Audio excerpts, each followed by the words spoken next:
Good morning, chat. How we doing, dudes? Hope we're doing great. Hope we're doing well.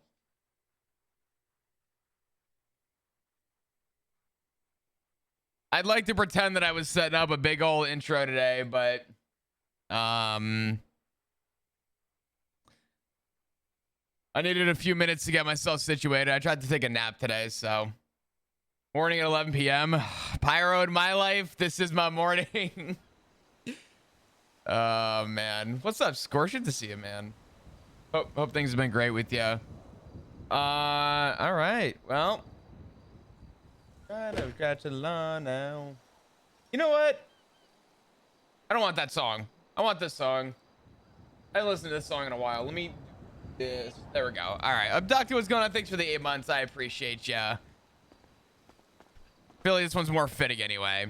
Everyone, hope you're doing well. I hope you feel better soon, Chris. Thank you. I appreciate it. Yeah, I don't know what I have going on. I really don't feel 100%. I haven't all day today. I've been kind of weird. But I'm going to be honest. I don't want to lose any time in the next 2 weeks with everything going on with Flop. And I think all the crucial time I need to be around needs to be now. So, why do my notification read Flop says his goodbyes? Because Flop is leaving the PD. Congratulations, Flop has made it. He finally has his own fan edit. Yeah, man. You know what? We got to talk about that fan edit. That fan edit was amazing. We're going to watch that today.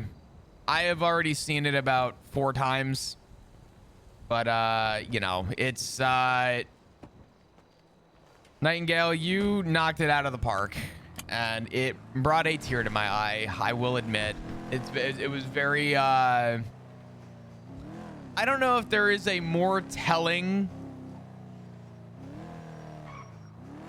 explanation in 3 minutes for my character than what you made. It does not get better, I think, than that.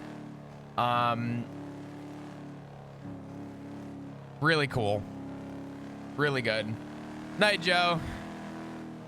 I'll talk to you tomorrow.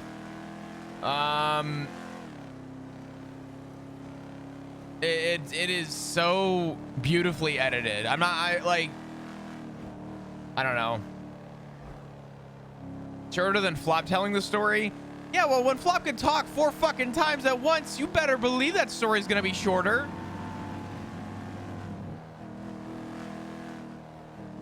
Oh, man. But, yeah, no. I do hope everyone's doing amazing and doing well. What the fuck? I didn't do it. Actually, wait, no. Flop's gonna not be a cop. Maybe he did do it.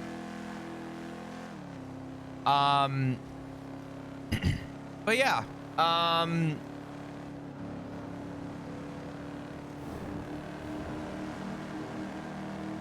So, Chris, how about being a real stinker and say if Flop gets shot down on his last day, it's perma, come on and create chaos, but if only his last day of the PD? I'm not. No. There's so much more to this story. I'll tell you that I don't roll perma conditions over nothing. And I think people will learn that about me. I will only roll a perma condition if I see the value in it. If I don't see the value in it, I will not be rolling a perma condition. And I will never tell my community my perma conditions. I don't want anyone to have any sway or say in how I take this character out of this this server. I feel like this server deserves the right opportunities. And the reason I rolled for perma with Hydra was because I saw a future of where we are right now. And I said it would be, 1, telling to see Flop go right now, but 2, it would also be telling to see Flop go if he's alive. And what I talked about before was how lucky Flop was that he wasn't shot. Because I'll tell you, if he was shot, I promise you that whole scene would have gone very differently. So, Should be top secret. Oh yeah, people talk about permit conditions very openly with the communities. I have made it like a starstruck point that it's like, it's more lock and key than the fucking Bible for me. I'm sorry. Like that is like, that is a sacred time for me to determine my character's life. So, but yeah, no, I appreciate you guys. To kind of answer the question, I don't know what I have or what's going on with me. I have like stomach feeling weird, headache, throat scratchy. I've been sleeping restlessly recently. I don't really know what's going on with me, but I'll keep myself taken care of. But there are a lot more steps to the story that I want to continue on, and I think today they're gonna focus around the PD a little bit. Sounds like COVID. It might be. Things taste a little weird, but I don't know. Drinking water? Yeah, no, I'm drinking water. Yo, Richie with the 5 gifted. What the heck are you doing? Thank you so much. Can we get some hearts in chat, please? Thank you. Flu's going around. It might be a small case of the flu. It also could be COVID. I don't really know. Thank you for the 5 gifted subs. I really do appreciate that. Can we get some hearts in chat, please? I appreciate the support. It could be COVID. I don't know. Maybe it is. Does Flop come to the PD?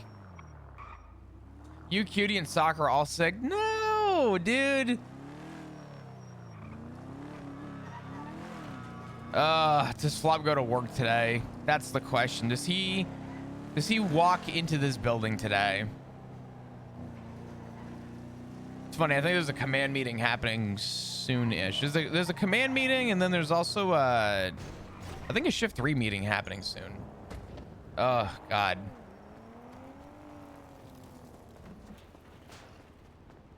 So, I'll tell you what. Do we want to go on duty or do we want to watch? You know what?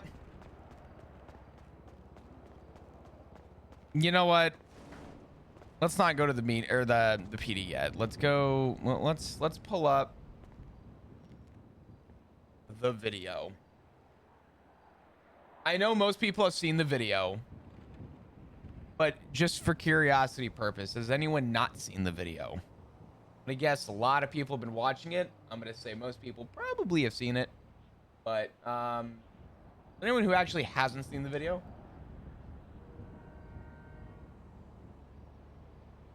And you thank you for the 22 months. I appreciate you. Can we get some hearts in chat, please? Thank you. Okay, cool. So this video was made by Nightingale, and it was one of the I would say the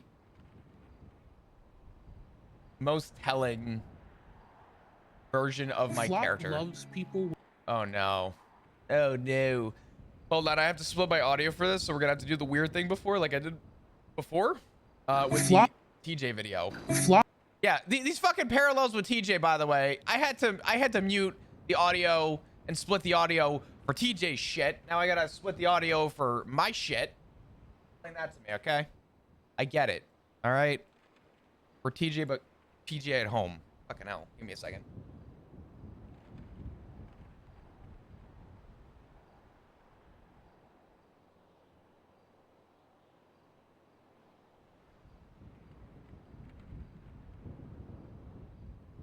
Yeah, whatever.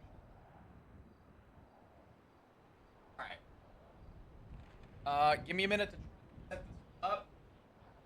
Weird. That's all the way at 0. This is called splitting my audio. I'm gonna do this. I've seen the video, and I don't know. Nobody needs a reaction from me. I think you guys know my reaction on this. So, all right. Flop loves people with everything that he has. What the fuck? Come on. Hold on. Hey, Cook. I don't want the VOD to get muted. Flop loves people. Mother. I'm gonna shit my pants. Hold on. We'll get this. Third time's a charm. There we go. Sorry.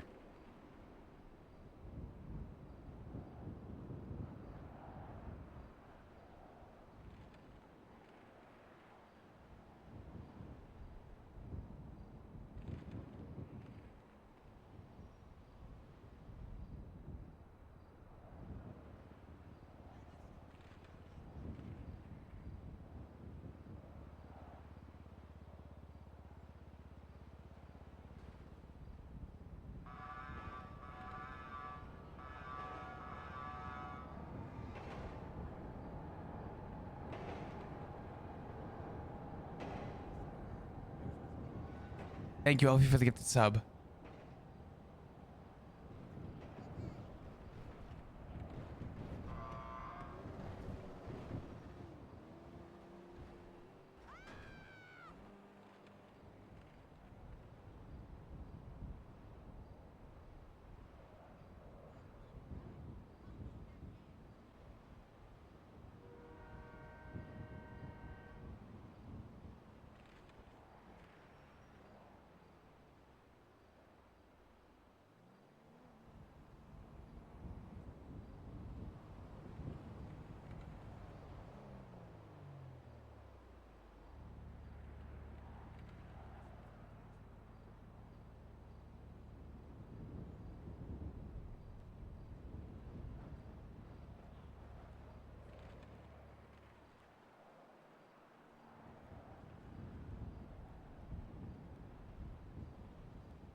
Ugh, God.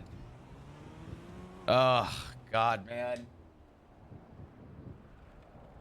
Sorry, just setting the tone for the damn day. I really don't think there's a better way to describe how this story has gone so far. And I can't even take any credit for that whatsoever. I have to give the most formal just shout out and thank you to Nightingale for that.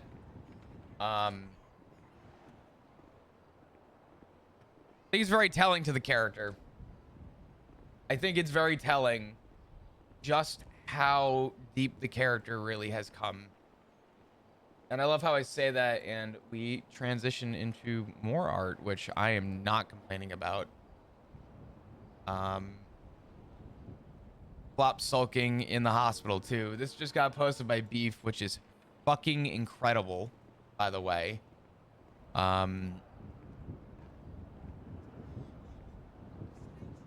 God, I am. Oh, I didn't even notice the get up flop. God. There's something so telling about a story to see it visualized in the way that I get to express it. And that is something that very few people have hit the nail on the head with, but you guys have been killing it recently. And this is the version with the sunglasses. Beef, this is fucking incredible. Thank you. This is what I wanted to see. This is sort of what I envisioned for this story, and that's just something different. Something very different to what people... Oh, give me a second. I need to go into offline mode. Something very different to... I guess what people maybe have seen on the server, and I think this is very telling to just a unique story. So, anyway, yeah.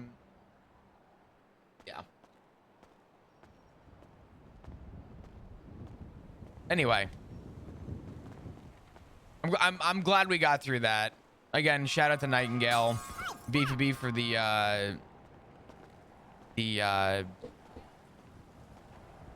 art as well. Thank you to everybody who has continued to, again, support. And speaking of support, Jesus Christ Musical with the tier 3 for 11 months, dropping a bunch of hearts. Musical, thank you so fucking much for the tier 3 sub for 11 months. The support has just been insane. Thank you so much. Almost a year. It really is almost a year. Can you believe that? That'll happen a year ago. Turtle with the 19 months. Thank you so much. Can we get some hearts in chat, please? Thank you. Thank you. Damn.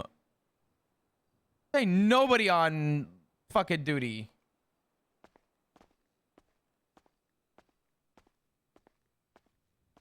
Should we go submit our application to the BCSO today?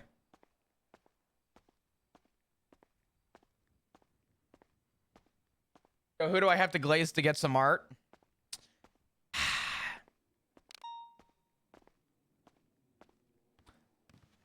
was gonna make a joke.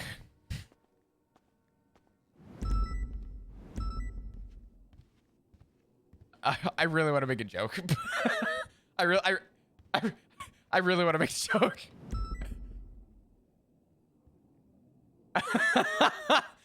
Oh man.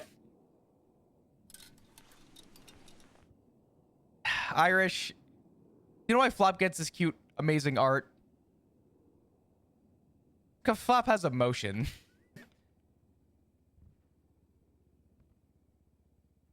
Damn psychopath. The fuck you think we do out here? You think we're out here picking fucking daisies and flowers all damn day? You think we're out here fucking handing off hot guns to cops? You think we're out here fucking... What do you think we're doing out here? You think we're making eggs, Irish?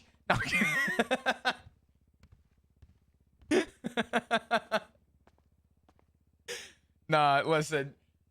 It's actually the only way. This is the God's honest truth. The only way Flop's emotions have been so entailed in everything is because of the opposite effect from the people around him. So while Flop emotionally has practically fucking lost like his noodle just entirely, the only reason why the depiction of that is so strong and so powerful is because of characters like Irish, right? If it wasn't for somebody turning around and being emotionally pushed in such an opposite direction, you wouldn't see the contrast of that being so strong.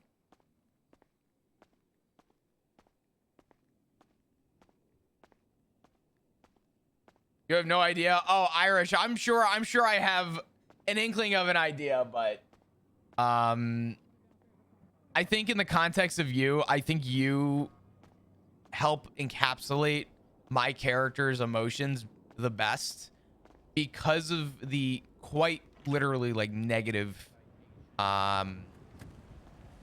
sorry, negative's not the right word.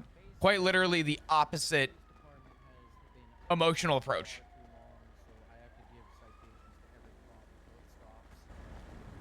Sean is a steady rock for Flop right now. Sean is sort of like a foundational like piece.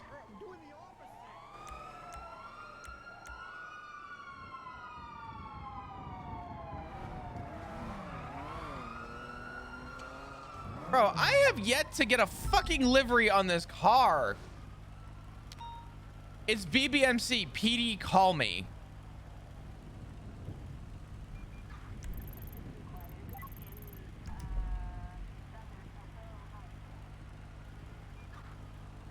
Erwin Dundee on me.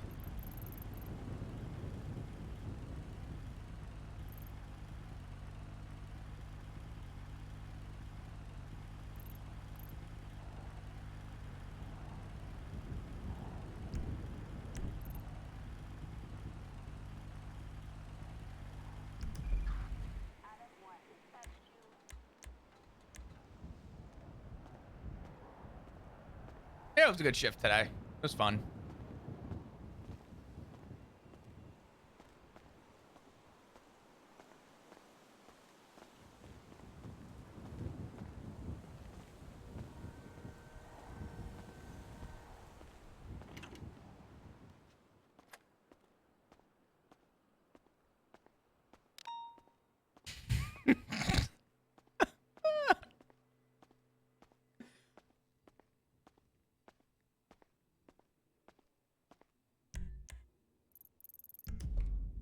We should at least listen. Hold on. You don't have a radio. Oh, would you look at that? That's a shame. Hold on. Hold on. Let's at least listen. We're not gonna go. I just want to listen. Also, where did the radio go? Am I fucking blind? I'm assuming I just didn't scroll down.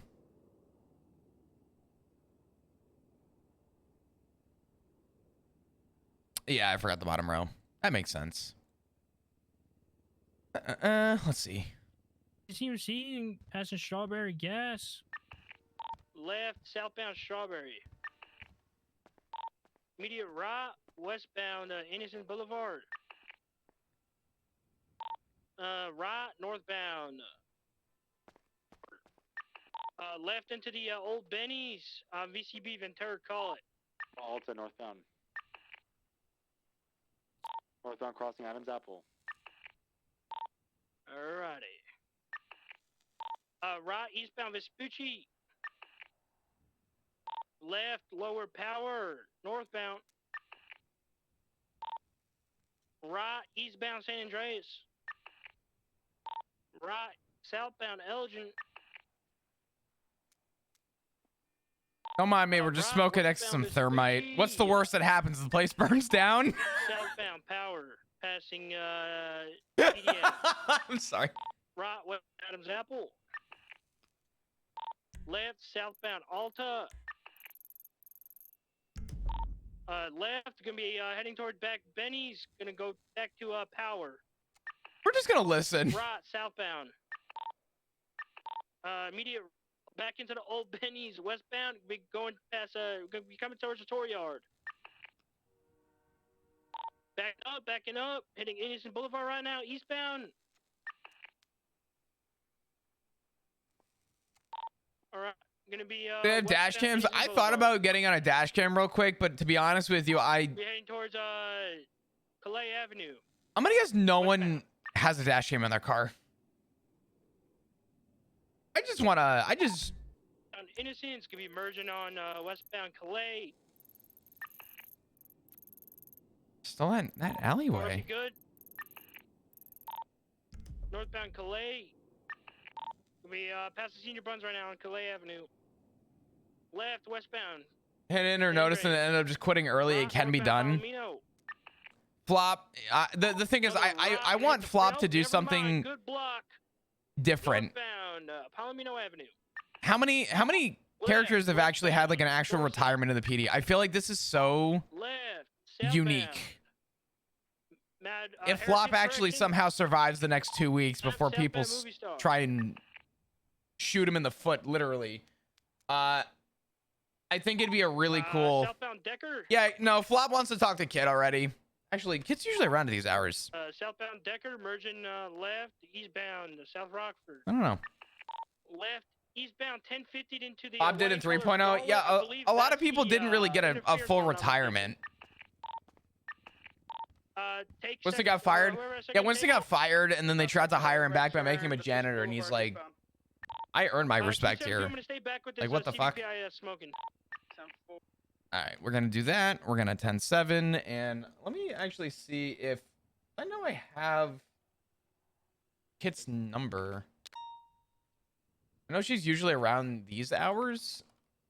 I want to see if Kit's around, because I don't know. I don't actually know why Kit left, but I would love to know if Kit.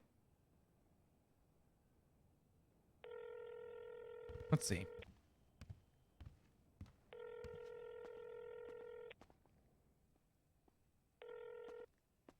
Hello. Kid? Yeah. Hey, it's Flop. Hi, Flop. How are you? Better today than I've probably been in a while, but you know, yeah, no, I'm good. I'm doing good. Okay. You sure? Yeah. I wanted to know if I could talk to you. I'm off duty. I'm not on duty. Yeah, no, we can talk. I'm currently in the middle of something. Can you give me like half an hour and then I'll give you a call? Is that Yeah, okay? Yeah, that's fine. This is my new number. If you want to save it, just call me back. You can keep my old number too. I haven't used my other phone in a minute, which I should probably check that actually. But just Okay. save this number and I'll have this one on me. So Okay, I'll save it right now. I'll give you a call in like 30 minutes. yeah, sounds good. Take your time. I'll talk to you soon. Okay, bye. Bye bye.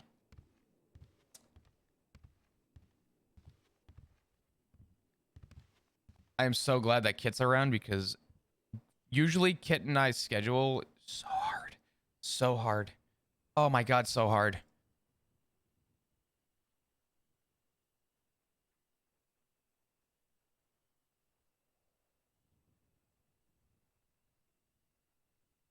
S-Man just found out you're quitting from your alert. No, dude! Tell that bastard to get on Cordwood. Ooh. There's no way S-Man just found out through a goddamn Twitch alert. Son of a... Bro. God damn it.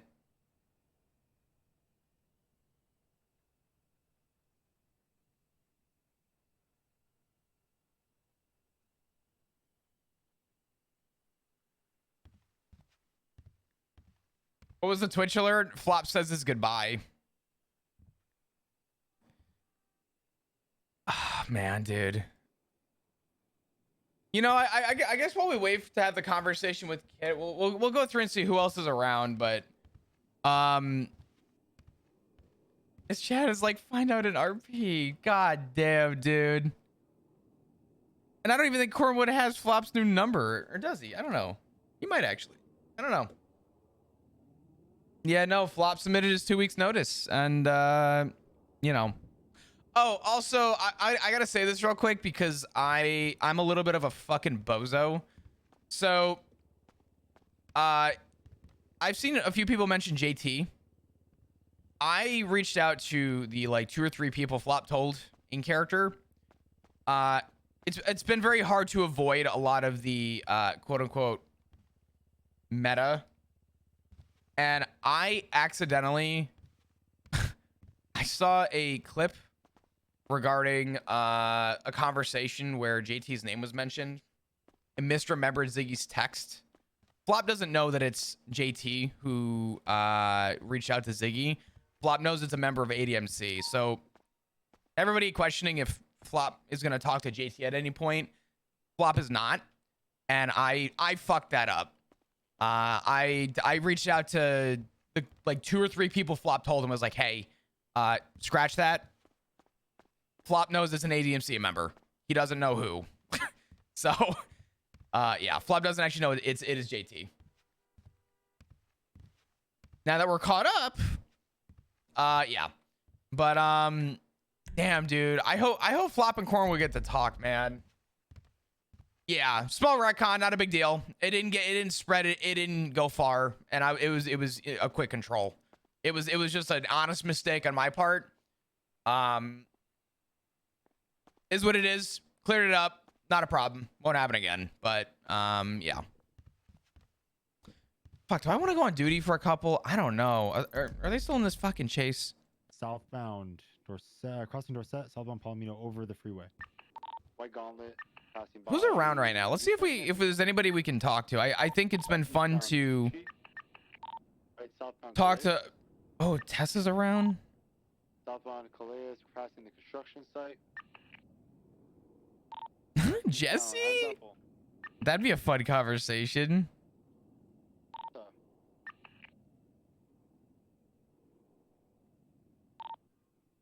I head on with the gauntlet that was in my way. Some person with a cherry mask that said, sorry, right southbound on Power, went to the south side. Down to Innocence, westbound, VCB, stand by. They're still sending it. They're one of the freeway. I just want to start going through and see if there's anyone we want to talk to. John Bailey? I'll track it. Wait. Copy. Still going northbound, Lower La Puerta. No shit. No, in Upper La Puerta to eastbound. I kind of want to call Bailey. I kind of want to call Bailey. But there's an in-character reason. There's an in-character reason why I want to call Bailey, which is so funny. Okay, so to anybody who doesn't know Flop from 2.0, Flop used to stand on the courthouse steps on Occupation Ave right here. And Bailey used to stand there, and Bailey and Flop used to have conversations about life. And Bailey's like, Flop, do you have a gun license? And when I was on the server for 4 months, and Flop's like, I don't believe in guns. Bailey's like, in this city, you're going to have to protect yourself. And Flop was telling Bailey, he's just like, yeah, but it's just not for me. Don't you have a court case with him? Oh my God, I do. Wait, Sima, why do you know that? Fuck, wait, when is my court case? I know this. Oh, fuck off, dude. Ugh. I even agreed to it and I don't remember the fucking date. Say, hey, we got court on July 16th. This bitch. Let's go Bailey. Let's see what this goes.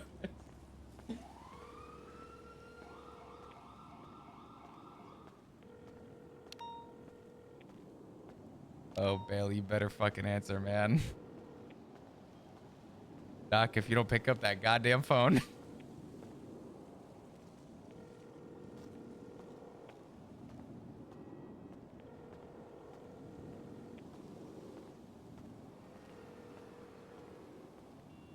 This?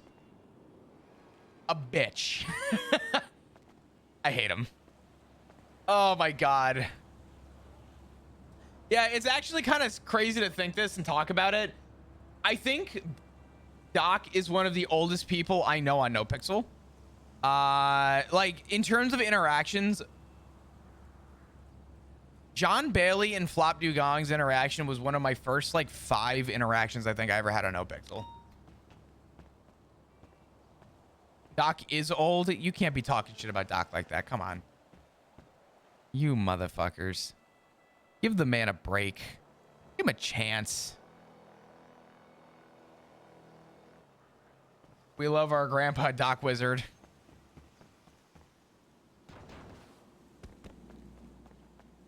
I'm his mod. It's in the job description. Poor Kiki never gonna get the ride along. I know. I almost feel like going off duty might be the best thing for Flop right now. I think we should come back for shift 3 for a little bit.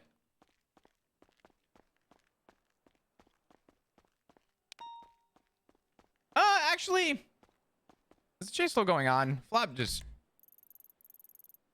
They're in an alleyway. They're still fucking driving.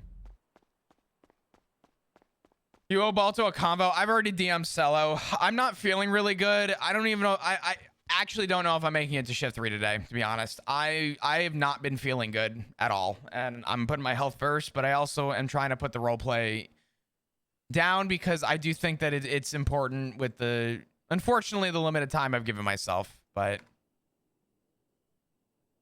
we'll see. I've not been doing great, so I'm playing it day by day. Unfortunately, Cello will have to wait if that's what it means, but just know I'm doing everything that I can for this story. All right, let's do this.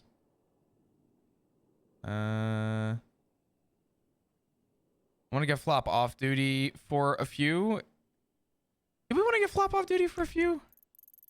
Can y'all VCB so Flop can get back on duty? Let's do this. I forgot it's the weekend and no one is ever around today, usually, so. Tattoo. Health first. And I don't trust y'all with that health first bullshit. I'll tell you that much. Because whenever something comes up, it's always, but Chris, Ziggy's getting online in 10 minutes. But Chris, you forgot to talk to this but Chris, but Chris, fuck that. fuck your health. RP first. Dude, we literally manifested Mantis in chat. Jesus Christ. You know you fucked up when out of nowhere Mantis crawls out of the fucking hole to count our days again. Enjoy your final days. Thank you, Mantis. Good to see you, man. How you doing? Let's meet up next week. I'm married. Sorry.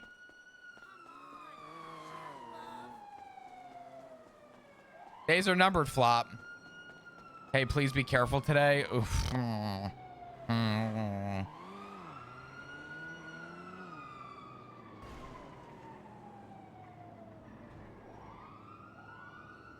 Remington texting Flop. Let's go see what we can get into for the next little bit. Cops days are numbered. True.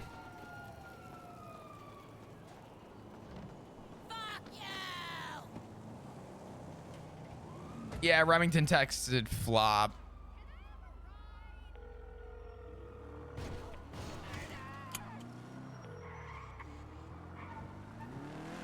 Can I call you back in 2 seconds? I'm just with a patient. Yeah, that's fine. All good. Easy. All right. Thank bye-bye. you. Oh my God. Jesus fucking Christ, chat. Not Elizabeth Remington.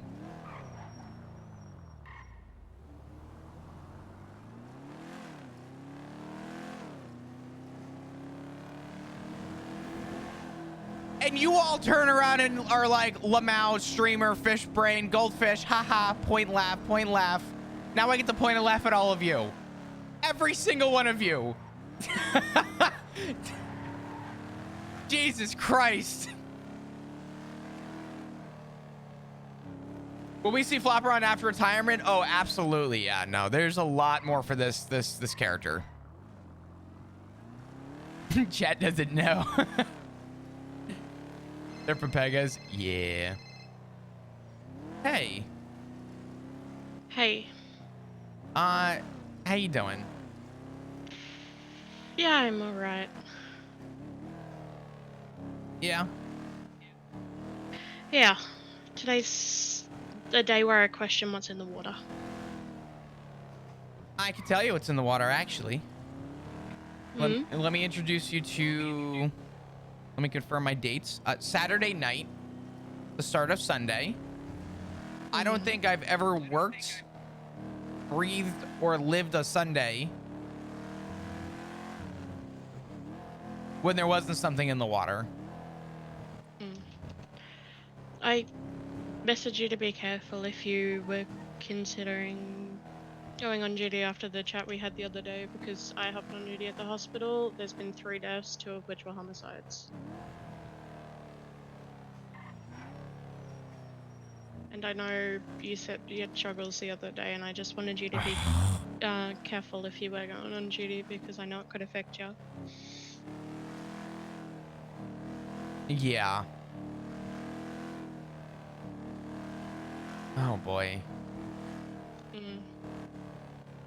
Is the PD aware at least as to who it was? I came on duty after they happened. They happened a little bit before I woke up.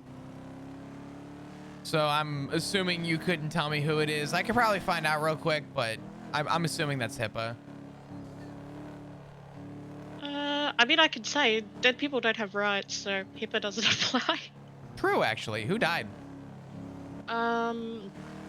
There was Ducat Nook and Owen Nook, as well as another Nook, but I don't know how to pronounce their first name. Never heard of him. Mm. Jesus. Yeah. All I know is it seems like it's gonna be an interesting day.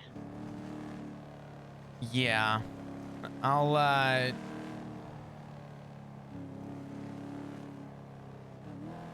guess I'll cross that bridge if I go on duty, but I'm not, I'm good. Yeah, alright. As long as you're doing okay. Yeah, I was gonna go on duty, but it sounds like there's been some shit stirring And as soon as I got on duty, it sounded a little overwhelming, so I opted against it. But, you know. Fair enough. Whatever's good for you, hey? Yeah. I'm gonna have a conversation with some friends probably off duty today. I keep getting on duty, and I keep finding a reason to not. So. Fair enough, hey? But keep yourself safe as well. Pace yourself as best you can, and I'll probably give you a call in a little bit. Yeah, easy. I'm taking things careful. I've been off duty a lot, also talking to friends and catching up with people. Yeah. Mm. You got a staring problem, pal? Alright, you be careful, hey? Thank you. I'll talk to you soon. Bye bye. Alright, bye bye. Hey.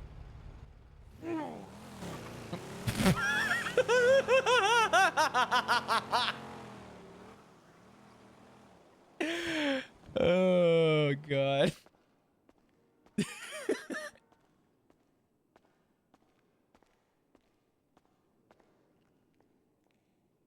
This was a normal, casual interaction with Jesse Adler today. Probably checking to see if she has a warrant. Drumroll says no warrant. Oh.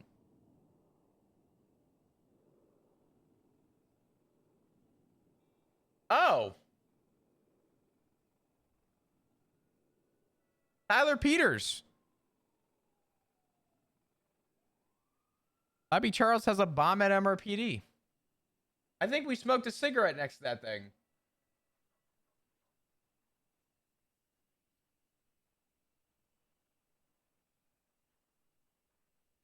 Oh my god, dude. There are so many people that are dying. Oh. Did Pipsqueak? Ooh. Ooh. Okay, well. I was gonna say, I just kind of want to feel this out and see what we're dealing with. Dead body food plaza.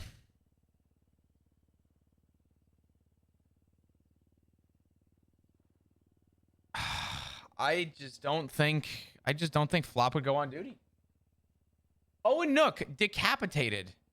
Yeah, you know what? I'm A-O-fucking-K. You guys figure it the fuck out.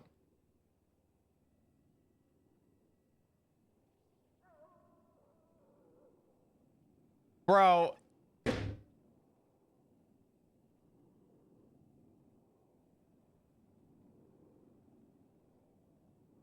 Dude, oh, hell no. Teddy, you're going to have to find a new place to live, bud. Yeah, no, that rock is going. Sorry, you're not welcome in that. Oh, fuck. Hold on. Oh. Oh. Oh. Mmm. Mmm. Mmm.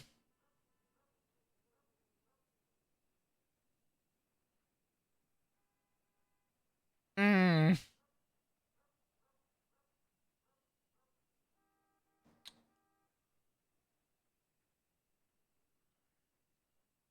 Mmm.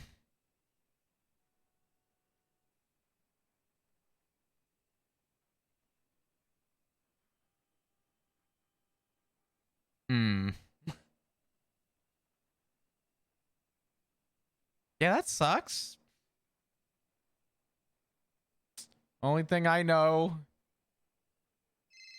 is that y'all are raiding the wrong motherfucker. That's all I know. Anyway, you know what this means? Yeah, why is Flop staying for 2 more weeks? Hey.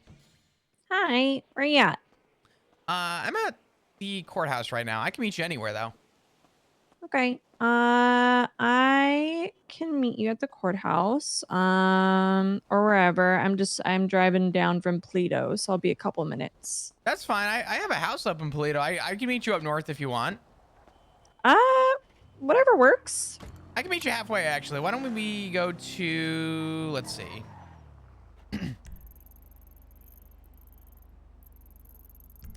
Let's go somewhere cheesy and somewhere everywhere everybody goes. Let's go to like Catfish. By like the dock if you want.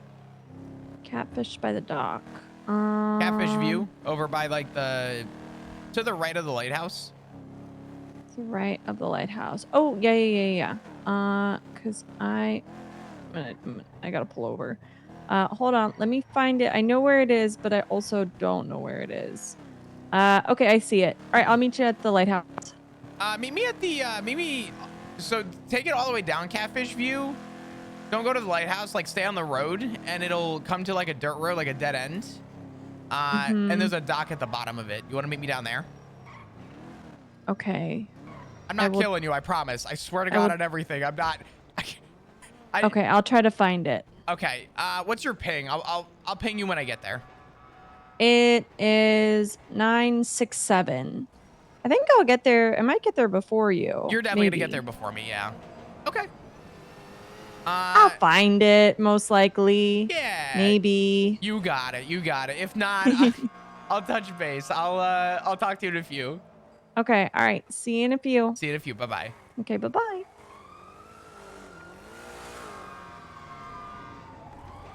This is gonna be a really good conversation. Listen, I'm not saying that Flop is corrupt, but I am saying that he definitely knows they're probably not going to find anything in those raids. Simon? I don't know Simon. No Simon over here? I don't know Simon. You know what? I don't know who Simon is, but I'm not about to become the meat shield for Simon. So we're just going to get the fuck out of here. I'm good.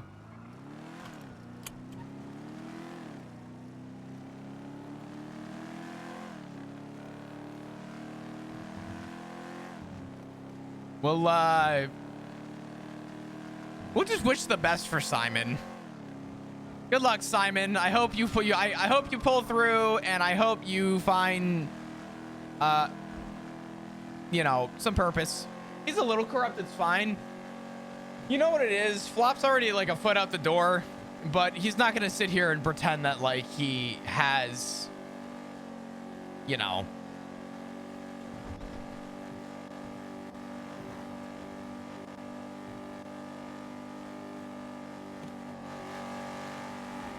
I don't know. He's not corrupt, he's just smart. Yeah, I need Flop to talk with Slacks or Maeve or somebody, but none of them are on duty. Watch him be killing someone at Catfish. Yeah, it's fucking Simon. I guarantee it. We're gonna get there and Simon's gonna be at gunpoint in a red sedan, and we're gonna have to move. Definitely wasn't reading chat. Sorry about that.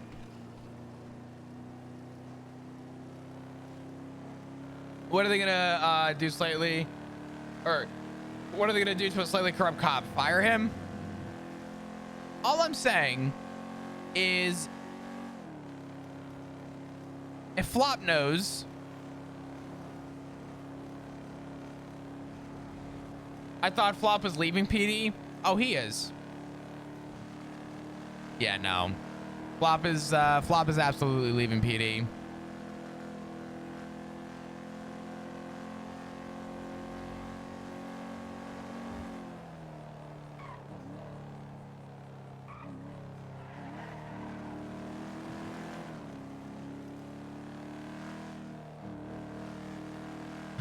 Blackjack is making his return.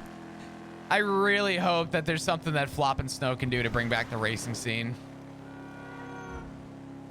Or at least have Flop have a say in some of it.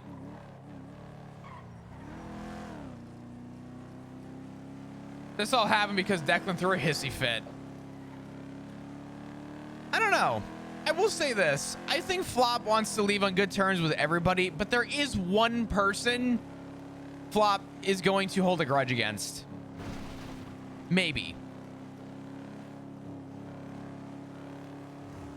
Maybe just one person, just for the spice.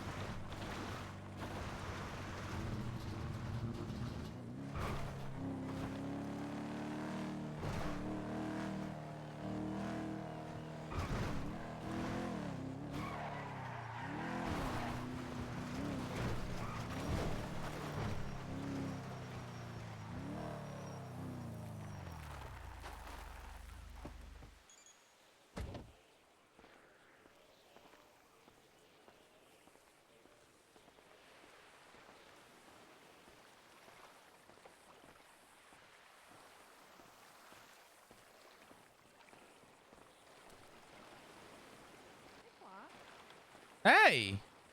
How you doing? Kind of relieved. How are you doing? Good. Good. Won a court case today, so that was cool. Royal Congratulations. appeal. Yeah. What was that over? It's for little Tugs. He was arrested for joyriding, and he had a illegal firearm on his person. I'm gonna be honest with you. Like, I read through the statement, and he was like pretty much dead to rights. However, I did see a weird little sentence in Cohen Riker's statement where he said that he searched Tugs to identify or to determine whether or not he was the owner of the vehicle, and upon What? Okay, so like basically Tugs was down on the ground.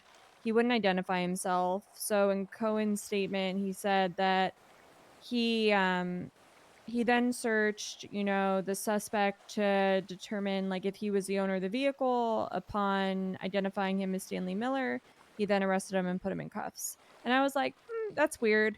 So I just kind of focused on that and like focused on whether, basically trying to say it was an illegal search of Tugs's person. And when I was questioning Cohen today, I was like, was he under arrest prior to the search? And he was like, no. And I was like, was he under arrest after you searched him? Fruit And of the he was like, poisonous yeah. tree. Well, Sort it wasn't well, really. it wasn't really fruit of the poisonous tree. Determined that it. See, I thought it was an illegal search because Cohen was like, well, I didn't really search him. I just kind of like felt around his pockets for his ID, and I'm like, so you searched him?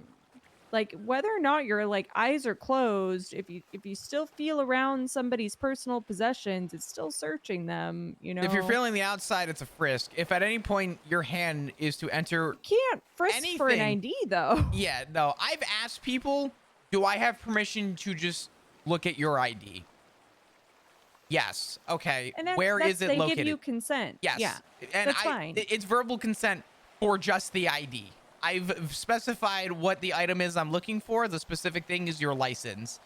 That doesn't give me the right to go, oh, I also happen to find these 7 bullets and this gun. What is this? You know, right? So I do like understand like what he was trying to say. But ultimately, Angel said that she felt like, based on all the evidence, that they already had probable cause to search him. Like, he should have already been under arrest at that point. But because Cohen was unable to basically articulate the reason why, he searched Tugs. And on the stand, I flat out asked him, I said, did you have probable cause to search him? And he said no. And I said, did you have consent? And he said no. And then I was like, well, did you illegally search him? And then I got objected to that one. At that point, it didn't matter. You already got the admission that the search was illegal. Oof. So Angel determined that while she did feel that like they had probable cause to search him at that point, because they were unable to like articulate their reasoning why, she dismissed all charges based on what was it, like procedural missteps from the LSPD. So basically, like they couldn't explain their reasoning for anything. They couldn't articulate it, so she dropped the charges. He should have been charged with it. He did that shit, but oh, of course. But yeah, it was at fault of the LSPD. Who could have guessed? Congratulations. I mean that's still, regardless of how you got there, you still found an angle of approach and you still came out on top, which is amazing. So that's great. Thank you. Yeah. I know it might seem random that I'm reaching out and I wanted to talk with you. It's always welcome. Yeah, no, I always wanted to talk to you, and a while ago I even said, man, I really want to talk to Kid because I really wanted to know like why you left. And I, just like any other cop in the PD, as you know, what comes goes within a couple days, 24 to 48 hours. Everyone tends to move on. So, and it's not that I moved on, it's that just I kind of got sidetracked, and that's on me. And That's okay. I'm sorry about that. I do hope that your time away has been better than your time in the PD. Yeah, I mean, I think I'm doing all right. I'm staying very busy. I'm doing the law stuff now, and I had like 4 things on the docket, and I got 5 more things to post, so I'm not completely overwhelmed or anything. But yeah, no, I've been enjoying it. It's a little scary initially because basically going from a life that I've known for so long, and something that I always felt really passionate about, to like the unknown and whether Sure. or not I was actually going to be okay. um Did but I you? think it was ultimately the right choice for me. Yeah, no, that's good. Did you have a plan when you got out, or did you just kind of do it? I was not intending to be a lawyer when I left. Sure. That was kind of something that happened probably like a couple weeks to a month after I quit. I kind of decided, because I kept hearing about people talking about like dumb stuff that like officers were doing, and that their rights are being violated. And so I kind of thought, well, maybe I should try to get my bar license and see if I can help people.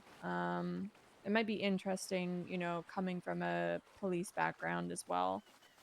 But no, I didn't really have a plan. I knew I wanted to be a farmer, which I am. I'm farming. Yeah, farming court cases, fucking A. Yeah, but I I just was kind of like, I'm just gonna hope for the best. No, I get that. That's. I mean, I would go as far as to say commendable too. There are a lot of really nice people who were very welcomed me very much with like open arms. Like Finley immediately was like, here you can have a job at my mechanic shop. Then like Ellie was helping me with farming, and then now with the the legal stuff, there's I was surprised at how many people were like so kind um after I left. Especially because I was an officer, and so many people don't like cops. Yeah. Yeah. No, I mean that's good. I'm really happy to hear that. I I wanted to talk to you because I always wanted to know the why. And I always knew you as another officer who reminded me a lot of me in my policing. And to be honest, I don't know a lot of people anymore who I think I resonate that way with. Yeah. So I knew that there had to be something. Um And the main it reason, sorry, go ahead. I no, apologize. keep going. Keep going. What was the main reason? The main reason I'm asking is because the other day I submitted my 2 weeks notice at the PD. July 25th is my last day. Are you doing okay? Um,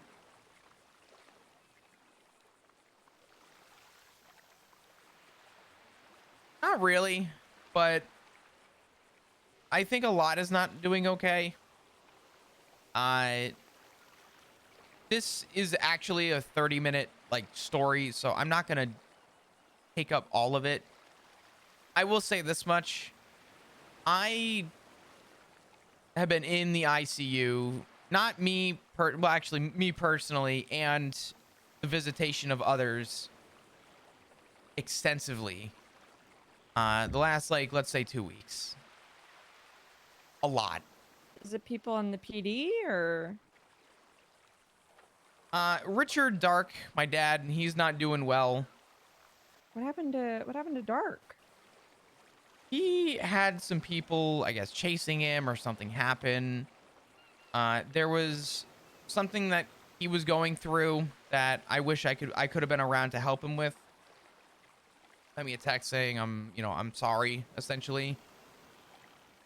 And the next time I heard from him, they found him in the Mirror Park Lake with a double lung puncture. Oh my god. And it appeared that he was robbed. And it was hard because I had to learn from Dr. Kizu that he was without oxygen for minimum 5 minutes, which is more than enough to have permanent brain damage.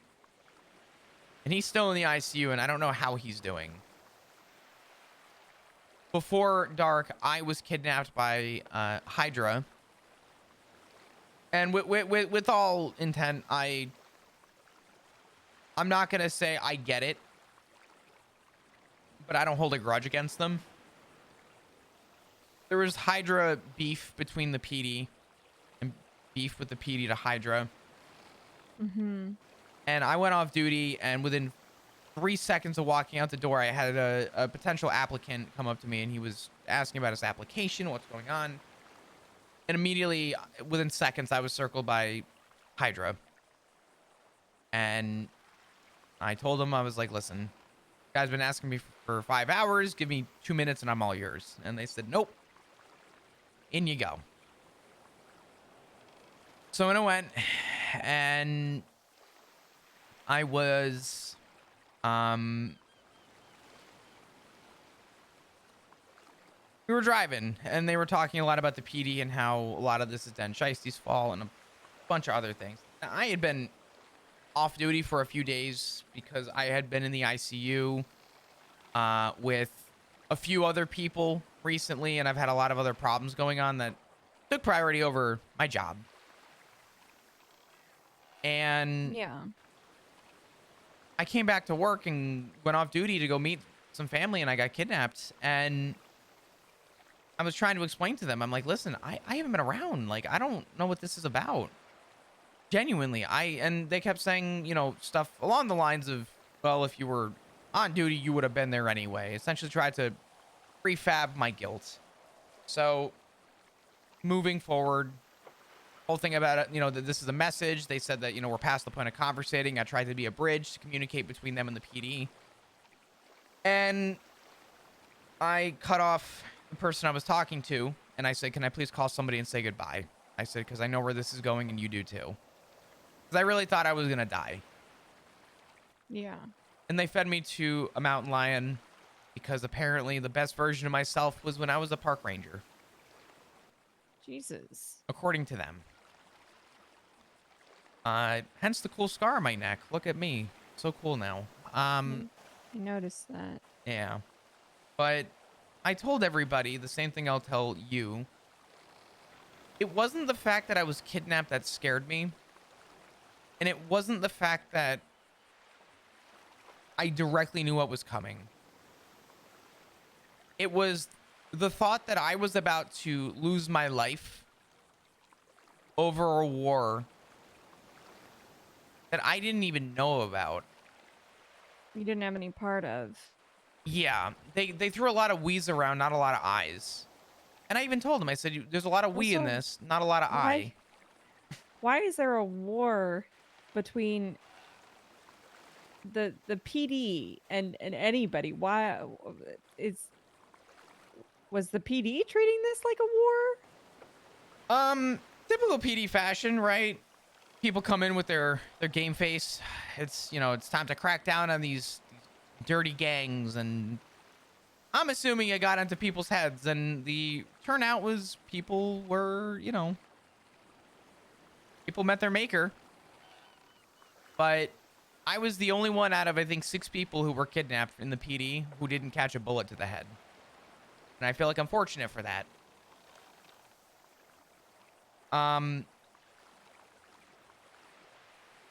But yeah, I had taken a few days off after that because I was like, I'm scared to go to work. I'm scared to pull someone over. I'm scared to like, I'm fighting a war that I'm completely uneducated in. I offered to be the voice for these people. And I think they know as well as I do and as well as most people that if there's anyone in the PD who was actually willing to give them a fighting chance to end this whatever conflict was going on, I am such a reasonable person for that. And if my kindness was met with what it was met with, again, reminder over something I still don't even really fully understand. The thought of knowing that my legacy, my death, was gonna be what? A photo of me on the whiteboard for a couple days. You know, here in memory of. And not for nothing, but let's be honest, Kit. Rooker never got a funeral. Aziz never got a funeral. Aziz never got a funeral? Never got a funeral. And I really looked at the situation and I said, it just something doesn't feel right about this. Knowing that I could die for a cause that I have no involvement in. Fight for every part of my well-being to prove a group wrong. Just to be part of another national statistic about how the PD fucked up. And not even for anyone I work with. Ben Shiesty, who I've seen maybe twice in the last 7 months, was the name that they brought up. I genuinely don't even actually work side by side with him. So that all happened. Took a few days off. Richard Darko's in the ICU. I take an extra day off, and I said, yeah, after a week, I said, I'm ready to go back. I got on duty, dispatch 225, 1041. Immediately get a call down to the hospital. 2 people dead. Unrelated, 2 homicides. So now I'm working a case where I tried to walk away from the hospital to be right back where I didn't want to be, and that was the ICU. I had to walk by my dad's bed 3 times. I had to talk to victims of people that knew the 2 that passed away. Another call came through to go up north. I start driving. Slacks goes, why don't you stay at the hospital and grab victim statements? And I spoke to this one guy, and he was freaking out. He's like, I really hope my friend's okay. I said, don't worry, they're getting treatment, everything's good. Everything's fine. I'm now an hour on duty after a week, dealing with 2 homicides. This guy comes in, freaks out about his friend, one of the victims from the incident that happened up north. And while I'm talking to him, Slacks gets on radio and goes, what do you mean? What are you talking about? And Cadet got on radio and goes, one of the victims from the most recent 911 from up north passed away. And it was Chastity, our old receptionist. Yeah, I heard about that. And I'm now looking at this guy, and I couldn't even tell him. I said, I need you to stick around and speak with the doctors. They'll have information for you. I need to step away. And I walked over to the cubby of the cafeteria. Not in the cafeteria, but that little, like, the little entryway before you get into the CMC cafeteria. And I sat on the ground, and I bawled my eyes out for like 5 minutes. Of course. I was so overwhelmed. And the first time out of, God, 4 years of my career, that's the first time I failed to keep it together. It was the first time I ever failed to, wear the badge and get the job done, and then, deal with my emotions after. And what was even worse was when Slacks got on radio and was like, hey, I need you to lead this. And in my head, I'm going, there's no way I'm leading this. I can't do it. So I festered up.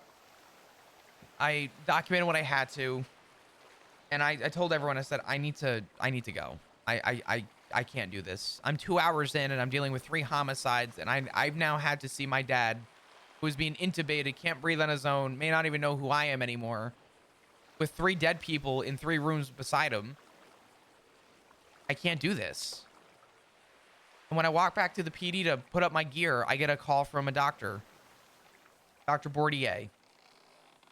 And she said to me, hey, everything okay? I said, not really. She goes, one of those days? I said, yeah. She goes, well, they're alive, but I'm calling to inform you that Tessa Lamb is in the ICU right now, and you're one of her emergency contacts. This caught up so drastically for me that after I went and said my piece with Tessa, hoping she would pull through, thank God she did. But I waited till after the meeting, and I pulled Sky aside and I said, Sky, this is what's going on. And I told her, I said, my family's in shambles right now. My father may never know me again. I went through an incredibly traumatic experience with a gang over something I knew nothing about. I said, there's so much that is different. And I said, since I got out of the ICU, I don't think that I'm the same person. I said, I sat on a hospital floor and I cried. And I submitted my 2 weeks notice. I said, I don't think I can do this anymore. And I formally want to step away on good terms, because I know if I continue doing this, I haven't smiled on duty in God knows how long. I haven't looked at anyone in the face to be chippy or cheery. I can't be me anymore. And it's not by choice. It's that I am having a hard time finding who I was. And to be honest with you, Kit, I don't look at what happened with Hydra as just a traumatic experience, but I looked at it as a second chance at life. It's hard not to, considering if I left there with a bullet, I don't think I'd be having this conversation right now, and I don't think I would have had the pleasure to talk about this with anybody. So the fact that I even walked away from that was lucky in itself. And I have been having a lot of great conversations with people who have walked away. And you were very high on my list of people to talk to, but I don't know if that police department,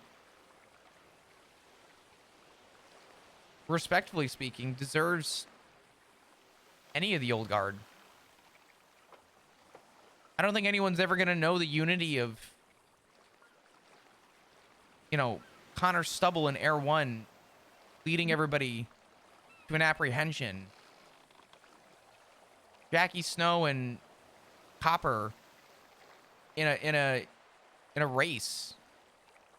No one's going to know that unity. And I don't think that there's that leadership that brings people together. And I will give a little defense to the PD and say that I do agree that they were dealt probably a bad hand with this this structure. And I think they're trying to make the most of it. But I don't think any new hire is going to have any of that. They're going to have a shell of what we had the pleasure of experiencing. And what's even crazier is I spoke with someone else. Do you remember Tails by chance? Yeah, of course. Yeah, I spoke with Tails the other day. And she told me something that I don't want to say disgusted me, but I don't think there's another word for it. She got pulled over and she asked the officer, why did you apply to the PD? Why did you decide to join the PD? What's your drive? What's your passion? You know what the cadet told her? I applied. That's it? That's it.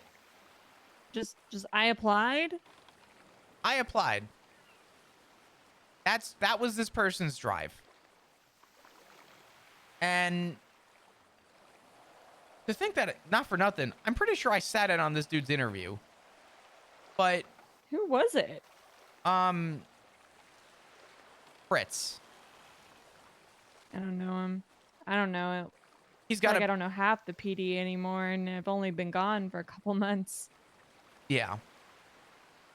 Fritz is he's got a big heart and a big personality. I actually really like Fritz, but when I ask somebody what their passion is, I want something about them. I want something. I don't want to hear that, you know, my goal is to wear the badge with honor. I don't want to hear that I sign my name on paper. I want to know you, right? But I think Tails brought up a really good point and said that none of the new officers, respectfully, are going to have that personal experience that any of us had the pleasure of experiencing. And I think that that's something that's really hard to own with. And I do think that place has its own problems, but the problems in the PD are not why I'm leaving. I think about the way our fallen have been treated. And I see the way that people treat the police department. And I have a family and people that I love that I don't want to lose. And my family is the only thing I have going for me. I know what you mean. Right? The job is secondary. And if the job is there, just like all of us, we use it as an excuse to shelter emotions a lot of the times. Put differences aside just to... It was something else to think about. But every time I go to work, all I think about is my family. And I don't think having the job is going to allow me to move on with my life. So I'm walking away. And I want to talk to people who also walked away, because I feel like people like yourself really get to... People who really know me, or people who maybe have run into me while an officer, who know how I am. I want to talk to those people, because I feel like you get it. Yeah. You know, when I put in my 2 weeks notice, I did the same thing. I talked to a lot of people. Kind of took the opportunity to reach out to a lot of old friends, friends from SDSO. You know, because there's a lot of people from SDSO. They didn't come back to the force. You know, like talking to Willie and Owen, and I had a really good conversation with Willie. He might be, you know, I don't see him around too often anymore, but if you see him, he might be a good person to speak to. But you know, kind of feels like, you know, I'm sure you feel this with the Rangers, but it's kind of hard to go back when you had something so kind of wonderful. SDSO was very special, and it was the people that made it special. And I don't know, me, you know, when I talked to Willie, it's kind of like maybe I'm just, you know, I'm too old now. I've been at this too long, but I don't think I had the drive for it anymore. Like I would see some of these newer officers or cadets, and they were just hungry. You know, they were very eager. They wanted to get all the arrests. They wanted to be in all the pursuits and do all the things. And you know, I don't know if you feel the same way, but being around for a while now is kind of just I don't know, maybe resting on my laurels a little bit at the end. I was kind of just going through the motions, but I didn't have the love of it anymore. And you I know, can agree. after everything that happened with Lenny, I think it was a few different things. So, you know, I was promoted to senior officer, and I was told that I was being promoted because I thought differently than the other senior officers. I had a different approach to things, and That was my promotion too, funny enough. I always felt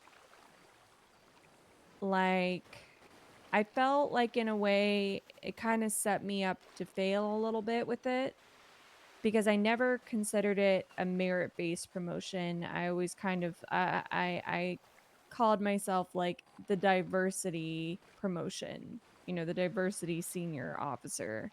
Like I was promoted because I'm nice. And when you go into something like that with like that kind of mindset, it's kind of hard to feel any kind of authority over that position. I didn't feel like I belonged in that position. And then everything happened with Lenny, and I would just kind of felt left alone, you know, and nothing felt I mean everything felt different after that. Nothing felt concrete. And I tried my best to keep getting on duty every day, but you know, I thought maybe stepping down from senior would help and just getting back to like the basics. But then seeing, you know, them promoting people who were complaining about the way I was policing, and you know, were making complaints about me, and just kind of feeling very much left on my own, and that they value this kind of police work and they don't value the kind of police work that I do. It just kind of felt at the end like I Wow. don't belong here anymore, and this isn't what they want. So I left.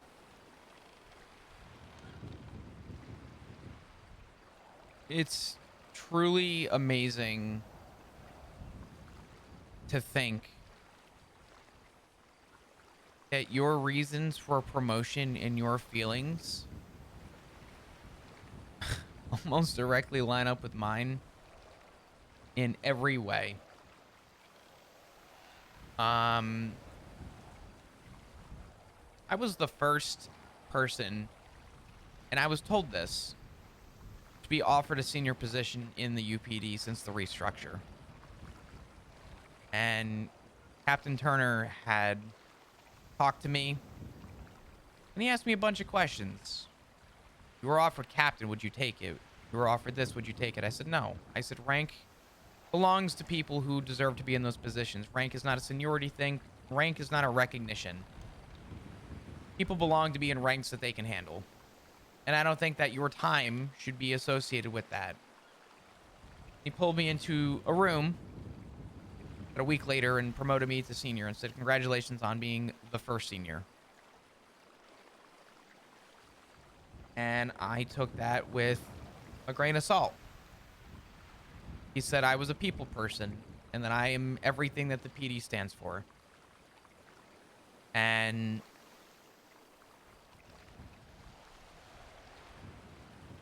I thought that was special. And I felt like that meant something. Of course. When the Lenny situation happened, I got in a lot of trouble. And I don't know if you even know about it. You might, you may not. Do you know what happened on the day all that happened? Remind me? I had pulled a gun on an officer. I think I heard something about it, but I don't know that I know all the details. I'll spare the boring stuff because number one, you are a victim in that, and I don't want to have to re-explain things that you know probably better than I do. And two, I have found the forgiveness for most people. But the long story short, when Lenny was shot down, there were 4 cops on duty. And only 3 of us were able to manage. It was, or well, actually it was 5 cops. Only 4 of us were able to manage. Bell was managing front. Me and Decker were told to not lose our eye on Lenny at all.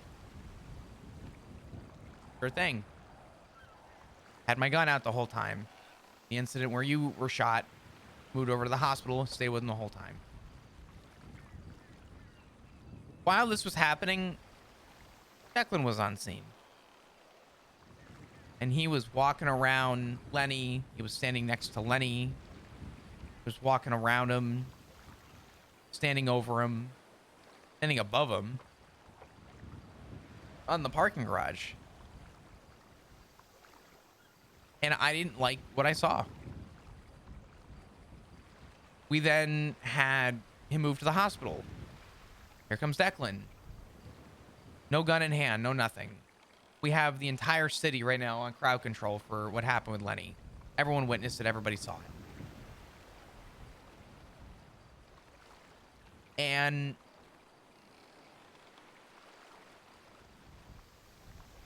Declan came in and started making some comments about me. A couple comments. And I want to be clear, I've found the forgiveness for Declan out of this. But I told him, I said there's a time and place to talk about this. This is not the time or place. Lenny gets treatment, moved MRPD. Decker walks out of the room. Now it's just me and Lenny in the holding cells.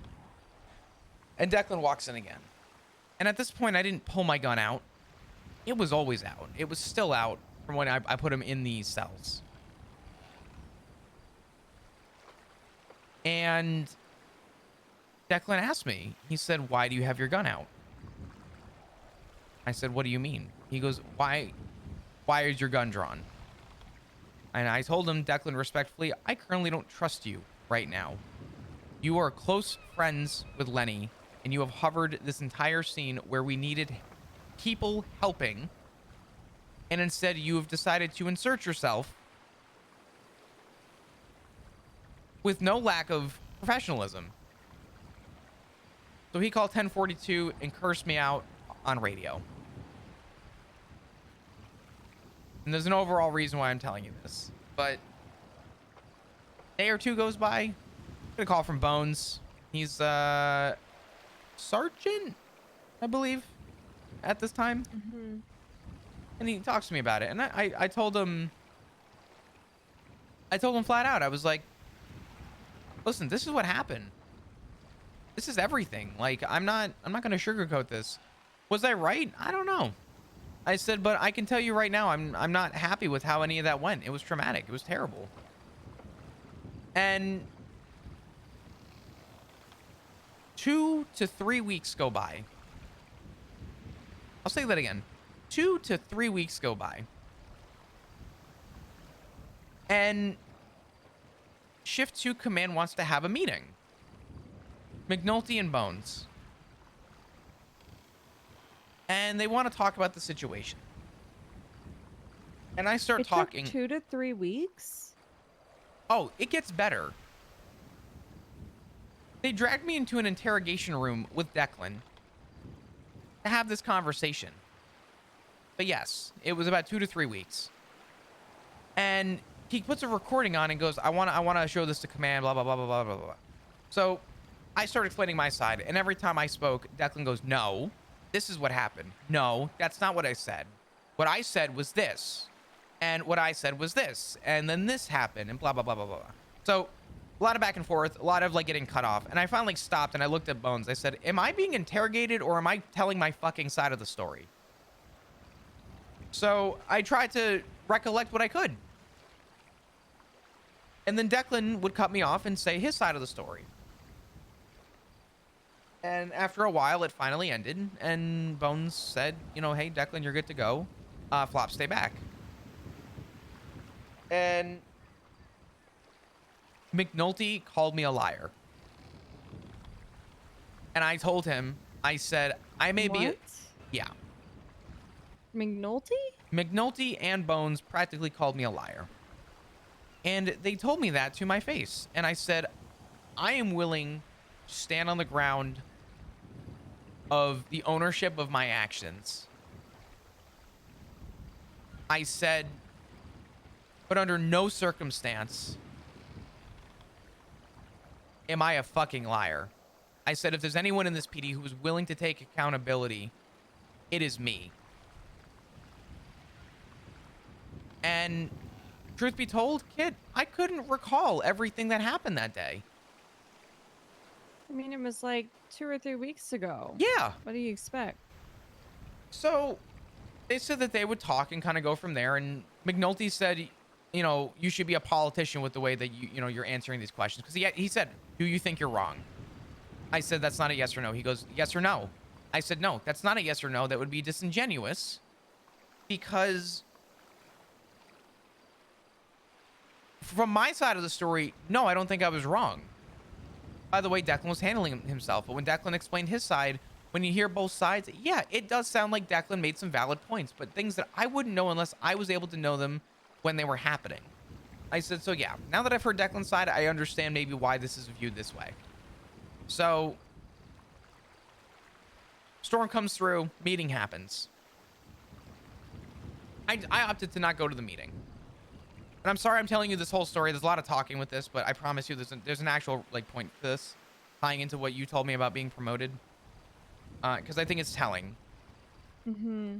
But I sat outside the meeting room and Bones came out and was like, hey, Flop, coming to the meeting? And I said, no. I said, I don't even want to stay. I don't want to be in that room right now. He goes, do you want to know your punishment? I said, I'd rather, no, I told him, I think the words I told him were, I wanted to know 2 weeks ago, but sure. I guess now is a better time than never. So I got 3 DAP points for whatever. Don't really care. Yeah. And he goes, you going to come to the meeting now? I said, can I ask a question? He goes, yeah, what's up? I said, is Declan going to also be receiving punishment for the things he admitted that he did wrong? It was about a 5-second pause, and Bones goes, I'll talk to McNulty. But I go to the shift 3 meeting. I'll say that again. I'm going to the shift 3 meeting. Mm-hmm. Ran by Bones and McNulty. Shift 2. Yeah. 5 minutes after I received my DAPs, 20 minutes after that interrogation, because it wasn't a conversation, it was an interrogation, Bones gets up in front of everybody and goes, have a big announcement. Declan, go ahead and step on up. We want to congratulate you on your promotion to senior. That's not a... You know what was even worse? I had to see this from Bones after he said that. He was eyeballing me, I think, looking for a rise out of me. And it was obvious. And I bit my tongue because I knew they wanted a reaction out of me. And so I moved the fuck on. But after that meeting, about a day later, I spoke with Sky and I told her, I said, Sky, when I was promoted to senior, I was told that I was everything that this vision, the PD was envisioning. I was told that I was sort of what people saw. I was a nice guy, and people saw that to me, and people saw the way that I carried myself. Mm-hmm. And the reason I told you this whole story was because I told Sky, I said, I don't ever want to be considered for sergeant. I don't ever want to be considered anything above where I'm at right now. I don't ever want to be interviewed for any promotions moving down the road. The last rank I ever want to stand in this PD is senior. That's as far as I am willing to go, because I don't believe in the current command structure. The way that I was treated made me realize that my initial promotion, because I was what the captains believed was how they viewed the PD, which sounds like very similarly to your reasoning for your promotion. To be treated like that by command made me realize just how far gone we were. Yeah. And I don't know why I stayed as long as I did. But I really don't believe in a lot of the command structure. I believe Shift 3 is really good. I believe that they have treated me amazingly. But right after everything, I was having a conversation with my father, and McNulty came outside. And I was telling him that I got dapped. And McNulty stood in, and I looked at him, and I said, McNulty, why don't you tell Rhodes what happened? I mean, you were there. He goes, yeah, Flop's a fucking liar. He lied to us, so we got dapped. And Oh, God. yeah. Forget hazing. But I am not a liar. I'm just curious. Why did they think you lied? Like what was their evidence for you lying? The fact that I couldn't recall exact quotes from Declan, the fact that I couldn't recall exactly the events that transpired. And How was that lying? apparently, apparently what I told Bones 2-3 weeks prior was different from what I said on recording 2-3 weeks later. Which, hey, shocker, kid. Did you know that if you wait 3 weeks to tell a story, the story's gonna change? Which is why they tell us Of course it will. Which is why they tell us as investigators the first 24 to 48 hours is the most important time to gather evidence. Who could have guessed? So, yeah, they envisioned a lie because command slacked on punishing me.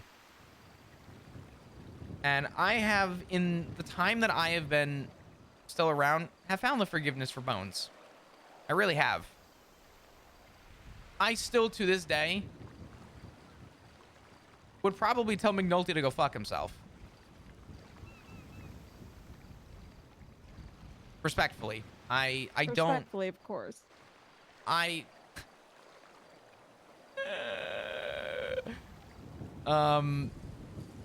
Yeah.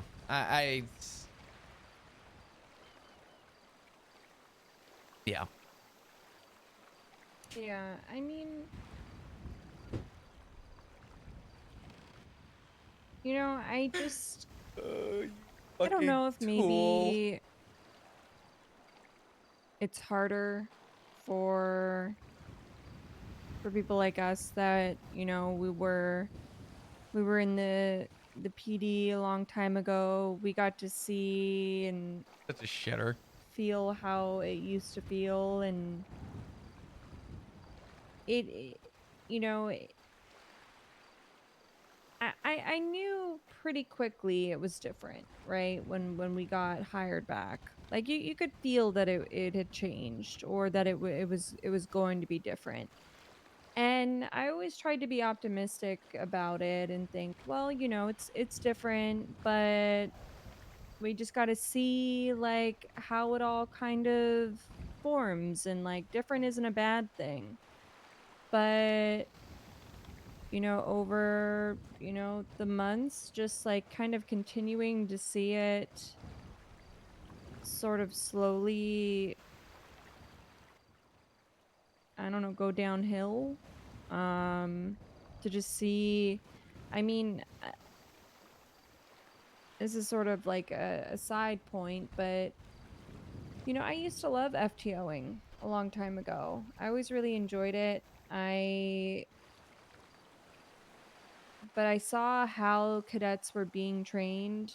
I saw the training program, and I just kind of wanted to have nothing to do with it. And I talked to Louise Campbell, and she sort of had the exact same feeling towards the cadet program that I did. which I was kind of relieved that I wasn't the only one. But just kind of I don't know, the quality of training and the expectations of police work are so much lower, I think, than they were before. I don't know, it just sort of felt like difficult to even do the job. It kind of felt like they wanted us to cut corners and not do things what I had considered the right way to do things, and I had a big problem with that. I still have a big problem with that. And I told command 30 days is not enough time to train somebody. It never was. I look back when I was a solo cadet. You know how long I was a solo cadet, Kit? About 3 months. I mean, there were people that were solo cadets for 6 months, almost a year. You know, it was based on the person, and you weren't made to feel less than if you were a solo cadet for a long time. It was just you were a solo cadet for as long as you needed to be a solo cadet. Yeah. Yeah. I understand, like, you know, I understand at the beginning they were just trying to get numbers. I do get that. But that kind of mentality is like continued. And I think at some point, you know, that should have been reined back, and it should have been more focus on quality over quantity, because then you look and our numbers still bad? Like is do you guys still have low numbers, or is it improved at all? The short answer is I think it's improved, but a lot of the times we have people in shift 3 right now. It's people from other shifts, which is not a bad thing, but I think that's telling that people aren't. I'd rather be in shift 3. Yeah. That's a first. Yeah. Who could have guessed? Shift 3 up good. Not on my. That wasn't on my bingo card in the last 7 months, I think, for as long as I can remember, to be honest. But Do you remember when there used to be like 40 cops on duty all the time? I was just thinking about that. I remember when we had an announcement that we were not allowed to clock in at a shift. And if it exceeded 40 people, you would be asked to go off duty. Because we had so many people that had so much passion and so much drive. Could you imagine seeing 40 officers on duty today? No. I'm like, if I saw 20, I would think something was wrong.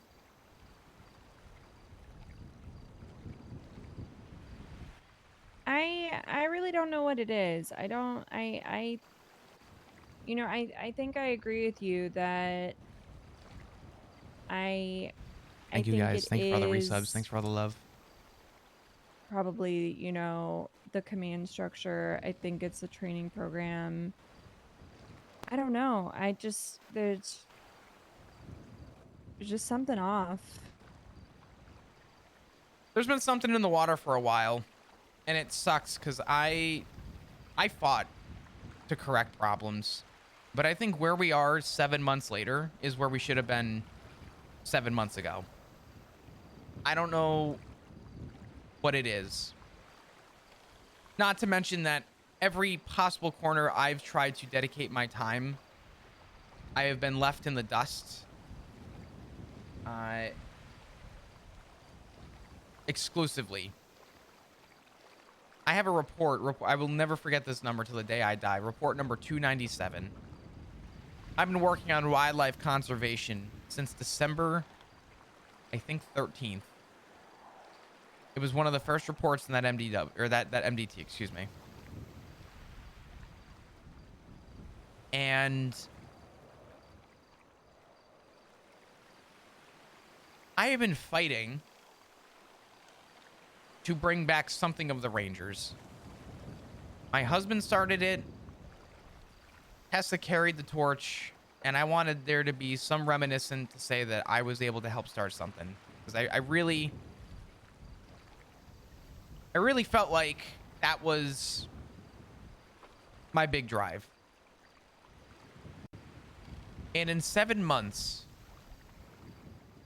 I asked if I could join the BCSO. I asked for my interest to be pushed.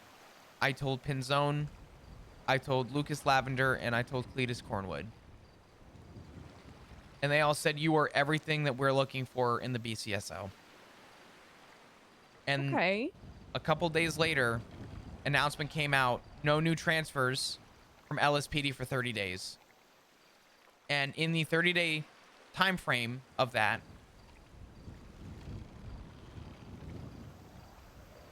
I watched about 10 officers, if not more, from other shifts transfer from LSPD to BCSO, and I took the hint. I don't think they wanted me. And if they did, they sure didn't act like it. And if somebody actually approached me and did this thing called communication, I probably wouldn't be feeling this way. But it's hard to not feel this way, because Pinzone just told me the other day that they really wanted me.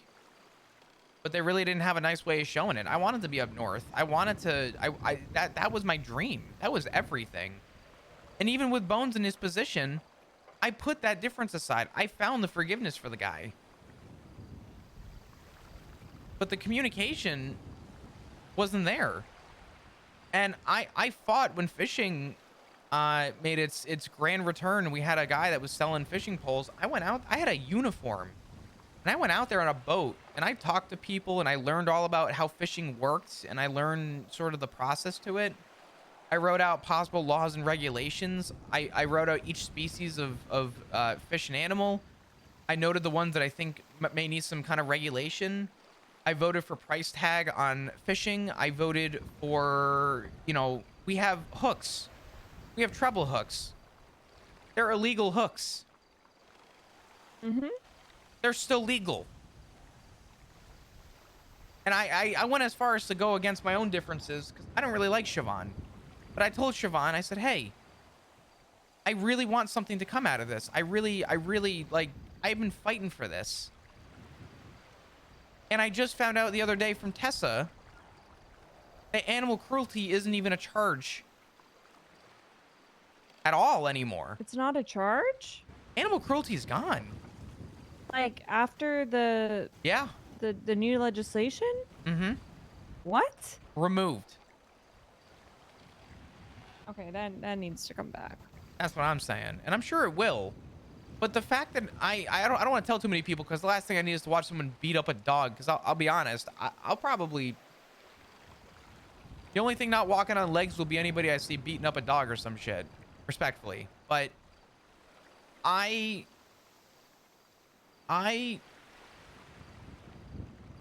passion and my drive to do whatever I could to show the proactiveness.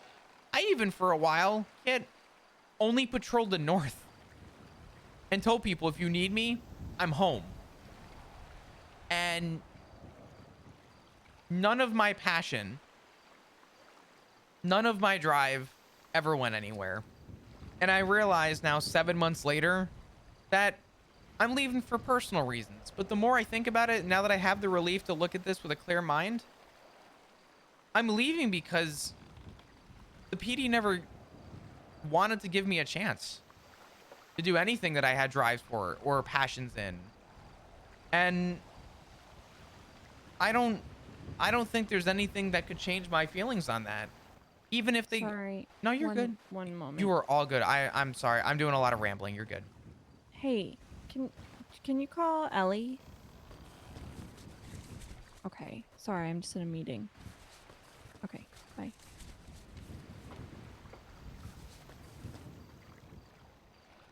Sorry. No, you're good. But yeah, the long story, very long story short, because we've been here for a minute.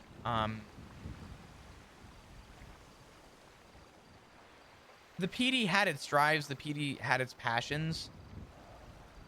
But even I think the sheriff's office was 4 months too late. Because like you mentioned with the SCSO, there was a camaraderie, right? There was personality to it. And I don't think the BCSO was needed to fix any problems that we have here right now. But people want something to stand by. And if it's the North, if it's the sheriff outfit, and it's something that gets them on duty, or it's a change of pace that excites them, that's a morale boost all around. People want that. People, because even years ago, it didn't matter if you were SCSO, it didn't matter if you were BCSO, PBSO, LSPD. We were still, to some degree, unified. And what uniform we wore gave us that drive, that passion. And I think BCSO earlier would have been that drive and passion that we needed. And we got it too late. And just when I thought that there was a chance that, you know, hey, maybe all my work the last 7 months will come to fruition, it didn't. And have Pinzone tell me the other day when I told him I was leaving that he really wanted me for BCSO, I realized that even if that was true, they're about 2 months too late to offer that position to me. I don't have anything holding me at that place anymore, and I think that that's what I've come to terms with. And I think your reasons for leaving are my reasons too. So, and I'm sorry that it took so long for me to reach out to you and talk to you. No, don't apologize. I feel like I should. I know we're all busy with life. I know I am very busy. Yeah. But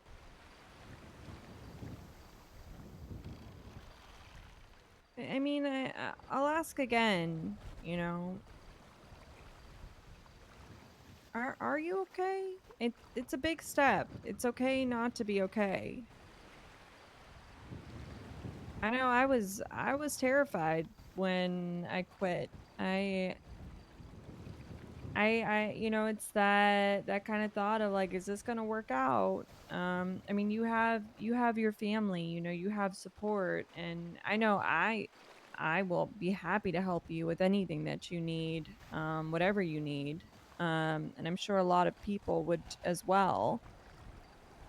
But it's I just, I guess I want to stress, like, it is totally okay to feel however you're feeling right now, and it is very much valid, and however you feel. I'm disappointed, but I am relieved. And the other day, I had to tell Lucas Lavender, which that was a hard conversation. I told Lucas, I said, since I submitted my 2 weeks notice, this is the first time that I've smiled. This is the first time that I've actually felt like a weight's been off my shoulders. And I will say, I remember feeling that sense of relief too.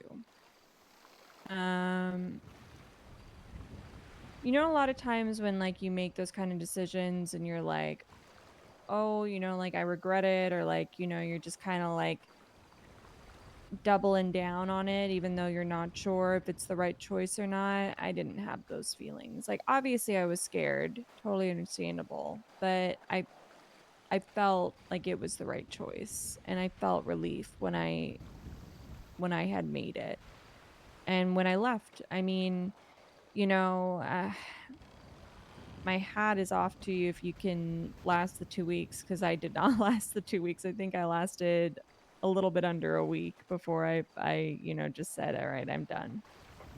Even if I don't last the 2 weeks at 3,500 an hour, I'll find a reason to last the 2 weeks. I know that happened like right after I quit. I know. I was like, damn it, I quit at the wrong time. If only I had just stayed for like another month, I would have been rich. I know. Listen, I haven't been on duty very often, but the short times I'm there, I'm telling you, I'm gonna collect whatever I can out of it for the next 2 weeks. So but I haven't gotten a felony yet. You think I should just be like, hey, hire me back and like work for 2 weeks and then quit again? and then be like, never mind, this place is the same. I'm fucking This outie. place, yeah. They would. Oh man. I tell you what, you would be burning a bridge. But my goal is to not burn the bridge with the PD. I wish them the best and I want the best for them. But right now, You know what? Knowing my luck, I'd get hired back and then they drop the pay back down to like $7.50 an hour. oh my God, with everything that just happened with legislation, I would not be surprised if that's next on the list of things to go on the chopping block. Without a doubt. But I don't know. I'm excited for the future, and to put simply, because I haven't really touched on it, because it's too early to say, but I do think that if I'm leaving home, I think there is a home out there for me with people who probably do care about me. And when people ask me what my plans were, when I left, I told everyone I said to go home. Okay. So it is at home. Like, To be with my husband, be with my father, my family. Like I said, I don't look at it as a traumatic experience. I look at it more as a second chance at life. And I want to make the most of that. I'm not going to turn around and grab a gun and start shooting officers. I'm not that low by any means. But I won't lie to you. There's passions that I used to dabble in that I definitely would like to look back at. like what? Street racing. What do you mean? Street racing? You wanna be a Yes. street racer? I listen. Do you see the tattoo on my arm? The card symbols. Uh-huh. That's not there for any reason. That's there because that used to be my alias. Oh my god. I know it's ugly, it's disgusting, but I'd like to maybe touch base with something that drives me a little bit. No pun intended, but maybe a little bit of that. Focusing on my family. I'm not about to go become like a. Put simply, I don't think I'm turning around and flipping a 180 and doing cringe lord stuff. I'm good. I'm retiring from the PD. I'm not about to become another statistic adding into people that leave the PD and turn to immediate crime. That's not what I'm looking to do. Maybe I'll be a mechanic for a little bit. Maybe I'll go work at Milton's or. Yeah, I did that. It's Yeah. great. Finley's wonderful. Is he? I think I still technically work there. I'm a bad employee. I haven't worked. Well, it's because I became a lawyer and then got overwhelmed. But Finley's really good. You'll have fun working there. And if you need help with the Mosley stuff, like, have you done any of your mechanic training or anything? I haven't yet. Well, if you need help with any of that, I'm happy to do that with you. I appreciate that. Thank you. It's been so It's long great. since I ever did mechanic work. It's so long, but I would love to maybe at some point touch base and maybe start looking into it. Yeah, doesn't take too long. But mechanic work is great. Could always become a lawyer. I've thought about getting my bar license. I don't do good in court, but I think in the cells I could probably figure it out. There's a lot of good people that are lawyers that are like very happy to help. I've learned a lot just kind of about like procedural stuff. That was kind of like the scariest thing is like I don't freaking know what to do. Motion? Like Yeah. what? Motion what? Yeah. I don't want to move. I'm typing But this. I I don't want to know. move. What the hell? No motion. But yeah, like object this. But you know, I'm still learning a lot, still kind of understanding like, you know, how to like create arguments and all of that. But it's fun. it's work. Definitely takes time, but could be something you could like do on the side. Like you don't have to like do it full time or anything. Maybe I'll look into like paralegal work or like maybe something along those lines. Yeah. Maybe work with somebody and start hand in hand. But talk to It Ziggy.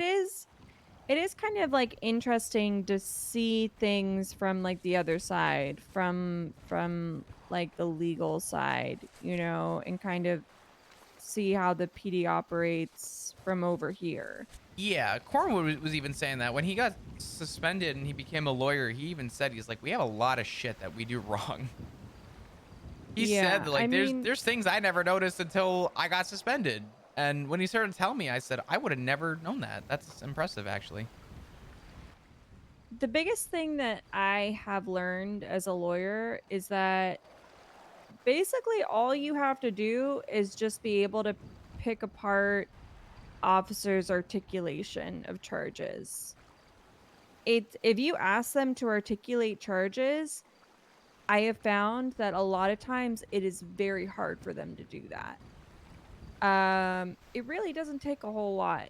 Like one time I went to the cells and they had to get 5 different officers in order to articulate one charge. And they had to get no, I take that back. They called 5 different officers and they were still unable to articulate the charge, so they dropped it. And then they had to get an additional officer and they were finally able to articulate the other charge. I think this boils back down to lack of confidence, lack of training, lack of experience. Yeah, just lack of communication, I think, as well. Oh, God. Because people get like, you know, suspects get passed off to other officers and then they're like, I don't know what happened. I just was told to process him. That happens more often than now than ever before. So I get that.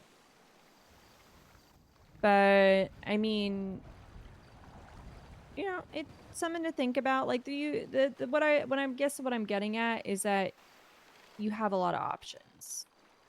You know, there's plenty that you can get into or not get into and just like enjoy your time and go spend time with people, you know. But It'll be nice to not be referred to as, oh God, there's a cop here, don't say anything. I look forward to. I know that is something that I just like, the you know, when they pull back the curtain and you know, people can kind of talk freely in front of you now and you realize how much like people like censor what they say because you're a cop. Oh yeah, I've learned that in the last few days. I've learned things about people in the last few days that I've spoken to. Then I would have, like, stuff I would have never realized unless somebody either gave me the hint or told me. Have you talked to Jenny? Jenny Hall? Yeah. I haven't, but I really want to. I would recommend talking to Jenny. Jenny, I spoke with her when I put in my notice, and she gave me a lot of good advice. And one thing that she said to me that I think it might be important for you to hear is, if you make this decision, you know, and you leave the PD and you basically you let people outside of the PD, you know, civilians, criminals, whatever, trust you and tell you things, you really can't go back because it's not fair to them to break that trust, you know? It's just something to think about because Never thought about it that way. But yeah, no, you're right. hold on, I gotta respond.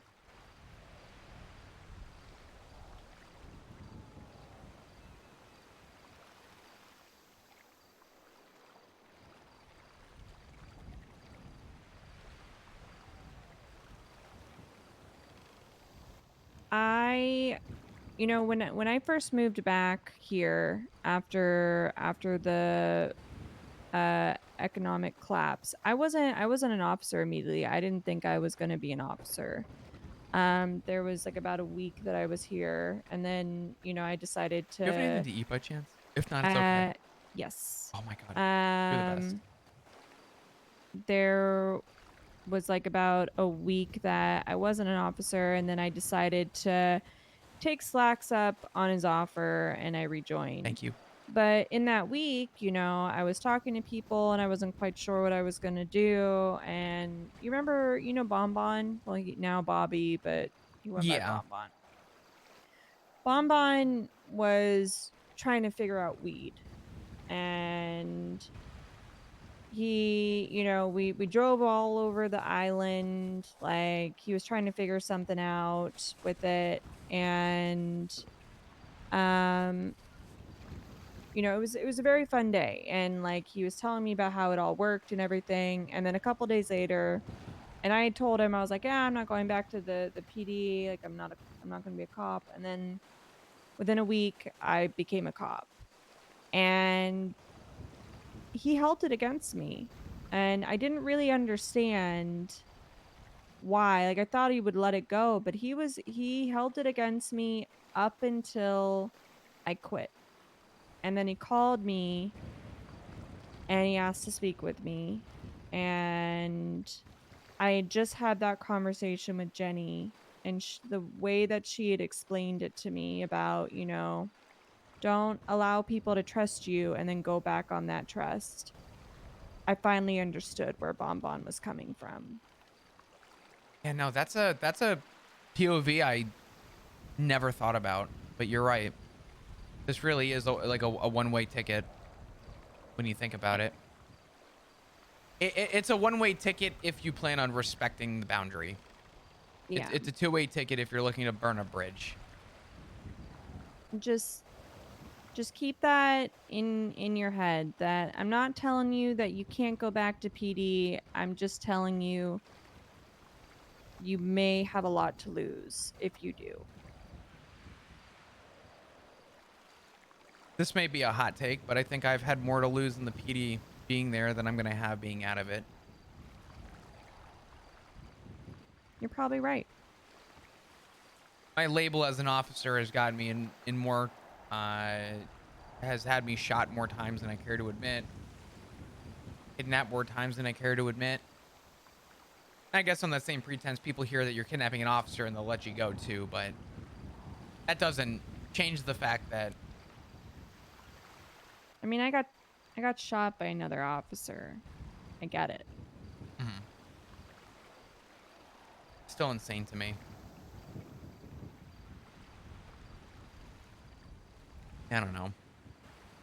I know we've been talking for quite a while, but genuinely, thank you for this talk. This has been something I wanted to do for a while. Not 2 weeks notice, but just catch up with you, get to know your reasoning. And oh yeah, and when you finally do turn in that badge, I'll be able to tell you a lot more. Ooh, okay.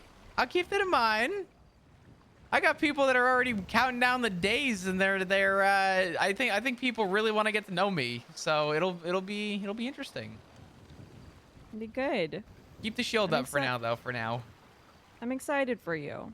Yeah, I'm excited too. I'm looking forward to having actual retirement. So it'll be good. It's scary, but you're great. You're gonna be fine. You're gonna be just fine. I appreciate that. If you need anything between now and then, feel free to give me a call. Let me know what's going on. Let me know if there's anything that you need. I mean, I need some FOIAs, but I always need FOIAs. You may want to call an officer that cares right now. I'll be honest with you, that may be above my pay grade. What are they gonna do? Fire me, kid? Jesus Christ! I know. It's good to see you still riding bikes, by the way. Oh yeah, always. Which, speaking of which, would you happen to believe Shift 3 still doesn't have a motor lead? Yeah, well... Only there were passionate people that actually liked riding motorcycles that they had a conversation. If only. Yeah. Unreal. Well, you know, I was never actually motor lead. They held that in front of me for months and said, soon you'll be motor lead. You know, I wrote the SOPs, wrote training procedures, did all this stuff, and then like a week after I quit, they appointed a motor lead. And I was like, all right. If they come out and propose something ranger related after I walk out that door, I may lose my shit. I'll blow up the PD with you, Flop. I was gonna say, do you know where to get thermite? Ask me in 2 weeks when you're Okay. when you're not a cop anymore. Sounds good. You and I can go from arresting a judge to blowing up the building we worked in. Perfect. All right. I'll It was talk good to you soon, to Kit. you. Absolutely. I'll talk to you soon, Kit. Thank you. All right, bye.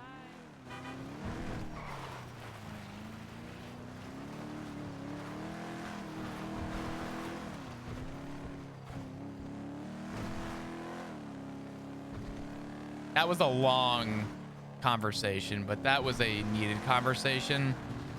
There are very few officers who, you know, Flop considered to be on, not to say quote unquote his level, but on his playing field of understanding how the police department should operate. It was one of very few.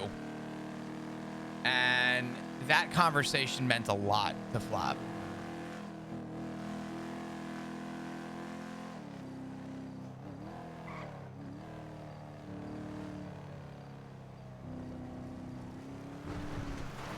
Yeah, wavelength is a good way of putting it too.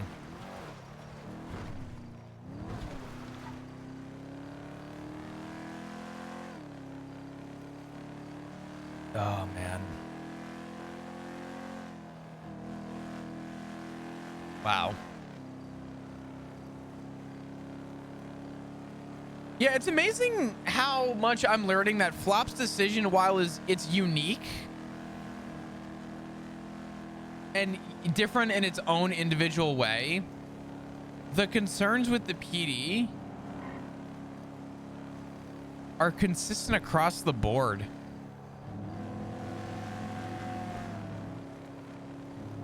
You know what I mean?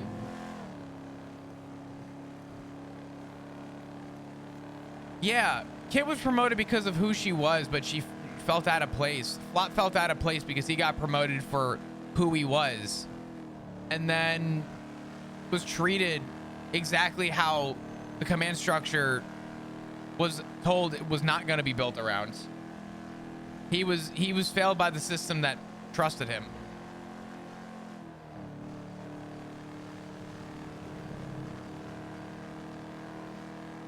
In 2 weeks, PD might be different. I think Flop leaving is gonna be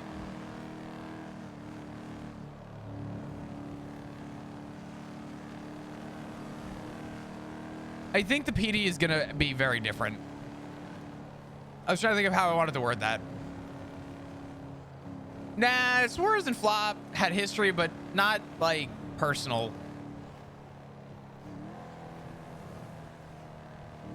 Was super important. No, I do think that was like a very important. I do think that was like a quintessential like piece of information that Flop needed to know.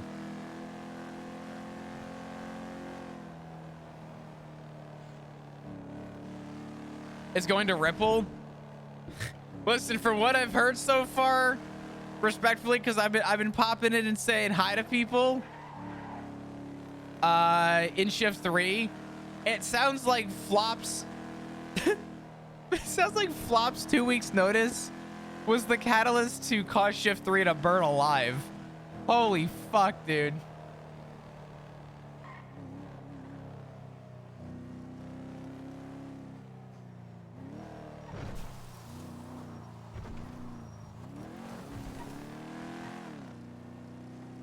So what I learned is that McNulty is one of the first cops Flop shoots. I never said that. Which convo has hit the hardest that also gave Flop reassurance that this was going to be the right decision? Sand, I can actually answer that question. Out of all of the conversations Flop has had, do you know which one was actually the most impactful? In terms of the PD, was Tails. Shockingly, Tails, the way that Tails explained everything to Flop was so like, whoa, wait a minute. You know what I mean? Like, it was very like, wait a minute, wait, what? Like, Tails was shockingly such an impactful conversation. In terms of who Flop considered to be like very on the same wavelength, is that a gun in the road?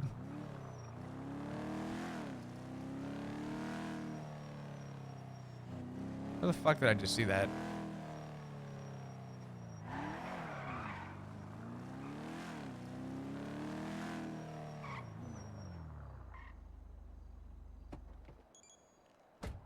There's just a coffee cup? Yeah, it is. Oh my God. No, just kidding. It's trash. Tails was so accurate. I will say, there is something that I'm doing in this story that people, some of you have probably realized and recognized by now, but every conversation has been impactful to Flop. And the way that I'm treating my story with my character, and I don't like to talk about these things. I like you guys to learn about them and like really listen. But if you've noticed, every conversation Flop has, the TLDR gets longer. The story gets longer, and I know everyone's like, haha, funny. But have you noticed that every time Flop explains the story, he repeats himself? But there's an addition to every single time he explains it.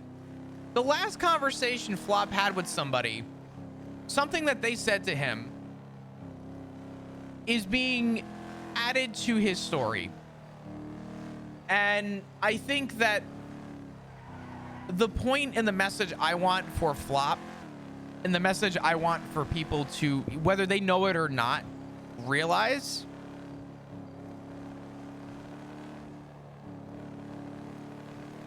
is that every conversation means something to Flop.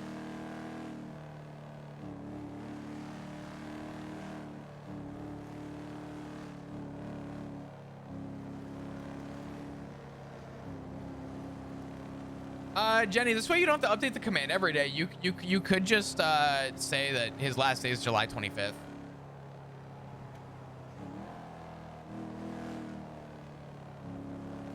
Well, Book, that's what I'm saying. The revealing of the thought process is what is so important about this.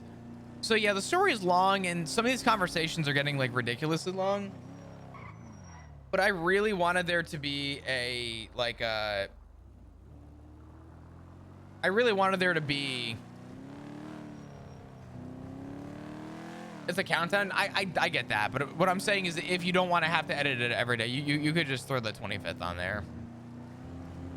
I was just trying to make life easier for you. Yeah. Flop's kind of giving his farewell and kind of seeing who wants to like be open to talking with Flop. Let me call Bailey. Let's see if Bailey answers. Hello there. You're telling me we have a shift 3 judge? Hell no. By all means, no way in hell. No, I'm sorry. That's something I that apologize. I want to be doing. Well, I mean, let's be honest. Good thing we have Murphy. Never mind. Anyway, how have you been? Wow. Talking about Mr. Sarcastic and Mr. Facetious here at the same time. Sounds like to me that you have your beefs. What's happening with you there? Yeah, I just wanted to call and say hi. I saw you twat out. I haven't seen you in a while. You know what's funny? I just drove by the old courthouse. They want an occupation. Yeah. And I saw you tweet out and I was, it made me think about when you asked me a long time ago why I don't have a weapons license. And I told you I was maybe around 4 months, 3 months. And you said, Flop, why the hell don't you have a weapons license? And I said to you, I don't believe in guns. And I remember the day that... Mr. Officer of the Law there. You're digging. Officer of the law for a couple more weeks. What, you quitting or what? Yeah. Why? I recall that was something that you were very excited to be a part of. Yeah. I was. And to be honest, I'm still passionate about that job, but I'm not held to it like I once was. Fair enough. The uniform changed. I don't think I did, but I think the uniform definitely changed. And I think I've had a lot of things come up recently, more in my personal life, that I feel like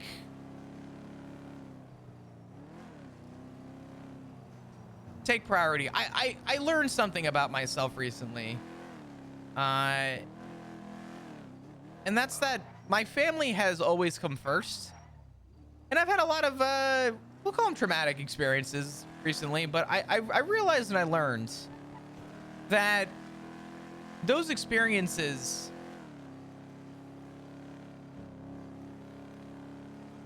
didn't matter, and that the only thing that is a constant in my life are the people that do care for me and the people I care for. And I've come to realize that the job is very secondary nowadays. It's not very... the job comes first and everything comes after. It's very opposite for me now. I don't know. Is this in regards to if I'm looking at the MDT 11 days ago? What happened 11 days ago? Well, I can see your reports here, and it says a group kidnapped you off duty.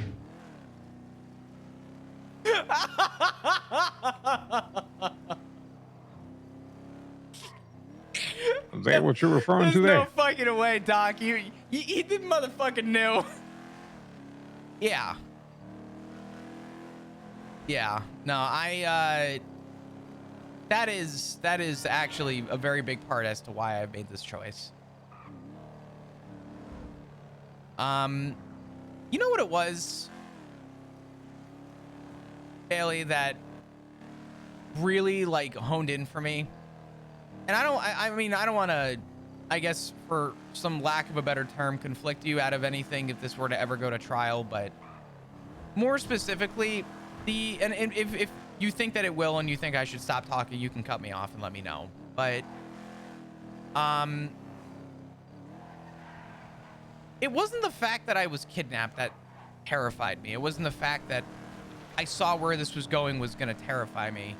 What terrified me the most out of the incident 11 days ago, which I can't even believe I'm saying that feels like it was so much more recent, was that I had not been on duty a couple days prior, and there was some conflict between Hydra and the PD. And when they asked me about it, I didn't know what the conflict was. And I'm sitting on the top of the nudist camp on the peak, and it clicked with me that, oh my God, I'm about to die for a war that I don't even know about, for people that I have no involvement with. And it hit me that I was really about to lose it all over nothing. I mean, I like to think that I'm a pretty outgoing people pleaser. I'd like to think that when people think about me, they think of somebody that they can trust to have a conversation with. And even if I sold it and drilled it into them, that this is what's going on. Now, I get it. They had a message to send to the PD. Not saying that they were writing it, but I'm not holding a grudge on them either. The main point that got me was that even after trying to be that bridge and be that people person, it still wasn't enough. And what were they gonna do? They were gonna put a photo of me on the whiteboard and, oh, looky here. Here lies Flop Dugong, died doing what he loved. You know who else died doing what they loved, Haley? Oh, go ahead. Rooker, Aziz. I'm sure the list goes on. Yeah. I didn't attend their funerals. No one did. Because they never had a funeral. I was going to say, I wasn't aware that one actually took place. Mm-hmm.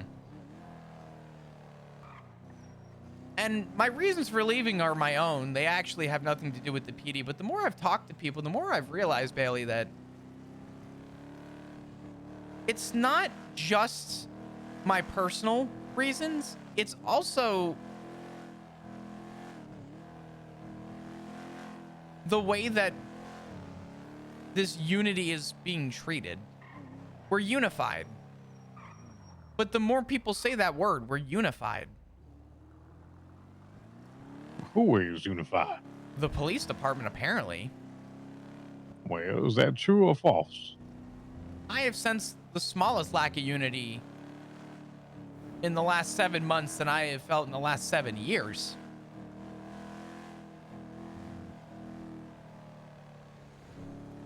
And I think that speaks volumes.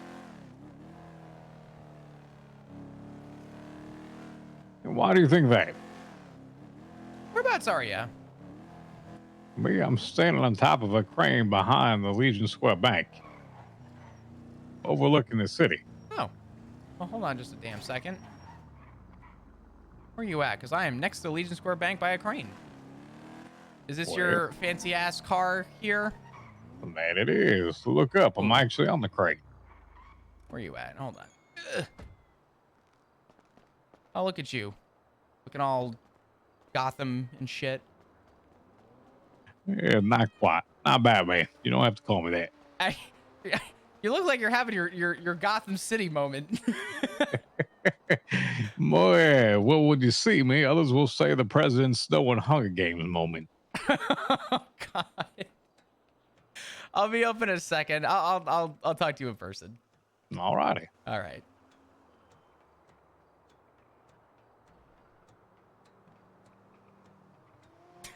Motherfucker actually having his Gotham moment. He's driving his Batmobile. His actual fucking Batmobile, by the way. Sitting on top of a burning city.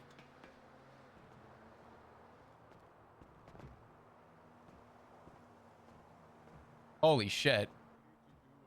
To marry you and another individual. Want me to give you a second? Yes, it is 25,000. I'll give you a sec. Wait a minute.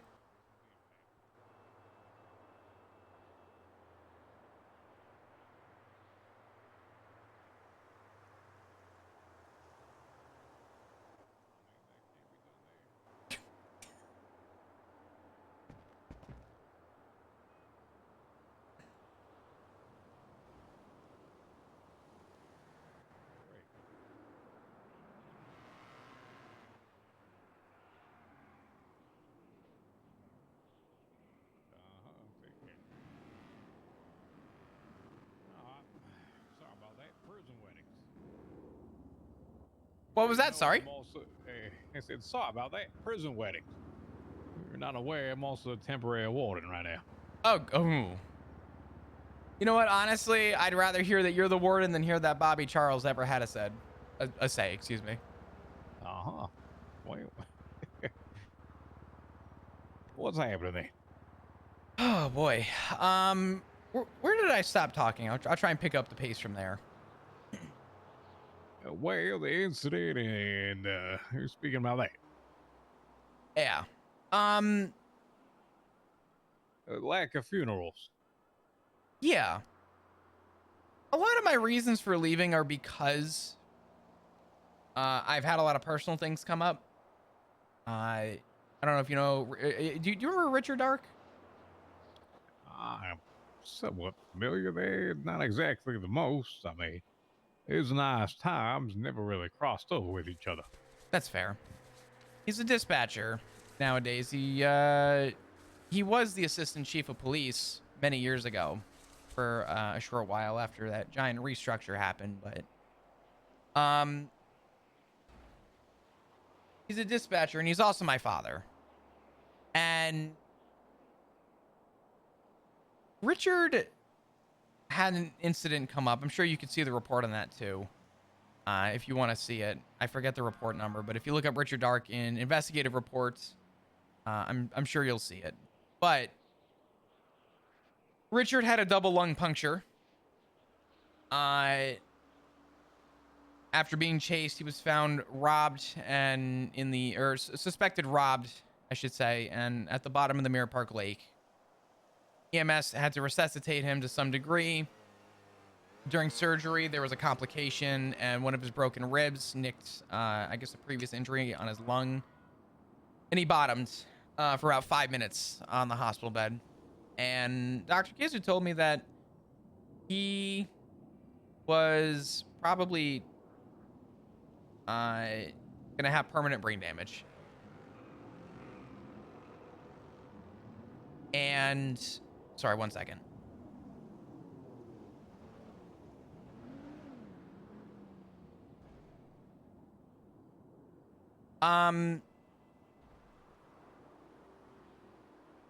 And that was days after my incident, right? So mine was what, 11 days ago, and Richard was probably about 8 days ago or so. Maybe 7. But he's been in the ICU since. So I'm sorry to hear that. yeah, I appreciate it. My incident happened. I was gonna go down for a cause that I knew nothing about. Richard came by, and I finally, after like almost a week, I said, you know what? It's time to go back to work. It's time to do this right. Proverbial what right? Get back on track with life, or so I thought. Get back on track with life. It means going back to the thing that you had no idea what you were ready to put your life up for. Yeah. Well, the realization of what scared me was a concern, but then after I realized just the effect it had on me, and I'll kind of get to the point of when I realized, like, it all blew over. I got on duty. I called, dispatch 225, 1041. Called that I was on duty, ready to patrol. Immediately get a phone call the other day from Officer Maeve, and she said, I need you down at CMC. Walked What in. is CMC? Crusade Medical Center. Never mind. Yeah. Go ahead. I went down, and she said there was a double homicide. They're unrelated. And I said, oh my God, is there anything I can do to help? That's insane. She's like, I need you to talk to the victims. Archer? Yeah, that was Archie Archer and DeMarco? Yeah. Something DeMarco. I heard about that one today. Yeah.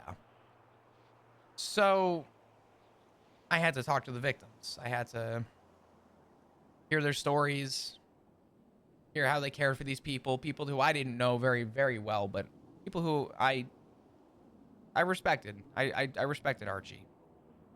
And while this was happening, I had to walk by my father's ICU bed, and he's got a tube coming out of his mouth right now because he can't breathe on his own. That messed me up a little bit. I then, we got a call immediately while we were at the hospital of a big incident that happened up north. I started rushing up, and Slacks turned around and said, Flop, why don't you stay and get victim statements when they start coming down? So I was talking to one of the 3 victims. I was talking to this gentleman, and he was telling me, he's like, I'm really worried about my friends. I said, don't worry. Your friends are right now getting surgery. I have an officer there waiting as well. They'll be taken care of. They'll be good to go. And the guy's telling his side of the story on who it was, what happened, blah, blah, blah. Just giving me everything, right? And I hear on radio Slacks go, what do you mean? What do you mean there's another one? And the cadet got on radio and said, one of the victims from the other incident up north didn't make it, and that was Chastity Marie. Used to be a receptionist at MRPD. And I had to look at this man now who I didn't know how he was going to react, and I didn't want to be the one to break the news to him. And I told him, I said, you going to be around? He goes, yeah. I said, why don't you hang out by the ICU ward and talk to the doctor? Slacks gets on radio and goes, Flop, I need you to lead that case. I need you to take that. And for the first time in my professional career, Bailey, I sat in the corner, not in the cafeteria, but do you know where the cafeteria is at the hospital? Not quite. So if you were to, for all intents and purposes, sure. If you were to run straight out of the cafeteria and keep running straight, you would hit the doors to the ICU ward. So it's kind of a straight shot there, but there's a cubby before the entrance, and I sat there, and for the first time in my professional career, I cried. I bawled my eyes out. It was too much for me, and it was overbearing. And I had conversations with people, and I told people, I said, I can't do this anymore. I can't do this anymore. I'm giving up. And I wiped the tears and said, let me do my due diligence, full documentation of Chastity, photos, evidence, everything. Report it went. I drove back to MRPD to go off duty. And when I entered MRPD, I got a phone call from a doctor saying, you know, how you doing? I said, not great. Dr. Portier, very, very, very nice doctor. She goes, I'm sorry to hear. She goes, well, I have maybe little good news. She goes, they're alive, but Tessa Lamb is in the ICU, and you are one of her emergency contacts. And it just became overbearing. I mean, I practically lived in that ICU for like 2 weeks. And I think about it nowadays, now that I'm past that point. But in that time frame, I had to see the people I love and care about on hospital beds, wondering if they're even going to wake up, if they're even going to pull through, if they're even stable. I had to talk to victims of people who loved these people, who saw these people. And I had to see the passion and the drive that these people had for the ones that they cared about. And it scared me to think that maybe I won't be there for my family when they need me. And I told Lieutenant Sky, I said, I'm formally submitting my 2 weeks notice to the UPD. I quit. I'm done. And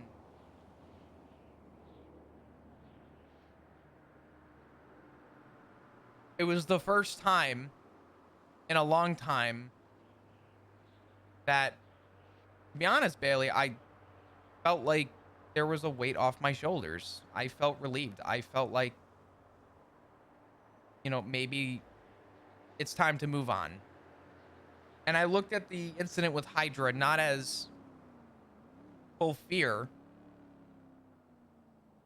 but as a second chance.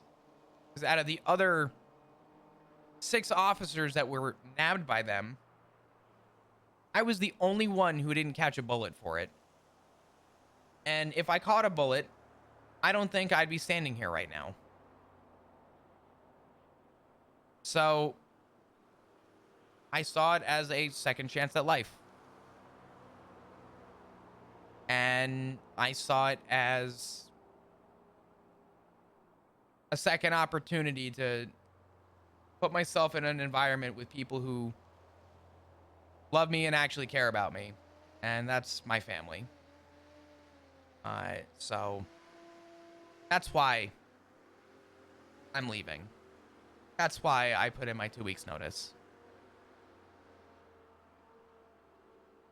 Well, it's first off, it's a cause. If you believe in that cause, I can't fault you for that whatsoever. Your importance of what is meaningful to you in your life versus that of a job which you clock in, you clock out for. If you have some semblance of meaning, your job becomes secondary. That's how it should be. Your occupation should never be your life. Where it can define you, it should not, by all or any means, make you who you are. Because at your core is what is you are truly. And it seems to me like it is your family. At the same time, I mean, frankly, there's a bigger issue of what happens within the city and how people are treating other people. I mean, for God's sakes. It wasn't just the other week where, and out on Twitter, every member of the DOJ was being hunted. I don't understand why. Just similar to your situation. You weren't aware of what war that you were in or why things were happening, because reality is usually someone else's fault, isn't it? But you're the most accessible one at that time. So of course someone has to take it out for you. They don't ever look outside of that. Who you are. Who you belong to. Who you go home to then. And if a job is a means to an end and it doesn't define it, then reality is you should put those priorities above your job. I'm not going to dissuade or change or try to take you out of that, and I'm sad to hear that that is what you're doing, but at the same time, I'm relieved to say that it's probably for the better in terms of a family. There's nothing wrong with that. I appreciate that. I can say with confidence that I think it'll be nice to surround myself by people who I can call family, because I don't think I've been able to for quite some time now.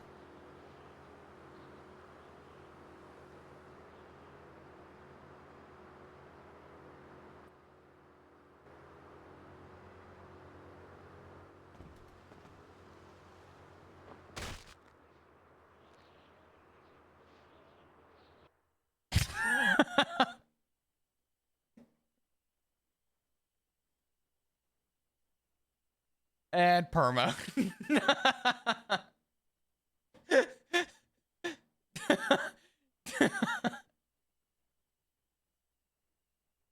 Holy fuck, that was funny. Also, by the way, god damn it, hi all my friends, Missy, Chandler, Simon, Jared. Hi guys. I couldn't respond.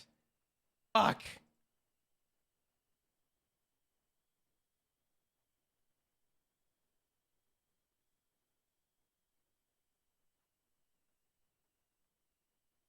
Oh man. Rose, thank you for the 21 months. Could we get some hearts in chat, please? Thank you, thank you. Dude, I can't believe Doc goes, sorry, Bailey goes, the incident from 11 days ago? Yeah, motherfucker. The incident from 11 days ago.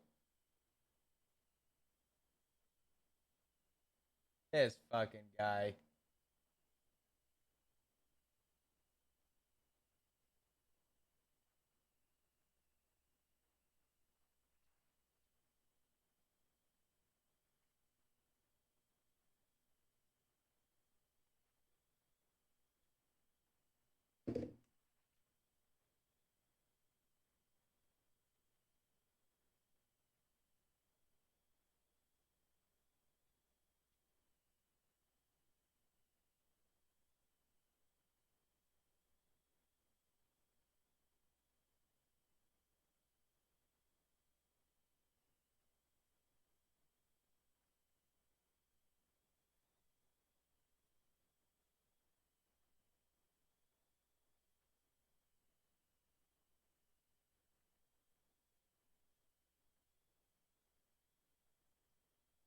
Oh man.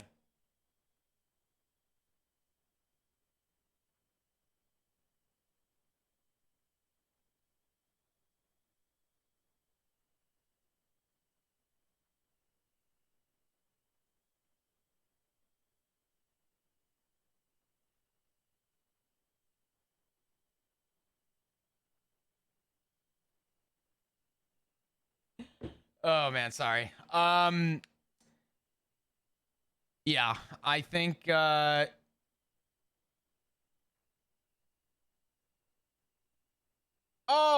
fuck, wait a minute.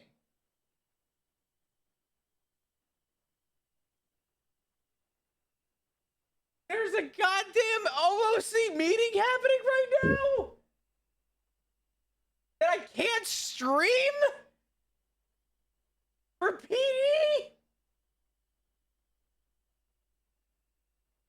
Oh, do I kind of think I should go to that just to piss everyone off.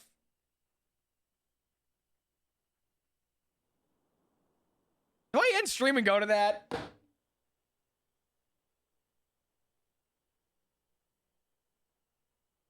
Chandler, you guys gonna be around tonight? My throat's been hurting. Good thing you're quitting, right? I kind of want to go to that just to fucking go. Unless Doc comes back. Let's see. Is Doc coming back? I'll DM him.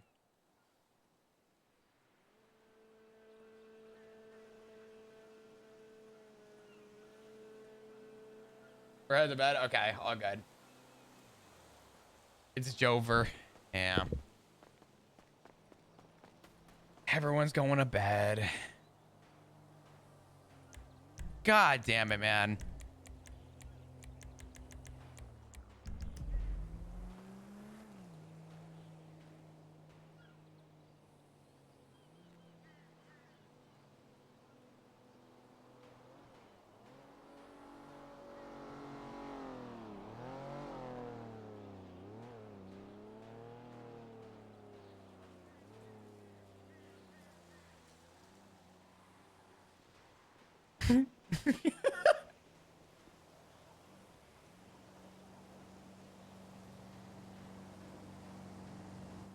I just messaged everyone and said I'll show up to the next one in 2 weeks.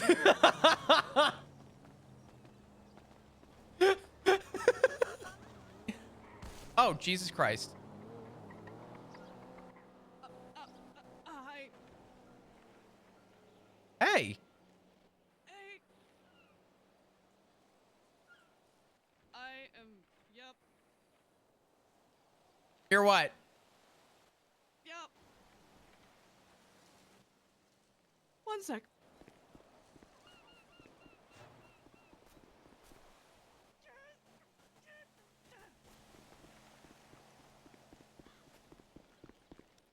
Hi. Oh, thank you.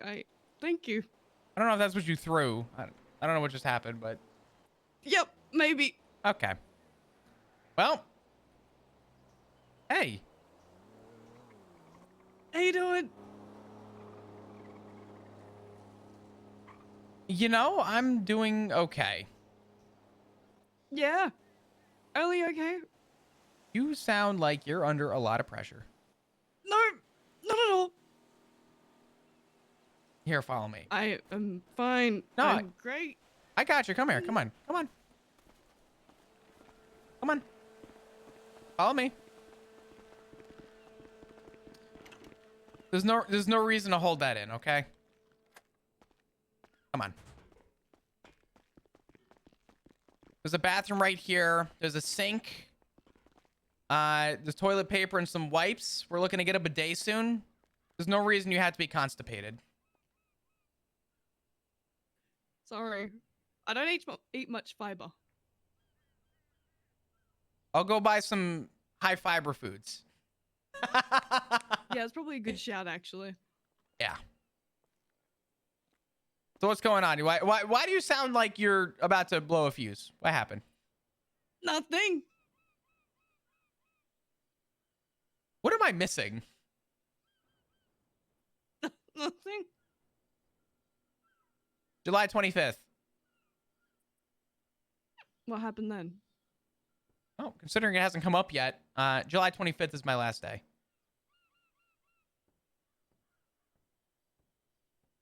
The PD, right?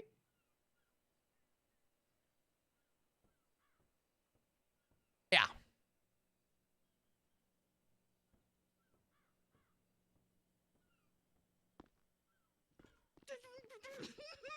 Yep, really? Yeah?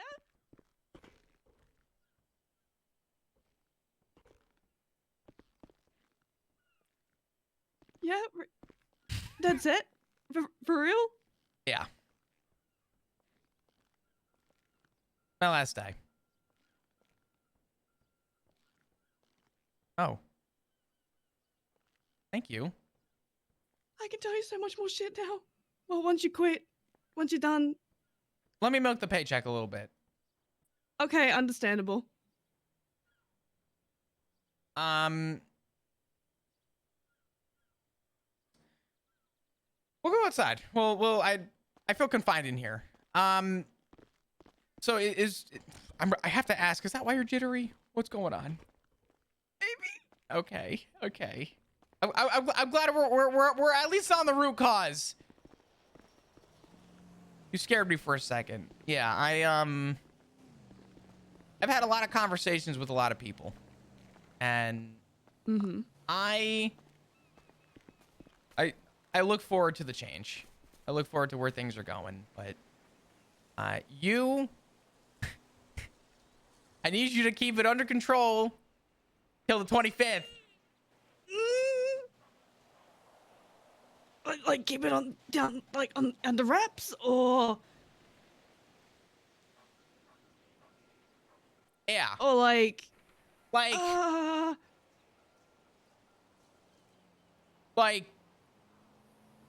keep it to yourself.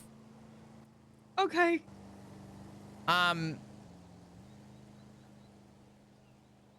You know, are you okay? Listen. I'll do my best. By that, I mean I won't tell anyone. It's just they're gonna think I'm actually constipated like you did. Yeah. It's in my lore to assume that everything comes back to shit, though, to be fair. But outside of that, do you have your car? You want to go for a drive? Yeah, it's around the corner. All right, yeah, let's go for a run. Fuck it, let's go. So, to kind of give you the phrase of context, a lot has happened, and I've had a lot of great conversations with people, ex-officers, people who I actually like look up to. Kit Archer. Okay. An officer named Tails. Oh yeah.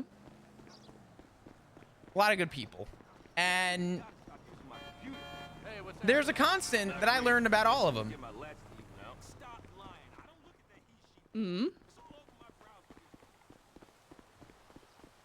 The police department, I didn't change. What the fuck is this? Oh, okay. I didn't change, but the police department did. Kind of moved on without you. What's that? Like moving on without you. Fuck! I didn't want to drive this anyway. Don't worry.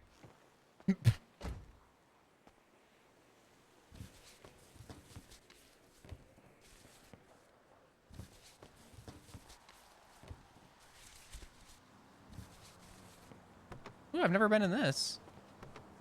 Yeah, I need to get a repair kit on it. Fuck. Hold on. Wait.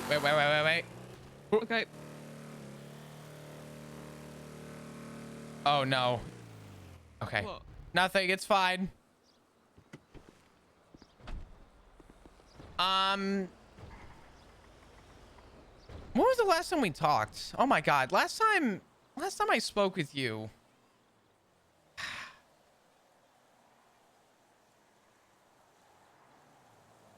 we may want to go for a drive for this talk. We'll go for a drive. Yeah. Where to? Apparently Sorry, out I of your just had- car. Jesus Christ.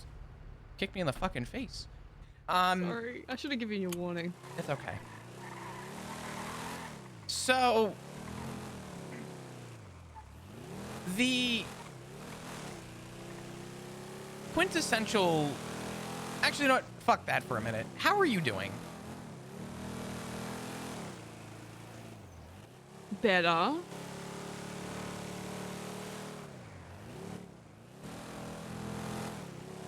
You still gravitating to the booze at all? Yeah.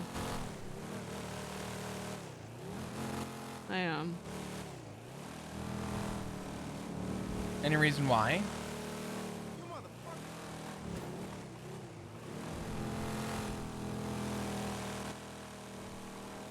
I'm frustrated over the lack of things I can do to help right now. And I don't know how to be constructive with those feelings or what I can do. Because someone comes to me with an issue, I'm like, okay, we can try and resolve it. We can you know what I mean? I can't do anything at the moment. And it's just, like Richard being in the ICU, when you went to the ICU, it's just, yeah, I don't know what I can do.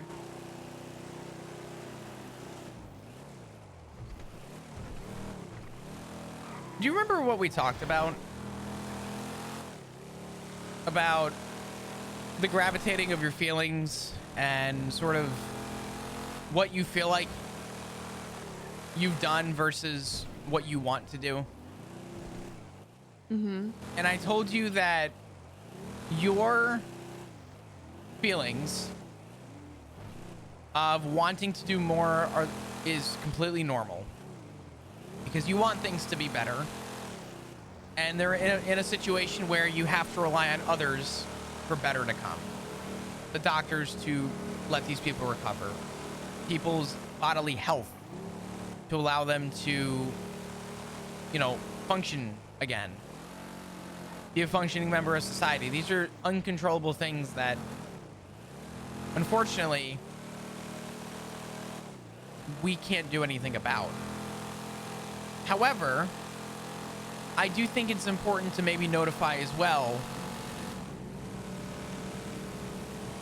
that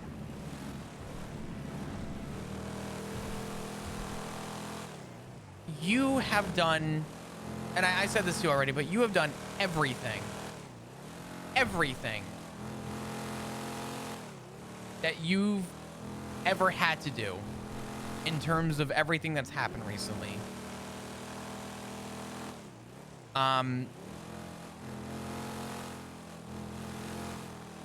You've been there for the family. You've been there individually. You've done everything in your power to make things right and do things for the better. And it's a hard thing to say that you have done enough because you want to do more. I want to do more.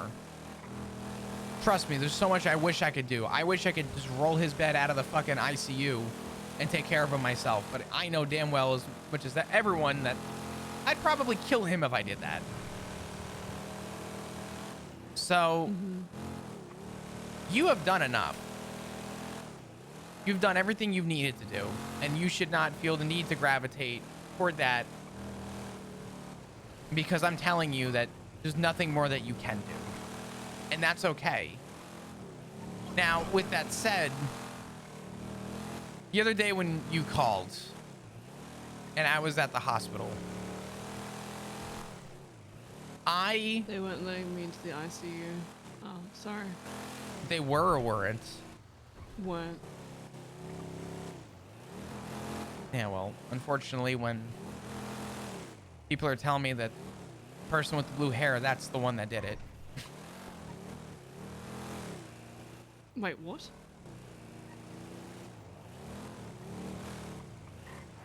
You were Right, identified. yeah, never mind. Yeah. Yeah, I did overhear that. Yeah, that was painful because I was notified to be lead on that case. And I'm going to have to go into work and tell people that I am not in the capacity to do that case. And the last thing I wanted to do was to ever have to convict you. And I don't have the evidence to convict you. I have the evidence to interrogate you. But right after all that happened, we had 3 homicides that day.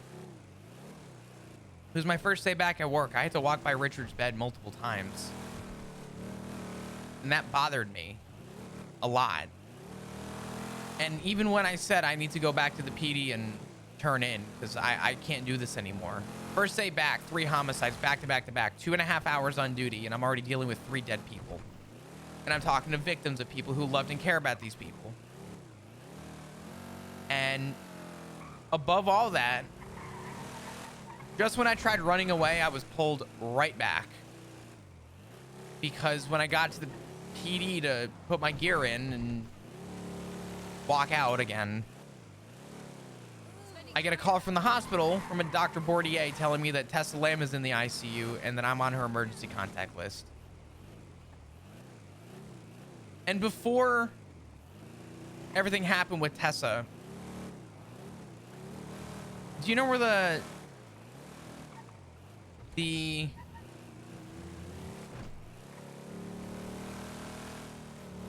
cafeteria is at CMC? In the hospital, yeah. I, above everything,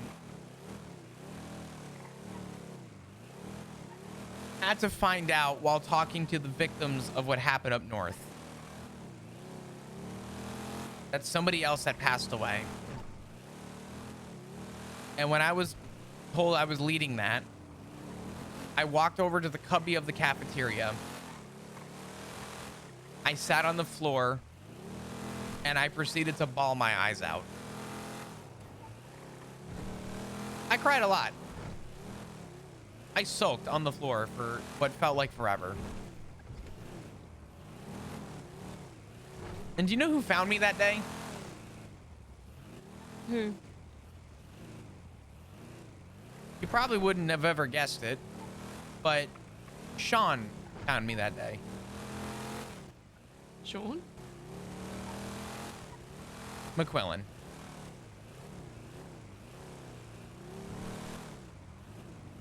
Laying on the floor. And he told me to get up. And I haven't told anyone this outside of Ziggy and you. And I don't plan on having anyone know because I have left this out of everything. At least for PD's sake, because I'm done. But I told Sean, laying on the floor, 3 hours. I've been here 3 hours. And in the last 3 hours, I've had to see 3 people die. And I can't do it anymore. And around that time, I had to wipe tears off my face. I had to fester up any personal emotion I had. And I had to, in uniform, walk into that ICU ward and finish my job. And that's when you called me and asked if I was okay, and I said no. And I don't want you to think that I was mad at you that day. Am I happy about it?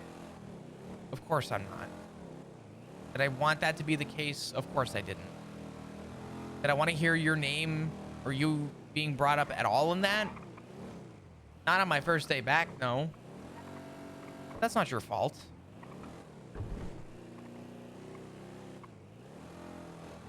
Yeah, we have this tendency to maybe be a little violent before it all. I'll be honest, based on what I know about it, I'll tell you this much.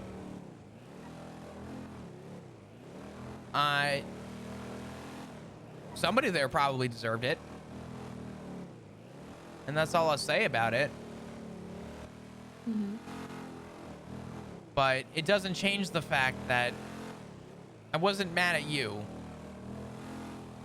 directly.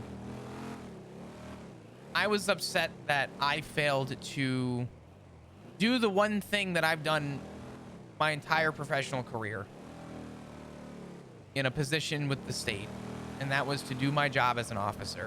It was the first day I ever broke down. It was the first day I gave up. And that thought scared me. It scared the shit out of me.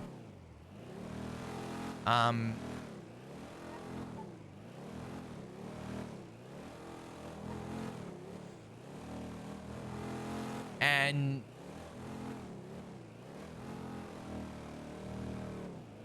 the fact that it scared me, and the fact that Richard's not doing good, and the fact that I, above all, care about this family before I ever cared about a badge, is why I submitted my 2 weeks notice. And the only favor I have from everybody, when I say everybody, I mean everybody, is people are going to know about this. People are going to have words about it. People are going to have very excited opinions about it. I had to tell Sean, because Sean put me in a position that day that I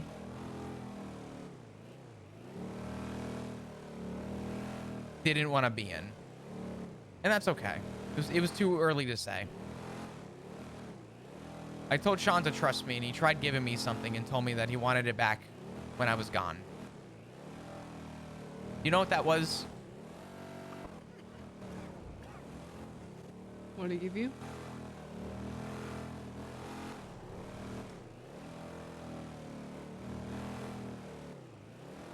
The gun. And I gave it back to him. Mm-hmm. And I told him what I'll tell you. I went into that job when I first got hired loving it. And I'm leaving loving it.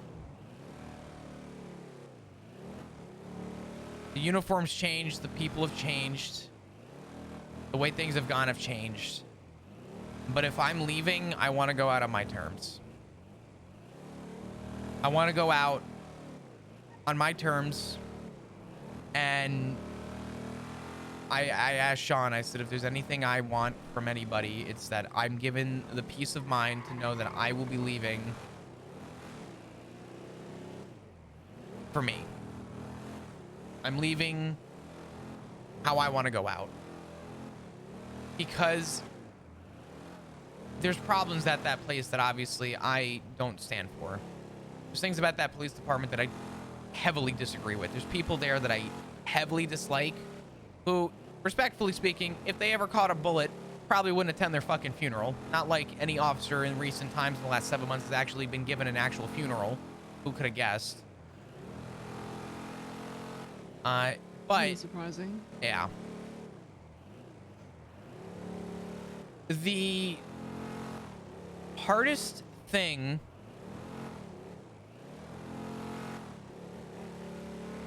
that I want to remind at least the people who are excited for me to leave is that there's a couple people at that place. Not a lot of them. There's actually very few, very scarce. There's maybe 5 or 6 who I believe stood for the good that I stood for, who had the moral understanding to respect the individual and not the job. The people who saw people as people and treated people as people and not as these horrible people, these horrible human beings. Assumed every civilian was a criminal. I want to leave knowing that those people are the real leaders of the PD. Those are the real people who gravitate to that message. Those are the real people. Rank doesn't matter. What matters is being a good person. And I don't want to be what I would believe to be, respectfully, an experienced example of going out negatively. Because if I leave that message, then I may actually kill everything in that place. But to the people that still find the love and care to be there, I want those people to know that they are the people that will keep that place going for the good things, not the bad. Hoping that they'll be the ones that'll actually make the change that that place needs, but that's my only ask.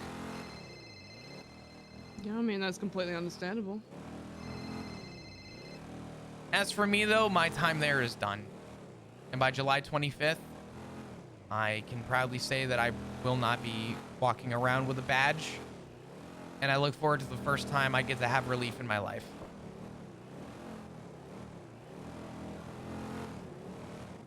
I'm looking forward to it as well. Really? I couldn't guess. I don't know what gave it away, Rue. Really? Ruly.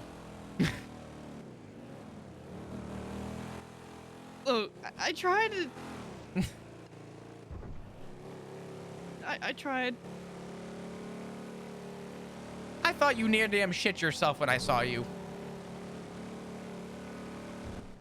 My bad. I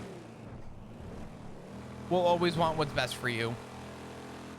And I will always want what's best for Ziggy. And I will always want what's best for this family, for Richard, for Matt, for Etta, for Sean. I want what's best for everybody. For Hank.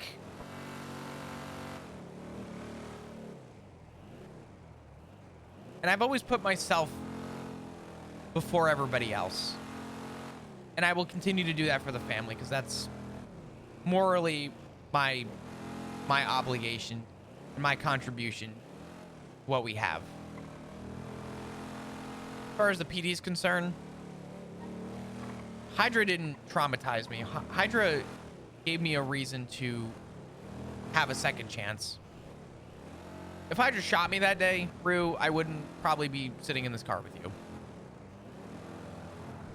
The fact that my life was spared and I'm looking at this as a second chance to maybe do right and not have a little cute photo of me on a whiteboard for a couple weeks commemorating my life dying for a gang war between the police department with context that Flop had no involvement in was not the way I wanted to go out. That's not the legacy I wanted to leave. That's not the people I wanted to walk away from. I figured with everything going on, my terms are mine. And I think my terms are what are most important. By do good, do you mean do good by yourself, or...? Do good as in... finally, for the first time in what feels like a large portion of my career, at least since the collapse and I had a chance to be with family, do right by me and put myself first for once. Good.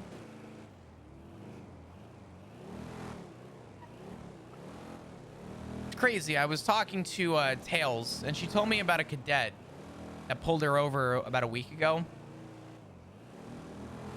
And Tails asked the cadet and said, "Why did you apply to be an officer? Like, what's your drives? What's the things that like mean the most to you? Why'd you do it?" You know what the cadet told Tails? I'm guessing some bullshit. Take a guess. I'll I'll give you one guess, because even if I gave you 10, you wouldn't be able to answer this, but I'll give you a guess. Go ahead. They thought the job would be good for him? I don't know. The reason why he's an officer is because, quote unquote, I applied. Okay. Oh, this number's called me twice now. Hang on. Yeah, go for it. Hello? Oh shit, yeah, it's you. Oh, fuck, I didn't realize it was you. Sorry, I thought I was getting a call from some strange number. I was like, what the fuck?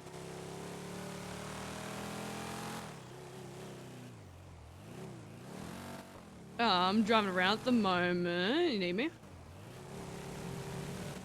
Okay, yeah. Yeah, I can meet you. Where do you want me to meet you? Alright, I'll swing by. Alright, bye-bye. Huh.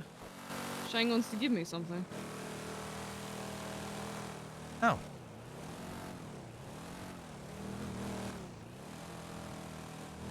So quickly swing by and grab it. Don't know what it is, so...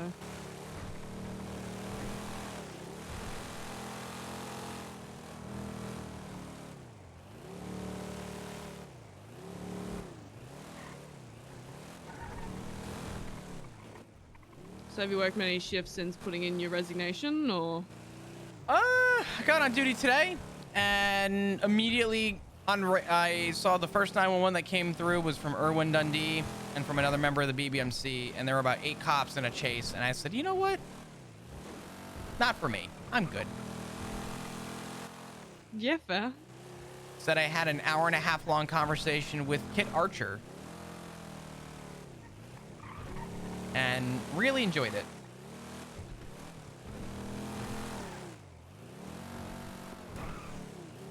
Nah, that's good. Well, not good about all the shit going on as soon as you sign on duty, but you know.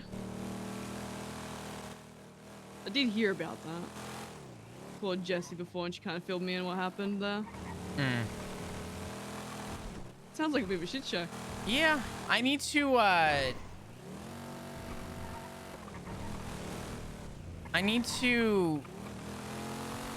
sell 2 of my cars.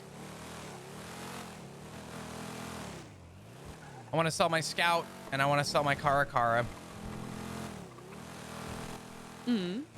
Hey, have you got buyers lined up or not? No buyers yet, but they're police vehicles, and I don't know if I can sell them to willy-nilly anybody. If I can, I've already been offered 400 grand for the Scout. Holy shit, okay. I don't think the government would like that, put simply. Yeah, nah. Alright, hang on. I'll quickly link up with Shang.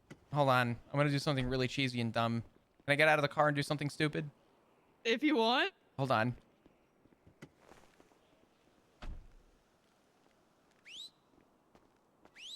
Hi, Shang! Hi, Shang! Hey! Hi, Shang! Listen! You be good, okay? You do great. Do good things, Shang. I'll talk to you soon, okay? You do good things. Just behave.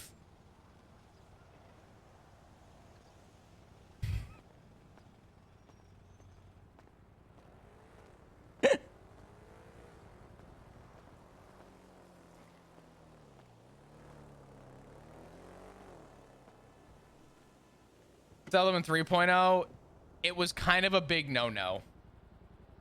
It wasn't a big no-no, but it was like a, you know, it was a thing.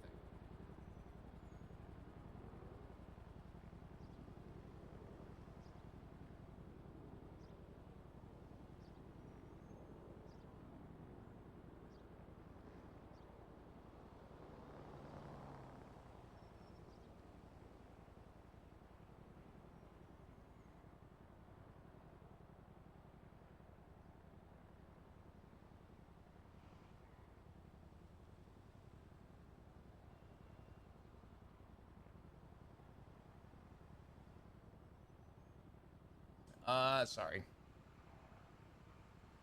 Sell the Scout to an EMS. That may not be a bad idea, to be honest. Those motherfuckers don't have... Embarrassing her daughter? Oh, yeah.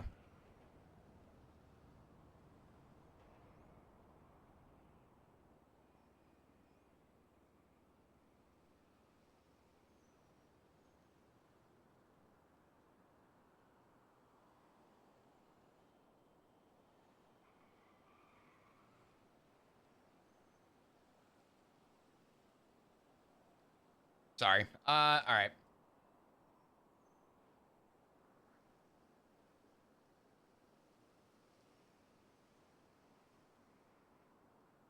Sending a DM real quick.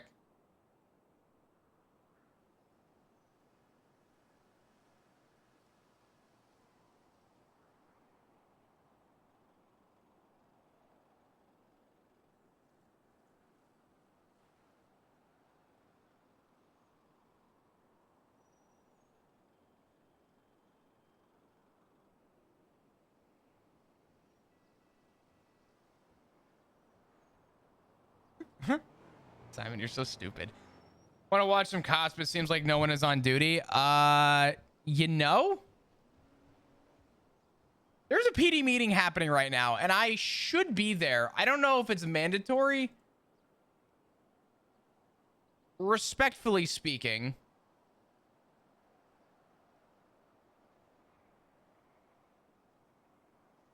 I'm going to say that again. Respectfully speaking, the amount of roleplay going on right now, being on the server was more than probably being at that meeting.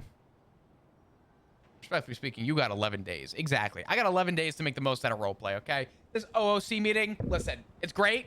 We love that shit. I love the PD. Flop? Fuck that shit. We outie. We got criminal shit to talk about.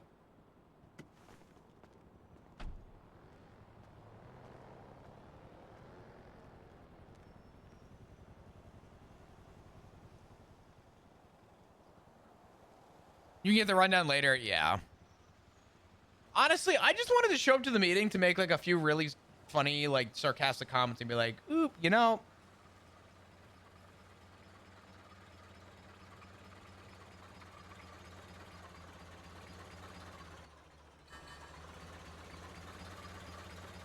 Oh my God.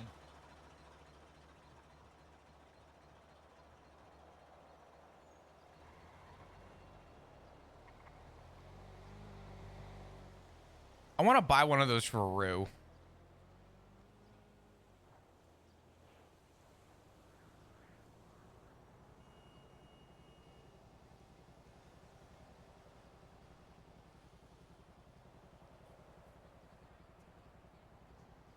I doubt it, man. I fucking doubt it.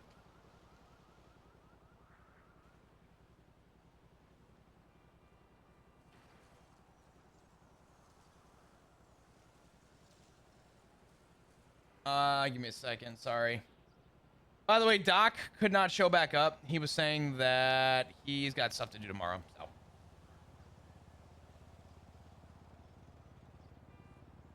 All right. Sorry. I'm caught up with stuff. I don't know all my DMs for a minute. God, dude. I'll tell you though. This RP's been so good. I really... Man, I really want to... Ugh. Oh, I hope you guys know, like, the video that Nightingale made, shit like that is why I do this. The art that you guys do is why I do this. I love that shit. On a level... that,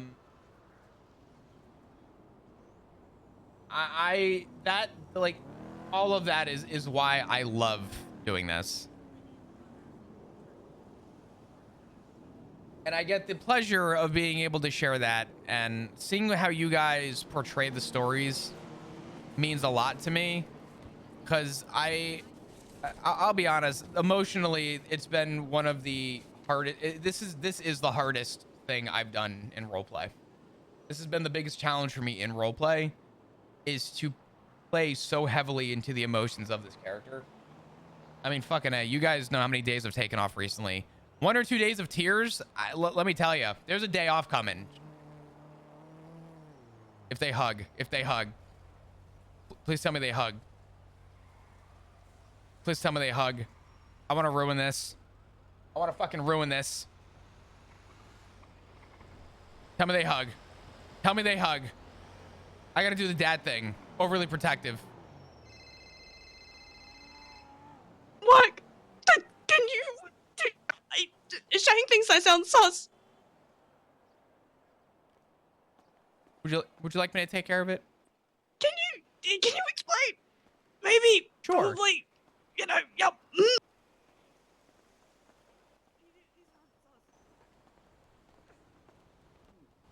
Hey Shang, how you doing? Good to see you. How you been? You been good? Yeah, no, I'm peachy. I And got you. Yeah, I'm doing okay. So pretty much what's going on is, you ever been to the Golden Corral? Is that a euphemism? I don't think so. No, it's I don't know if that's like a mountain euphemism. it's all you can eat buffet.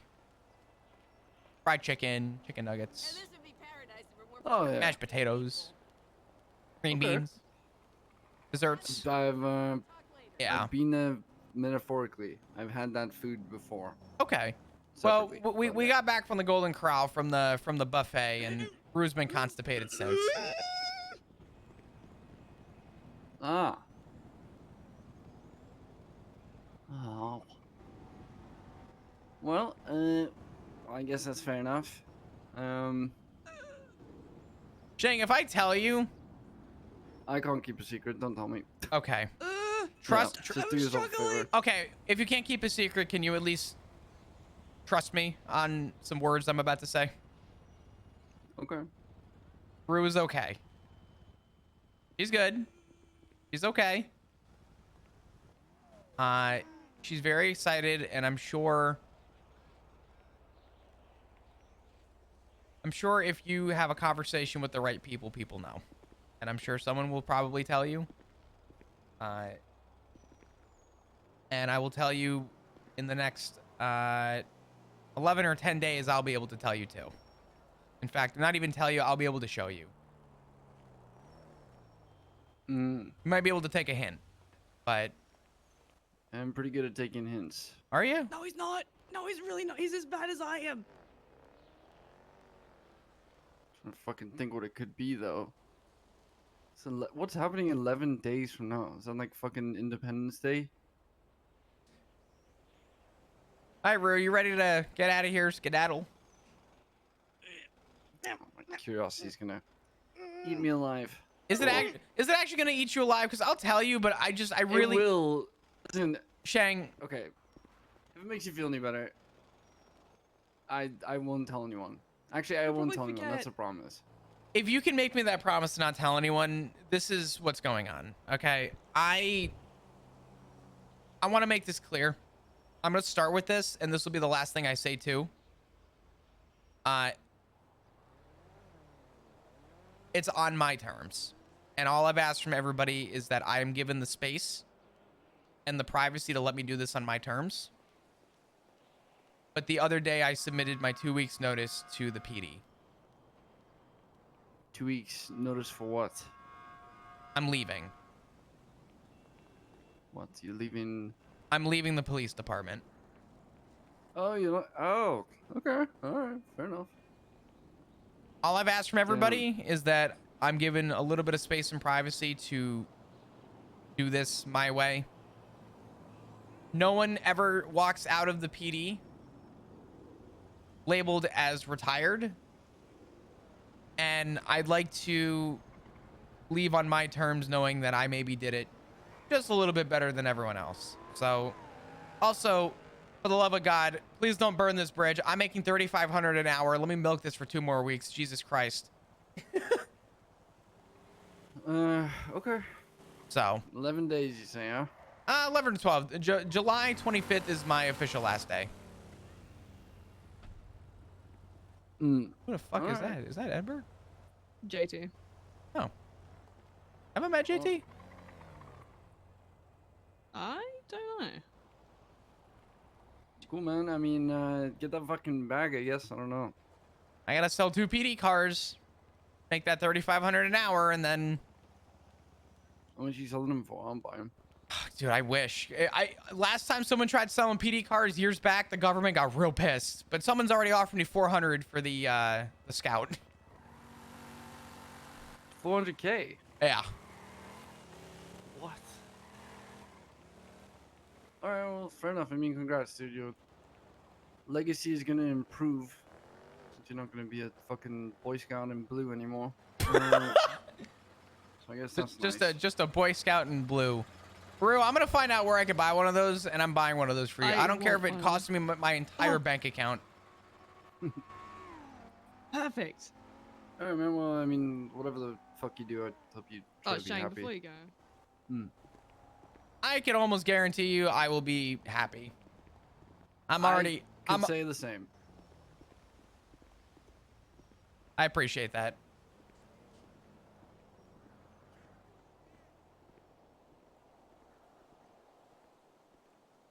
I thought Turner retired. Most people don't leave the PD with a retire. Most people,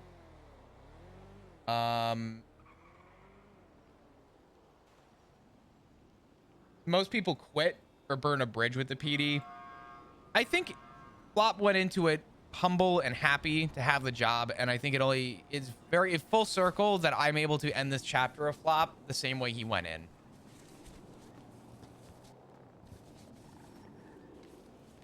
You know what I mean?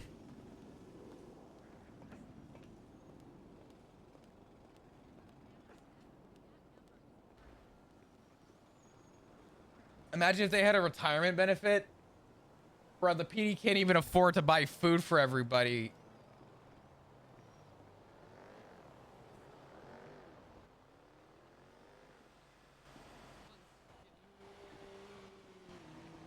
Yeah, all the ones that retired it was more of like a memorable, meaningful thing to like have an actual retire. Bye, Shang. See ya. See ya. Oh my God.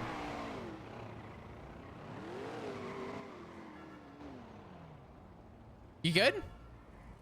Yeah. I was kind of concerned. For Shang? Yeah.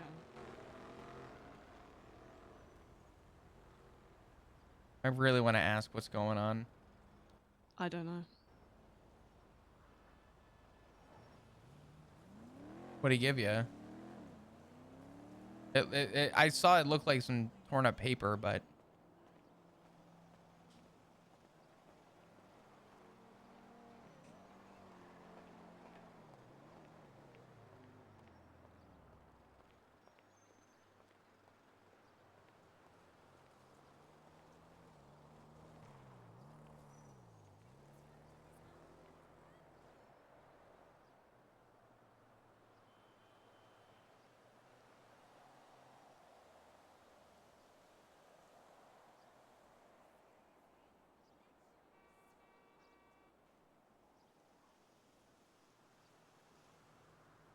I mean, now I'm not saying anything, but is he safe? Yeah.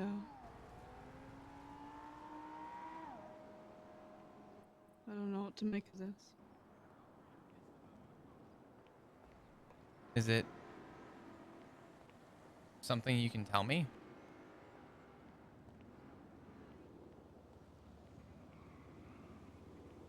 Maybe something I could help with?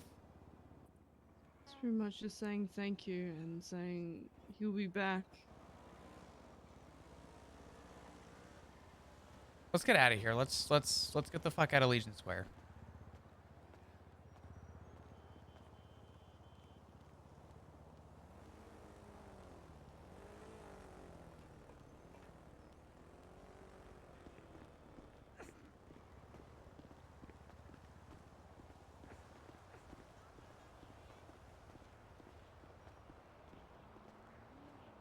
If Shane gets blooded out before Flop has a chance to get his feet wet, I'm gonna walk in that man's blood.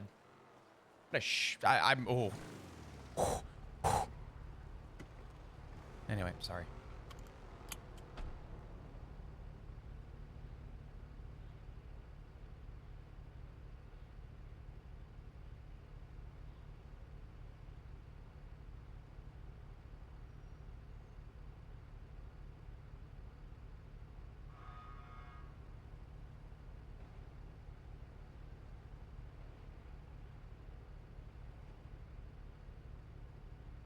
What's going on? You need me to drive? Yeah.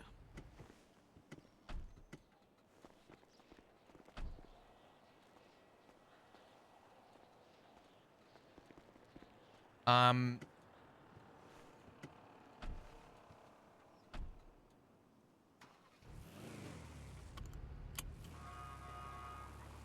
I'm not gonna ask for details, but he wanted to meet you in person to give that to you. Hmm.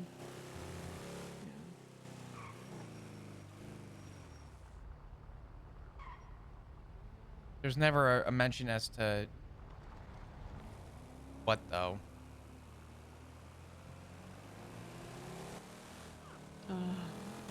Yeah, to be fair, he told me to read it later, but there's no way with how he was sounding and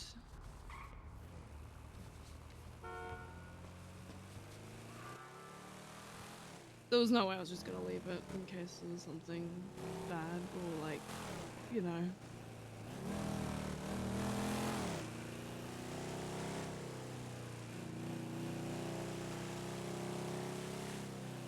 Can I ask a question? Hmm. Because based on the way you're speaking right now, it sounds like this was like a goodbye. For the time being.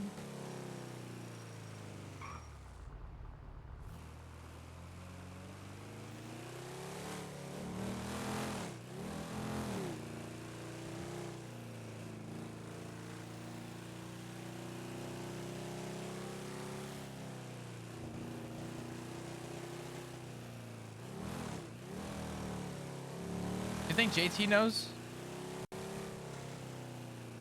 I don't know, but I have a lot of shit to pick up, if that's the case. Well, the reason I'm asking is because he didn't come over to talk. Not even like a quick hi or a drive-by. He just continued. Yeah.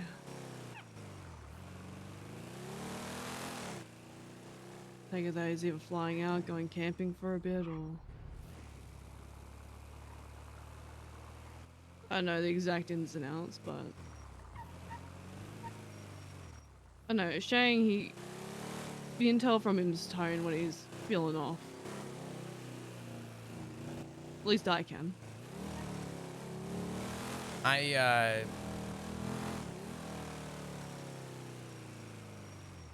can probably make an assumption, but I'm gonna ask you this. Did he give you a reason? No, no reason. He said, like, it wasn't bad or anything like that. It's just, yeah. I mean, even just talking to him then about what I said was not the Shang that I know. Something personal happened to him? I don't know. I don't know.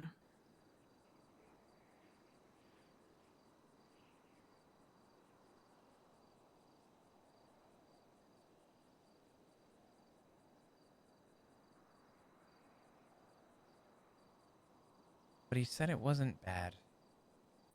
No, it's not like...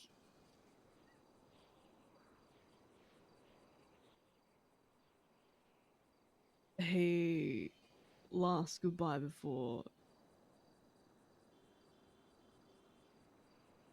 something like a blood out. It wasn't that at all.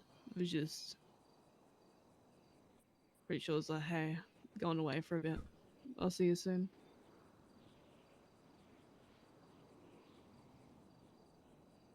Damn. He was very, very convoluted about it though.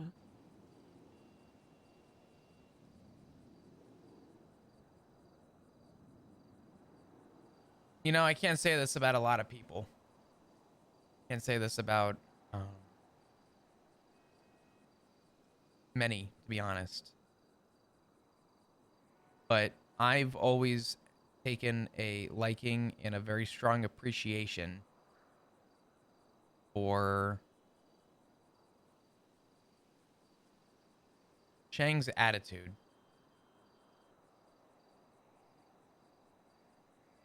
He's got a positive mind on him. He's enjoyable to be around. He seems very uplifting. The people in his surroundings.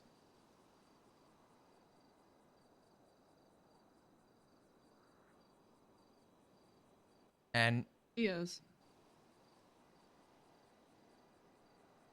even though I don't know what's on that note, and I don't have the context as to what his reasoning is, I would hope that if it means anything from quite literally an outsider looking in, I personally have a lot of respect for Shang. And I hope he knows that even though I'm just a nobody in the eyes of the club, that he's at least aware that he's valued. And I see the way that people respond to him and look at him. And it's obvious that I think everybody has a similar feeling about Shang. So. You know, when I first met him, I hated him.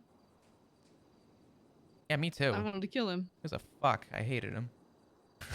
Well, he sent the prison into lockdown while I was in a wheelchair. And that was a massive struggle to get that sorted. And then after that, as a hang around, his initial interaction with me rubbed me the wrong way completely.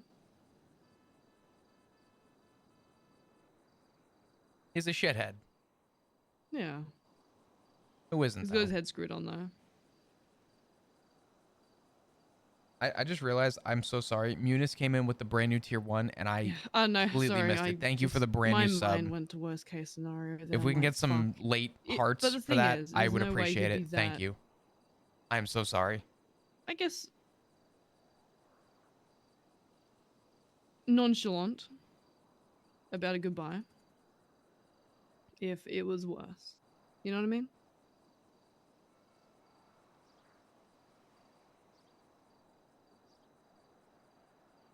You would hope. No, Shang, you would not be nonchalant like that if it was worse. Okay.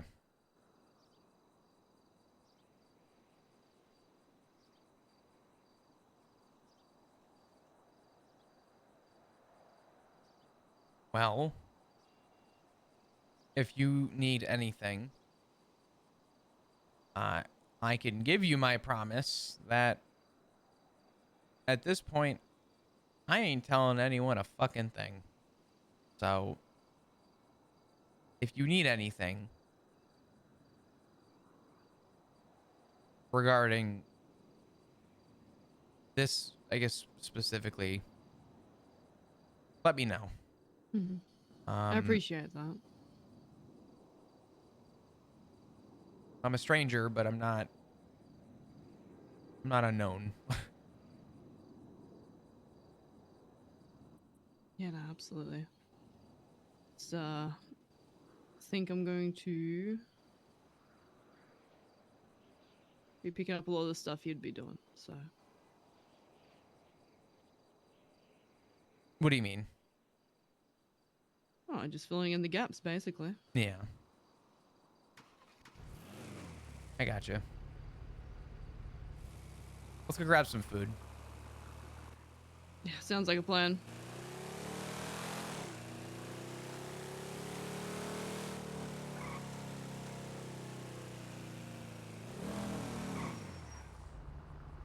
Motherfucker. What's up? Give me a second.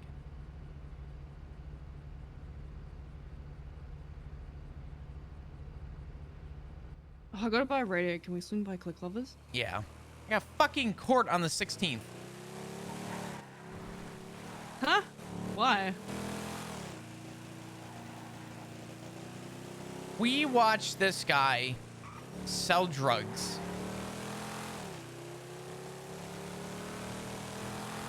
And we have photos of a handoff, and we have a call of a drug sale. Mm-hmm. And this fuck is suing the police department in the form of an appeal. He's appealing to then sue for violation of his rights because he was witnessed selling drugs. And when he was searched, would you happen to know, Room in Me, he had drugs on him. And he's contesting sale of drugs. Is he stupid? I'm not the sharpest toolest shed, but even I'm not that stupid. I'm going to go sit on that stand and get my first count of contempt. Because I'm going to say, am I on the record? Yes, you are, Flop Dugong. Great. This guy's a fucking idiot. Why is this in court? That's contempt. Probably. Either that or they'll throw the case out and then PD will be mad at me. Oh no. But what is contempt? When you're in a courtroom, it's the judge's...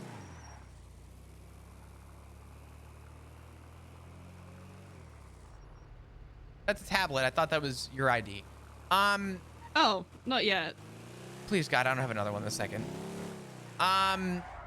But contempt of court, in simple terms, considering I'm not a big like law person, I'm really not great with this shit.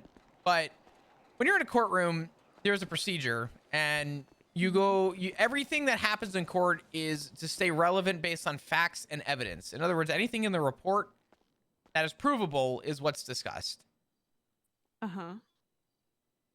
And there is a level of mandatory respect that happens in the courtroom that we all have to adhere to. And if we go out of line, a judge has the right to rule us for contempt of court. In other words, the actual phrasing of it is, here, hold on. Is that where you lie in court? Because I've done that.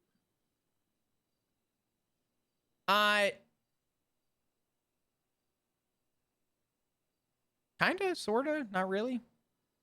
Oh, shit. Yeah, lying in court is something different. But contempt of court is... Like, if a judge were to say, like, hey, if you don't stop having outbursts, I'm going to fine you for contempt of court. Or for contempt. That's a shit guy. Yeah. Let me just quickly call someone and get on the radio. Oh, you're good. I'm going to step out, let me know.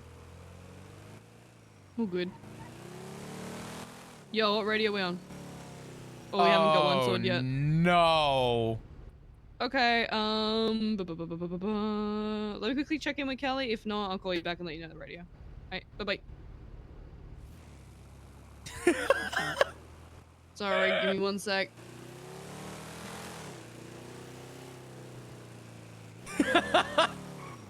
Yo, what radio are we on? Or is the one not being picked out yet? Alright. Right.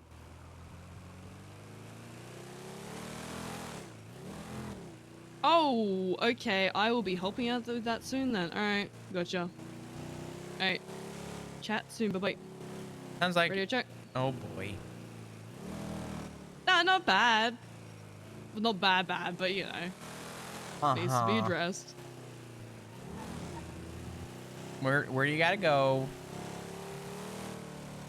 Actually, swing by.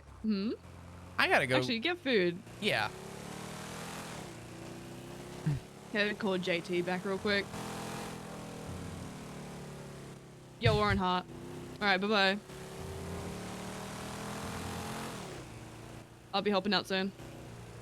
Well, we're getting pulled over. I'm going to steal that.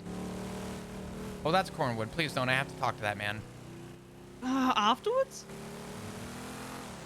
Yeah, I mean, whatever you do after, I don't give a shit. Perfect. Let me close the gap with a good friend. Ow.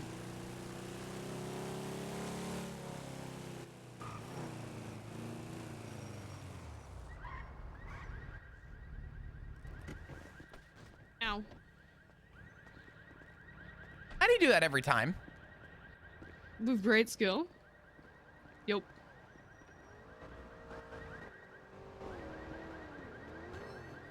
God damn it! Are we gonna have a Cornwood talk? That's a bitch. That's a bitch. Why you robbing my fucking boy? Why you robbing my fucking boy, huh? Howdy. Why you robbing my fucking boy? Whoa! Howdy. Hey, how much for this? How much? How much? Oh, can I have like a whip around This the is street? a 101 Lamborghini. This is an old school Lamborghini right here, partner. Oh, fuck yeah. Can I take it for a spin around the block, pretty please? No, Hey, it means too much. If you want to buy food, I'll give you money. I'm getting a call from No. Cornwood. Hello. Howdy, Fly. Howdy, Cornwood. How you doing? I'm good. Where the hell is everybody? There's the big there's a big meeting that was going on. Oh shit! Really? Wait, where are you? Why are you not on duty? I'd love to tell you, and I think that that's a deeper story than just an over-the-phone conversation. The long and short of it is I submitted my 2 weeks notice to the PD. What? Why? I would love to catch up with you and talk to you about it, but yeah, there's that big meeting that's going on, but I wasn't attending because I have 11 days. So What the hell are you gonna do? I don't even know, Cornwood. That's my problem. I don't know what I'm gonna do.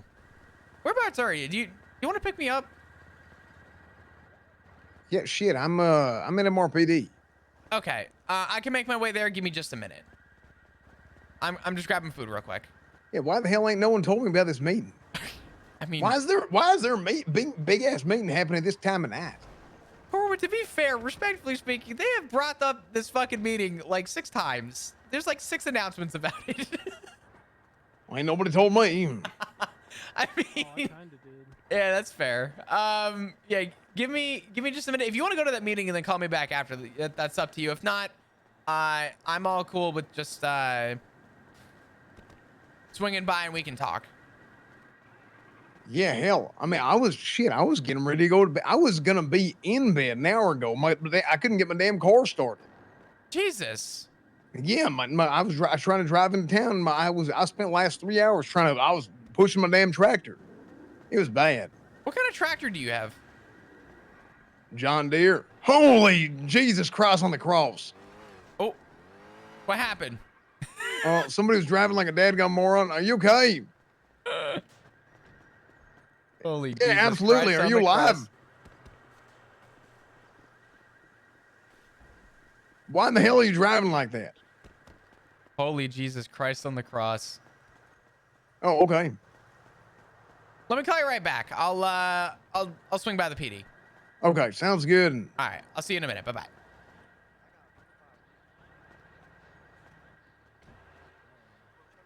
Hey, do you want to get me over to the PD real quick? Yeah, I didn't buy any food. Sorry, Oh. I got distracted. No, by it. you're good. I'll buy food real quick.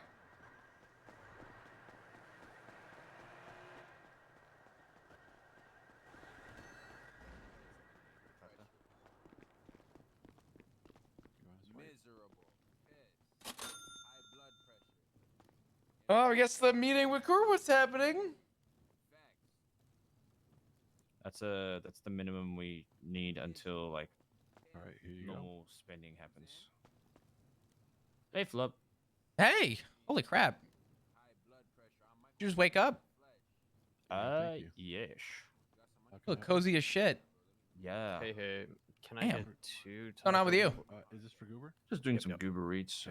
Gotcha. 2 taco plates and a bus and burrito. About to buy a bunch of food because I'm starving and so is Rue. Sorry, say again. Oops, sorry. I'm just running Goober Eats as the way to hang out with Dean and all that. So. All right, 2 taco plates and a bus and burrito.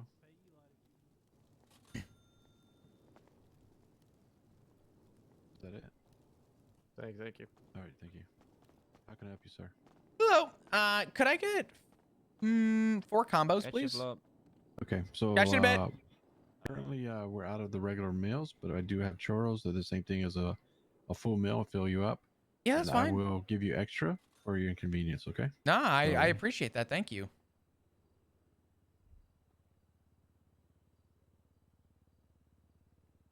How's your day been? Been good? Yeah, it's been pretty good. Just waiting for garlic to come in. Oh boy. How often, or I guess, how long do you wait for the ingredients typically? Well, usually I'm on point with it, but tonight I was short, so Oh, I don't know boy. if somebody came through and grabbed them or what. Interesting.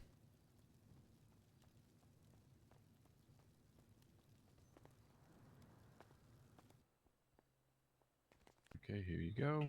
Thank you so much. I appreciate it, man. You were the best. No problem. Thank you. Yeah. So yeah, I have meals available. They're just for Goober because they're coming out here doing their hard work and that. Yeah, of course, absolutely. Right. Thank you. All good. Appreciate you, man. Thank you. Thank you. Hey, sorry, I was buying food. I was fucking starving. I'm on my way. Hell no, you're all good. I'm gonna call in right quick, and just find out how long it's gonna take, and I'll shoot you a text message. What happened? Oh, I'm gonna call. You're calling Yeah, into the there's- meeting? Yeah, I'm gonna find out what's going on. Yeah, I told them that I was gonna show up to the next one in 2 weeks. Okay, well, All right. Well, we're doing these every 2 weeks. no, I was just making a joke because I put my 2 weeks notice in. Oh shit. Okay, Yeah. But yeah, give me a call after, and I will talk to you soon. Okay, sounds good. And All right, talk to you soon, Coro. Bye bye.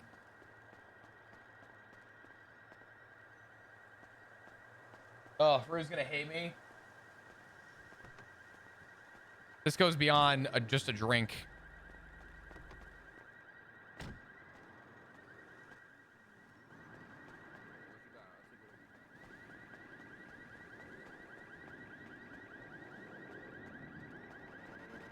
Happy to do that. Yeah.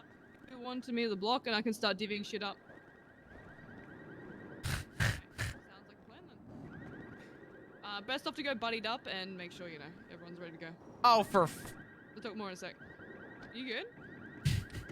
Don't worry about me. What? Are you good? Yeah, I'm fine. You lying sack of fucking shit. What? You have your goddamn cell phone in the glove box, and you're talking about people doubling up and getting everything ready. No.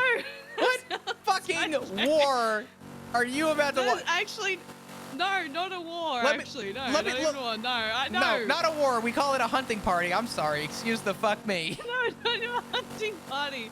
No, it's nothing bad. Also, who are you I should probably killing? Get rid of that phone. No one. No, I'm being fully honest right now. No one. Whose phone is it? Don't answer Have that. a look at it. It's mine. Has one number in it. I was gonna text someone, tell him to fucking back off. Hey, you may want to get rid of that. Yeah. So no one's dying? Well, I think of it. Yeah. No. You robbing someone? Robbing some place? No, actually, no. Boosting? Oh, I fucking wish.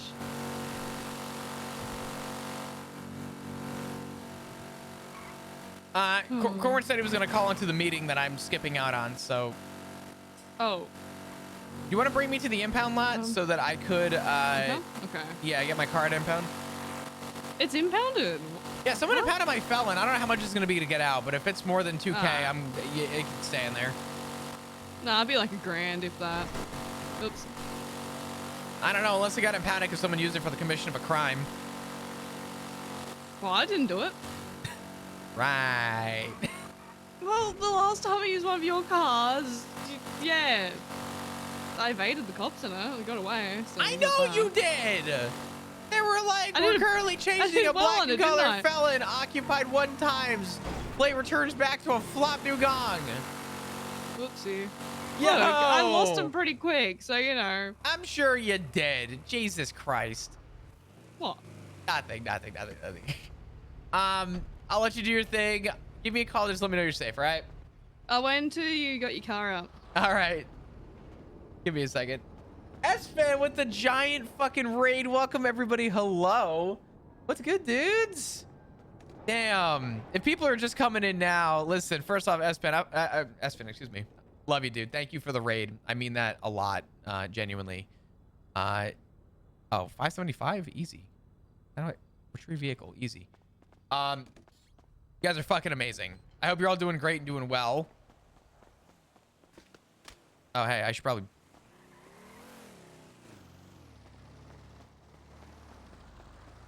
All right, I'm good.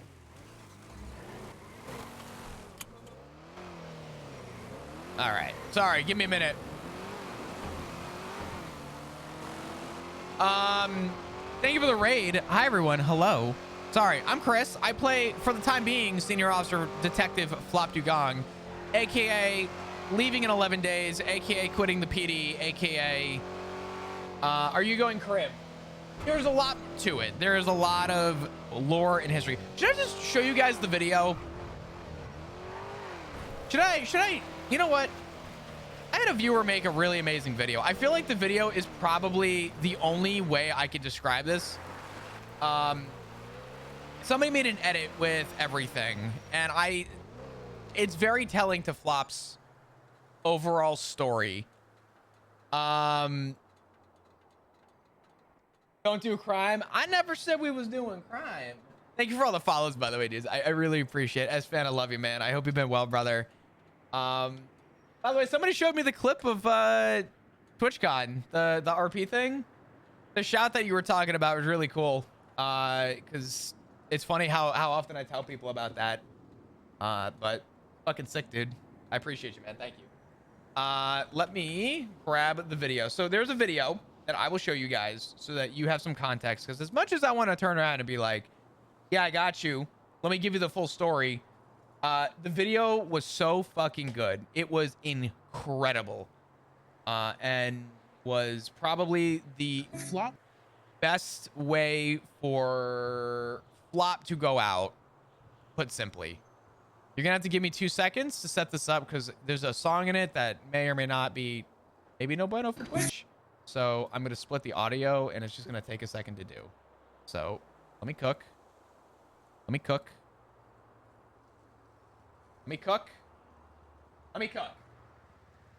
I'm cooking.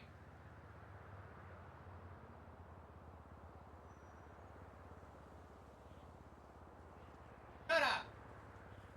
Of course he does, god damn it. All right. Thanks for the follows, dudes. I appreciate it. Oh, Anonymous with the 5 gifted. Jesus Christ. One of those people that got a gifted sub was Mobo King. That's really funny. Thank you for the 5 gifted subs. Can we get a fuckload of hearts in chat, please? I appreciate you all. You guys are amazing. Thank you. Putting us that much closer back to 800, which is insane. Thank you. Thank you. Thank you. Thank you. All right. Let's do the video real quick. And then we'll talk and I'll explain everything. So if you want to know what's going on with Flop, this is probably the best example of what's going on with Flop.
Damn, man, that video still fucks me up, and I've seen this like 47 times. So I'll give the context. This was made by viewer Nightingale. I did not commission this. Nightingale made this, and it's fucking incredible.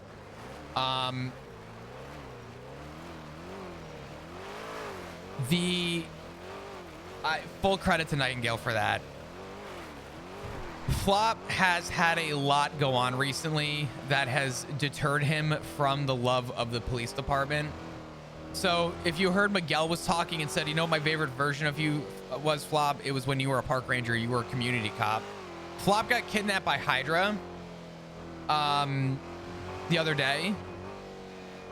I'll try and break this down because I don't have to talk slow and emotionally in character. I can say this out loud. So to give the context, this is not like a decision of fuck the PD and I'm out of there and fuck it all. Hold on. Hey, what's up? Oh, I just want to tell you, we're definitely not at war or any kind of conflict, because if we were, I would have given you my book thing. Okay. Is this your So, way of saying, yeah. where are you? I have to give you my book, or are you good? No, I'm good. Okay. All right. Yeah. Yeah. Just so you don't have to stress. All right. I appreciate it. Thank you so much. I'll call you soon. Goodbye. Yep, sounds good. I'll talk to you soon. Bye-bye. Okay. Sorry. So, Flop got kidnapped by Hydra, and he was kidnapped. He was held hostage because apparently the PD and Hydra have been at war in Shift 3. And it all started because Den Shiesty, I guess, was having problems and antagonized Hydra. And they were telling Flop that. And Flop was saying, like, hey, I'm not Den Shiesty. That's not me, man. Like, let me be the bridge for you. Let me be the communication to you. Let me be that person. The rock, the bridge, whatever you need. The foundation so we can resolve this problem. And Miguel told Flop, I think we're past the point of you know, essentially, you know, we're past the point of conversating. So they were talking to Flop, and Flop had just gone off duty. They literally nabbed him right in front of MRPD. But the biggest point of that conversation that Flop is telling everybody is that I wasn't scared to be kidnapped. I wasn't scared to be grabbed. I wasn't scared to know what was coming. I was scared to know that I was about to die for a war that I knew nothing about. Flop he wasn't on duty for a couple days because of some, you know, family stuff. He cares about his family a lot, but he essentially just said, like, I'm about to die for something that I don't know anything about. I don't have the context. And for Flop, that scared him, was that, you know, Flop's a good cop. He's a good person, but they didn't even care about that. They just cared at the idea that Flop was, you know, an easy pick for taking him out, which, you know, fair game to them. You know, they did what they did. But essentially, the big takeaway was that Flop came out of the ICU. He has a scar on his neck now, which you can see, because instead of shooting Flop in the head, and I rolled for a perma. I was gonna kill Flop during this whole thing. Flop called his sister and said, hey, I don't know what's gonna happen to me, but you know, I love you and I hope I get to see you soon. Occam's with the fucking raid as well. Good time to come in. I'm talking about why Flop's leaving the PD. This is great. I miss you, man. I hope you've been well, brother. I was talking to Asno earlier, and he was telling me, he's like, yeah, a name kept coming up. There's Asno. And he's like, you should maybe, you know, poke around and say what's up at some point. So I may have to poke the bear. I made Bundy a ranger again. Really funny you say that, because I made Flop not a ranger. Damn. That's really funny though. That's awesome. The bunch is back on Onyx. Damn, dude. Oh god. I'd love to make a little appearance at some point to say what's up. I appreciate you, man. I hope you've been well, brother. I hope things have been amazing with you. I miss you. I miss all of you, to be fair, but no, Flop is one of the good ones. I appreciate it. Thank you. So I'm talking about Flop's lore right now. So like, you know, like why everything is like, why it makes sense. So to kind of fill everyone in, TLDR for everybody that just came in from Occam's. Hope you all are doing amazing. TLDR, Flop kidnapped by Hydra. They were going to kill him off because of a war that he was unaware of. And it's funny you bring up Rangers, because when Flop called his sister to say, you know, I love you and I hope I get to see you again soon, instead of shooting Flop right then and there, they loaded him in the car and Miguel said to Flop, do you know what the best version of you was? It was when you were a park ranger. It was when you were a community cop. And Flop told Miguel, you know, the uniform changed. I didn't, essentially. Is it on YouTube? It is on YouTube. Let me pull it up. Hold on. Can someone find the video and post it real quick? Hold on. Hold on. Thank you. There's the video. But essentially, moving forward from that, instead of shooting Flop in the head, Flop was the only one of 6 cops to not get shot in the head for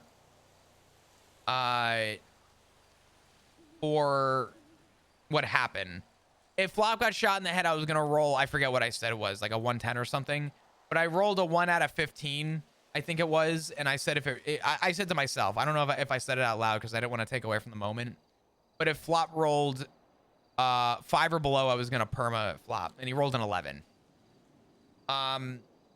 So Flop stayed alive, but I said that there was too much there to not have some kind of a big dramatic, like something's gonna change with my character.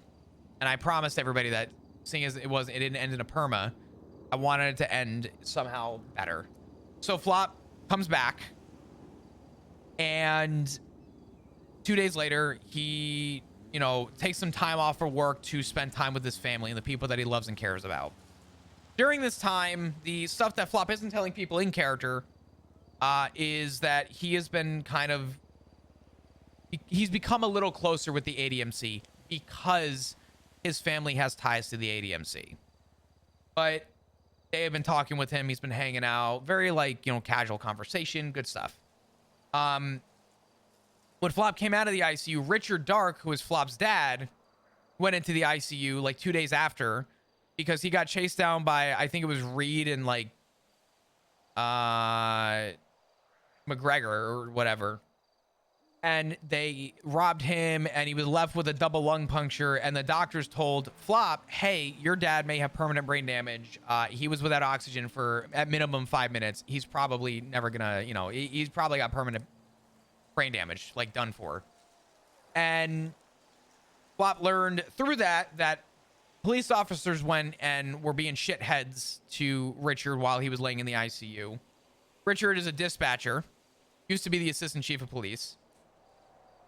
And that was a big moment that, you know, Flop learned that the cops there did not treat it professionally. So there was that. Flop had to go and visit. Flop had to go and see. Flop had to, you know, be there for his father.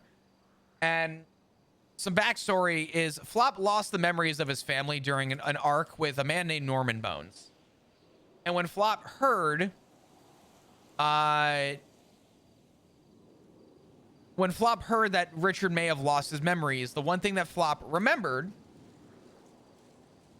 was that the one person that constantly tried to reincorporate Richard back into the family when Flop lost his memories, that's a whole other arc I could talk about for a fucking day. But just know that there was something that happened with Flop made a deal with death, lost his memories. It was a cool story, but I've played off for the last, since 3.0, that Flop lost memory of his family. And part of that was that Flop said that if it's the last thing I did, I want to make sure that my dad is rehabilitated back in the family like he rehabilitated me back into my family. Moving forward from that, Flop took another day off, and after like a week decided, you know what, I want to come back to work. It's time for me to come back and try and do this right. And oh fuck.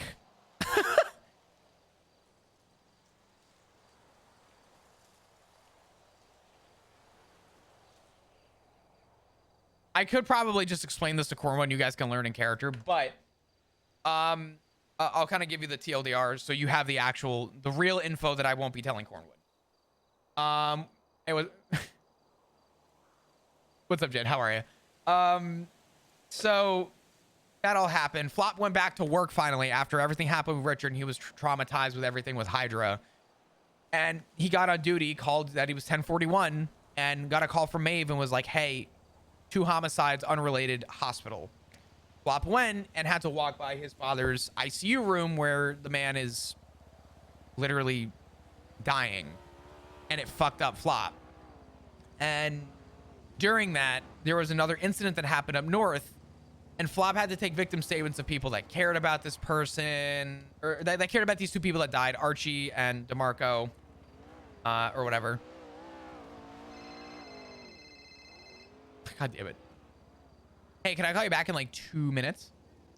Yeah, hey, you're all good. I'm probably gonna get to bed, and I'm gonna talk to you soon. Okay? Yeah. Let's talk soon, and just know that there's reasoning behind my reasons. Just know that I'm not doing this as a fuck the PD stance or something. I have actual like valid reasons for this. Okay. So okay. Trust me, and at least take my word for that. Okay. Sounds good. I'll talk to you later. All right, Cornwood. I'll talk to you soon. All right. Bye. So, moving forward. Sorry, where the fuck was I? Oh, 2 homicides. While this is happening, another incident happened up in Polito. The incident up in Polito was 3 people were kidnapped and shot for it. And Slacks and Flop started going up, and Slacks was like, Flop, why don't you stay at the hospital and take victim statements? So Flop stayed back and was like, all right, cool. So when the victims came in, 2 of them went into surgery. 1 of them came out. The guy that came out of surgery, Flop was taking a statement, and the guy was all worried about his friend. And Flop's like, listen, don't worry. With a doctor, everything's good. The cadet that stayed with the doctor and the 2 victims in surgery, one of the victims didn't make it, who was Chastity Marie, which most of you probably know that name. She was a receptionist at MRPD before she quit. And for Flop, he freaked out.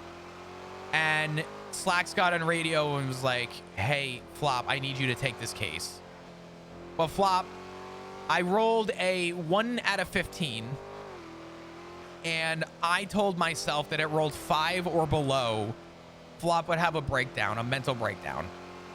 Because you're talking about a man that just about lost his life, had a second chance at life, found out that his father is literally like dying, and it was freaking him the fuck out. And first day back at work, he's dealing with 2 dead bodies, and now, hey, shock Pikachu face. He just first day back, 2 hours on duty. Now you're being given a case for a homicide on Chastity. What I can't tell Cornwood in character is that Flop found out that one of the people that was involved was his daughter. And that fucked him up. And Flop rolled a 1 out of 15 and it rolled a 5, so 5 or below. And Flop literally sat in the corner of a hospital by the cafeteria and fucking cried. Sat on the floor and bawled his eyes out. Because he felt like it was all over. He literally was like, that was it. And who comes to see Flop? Who comes to visit Flop? Good question. You know who came to visit Flop? Or in my case, I'm on a very different side.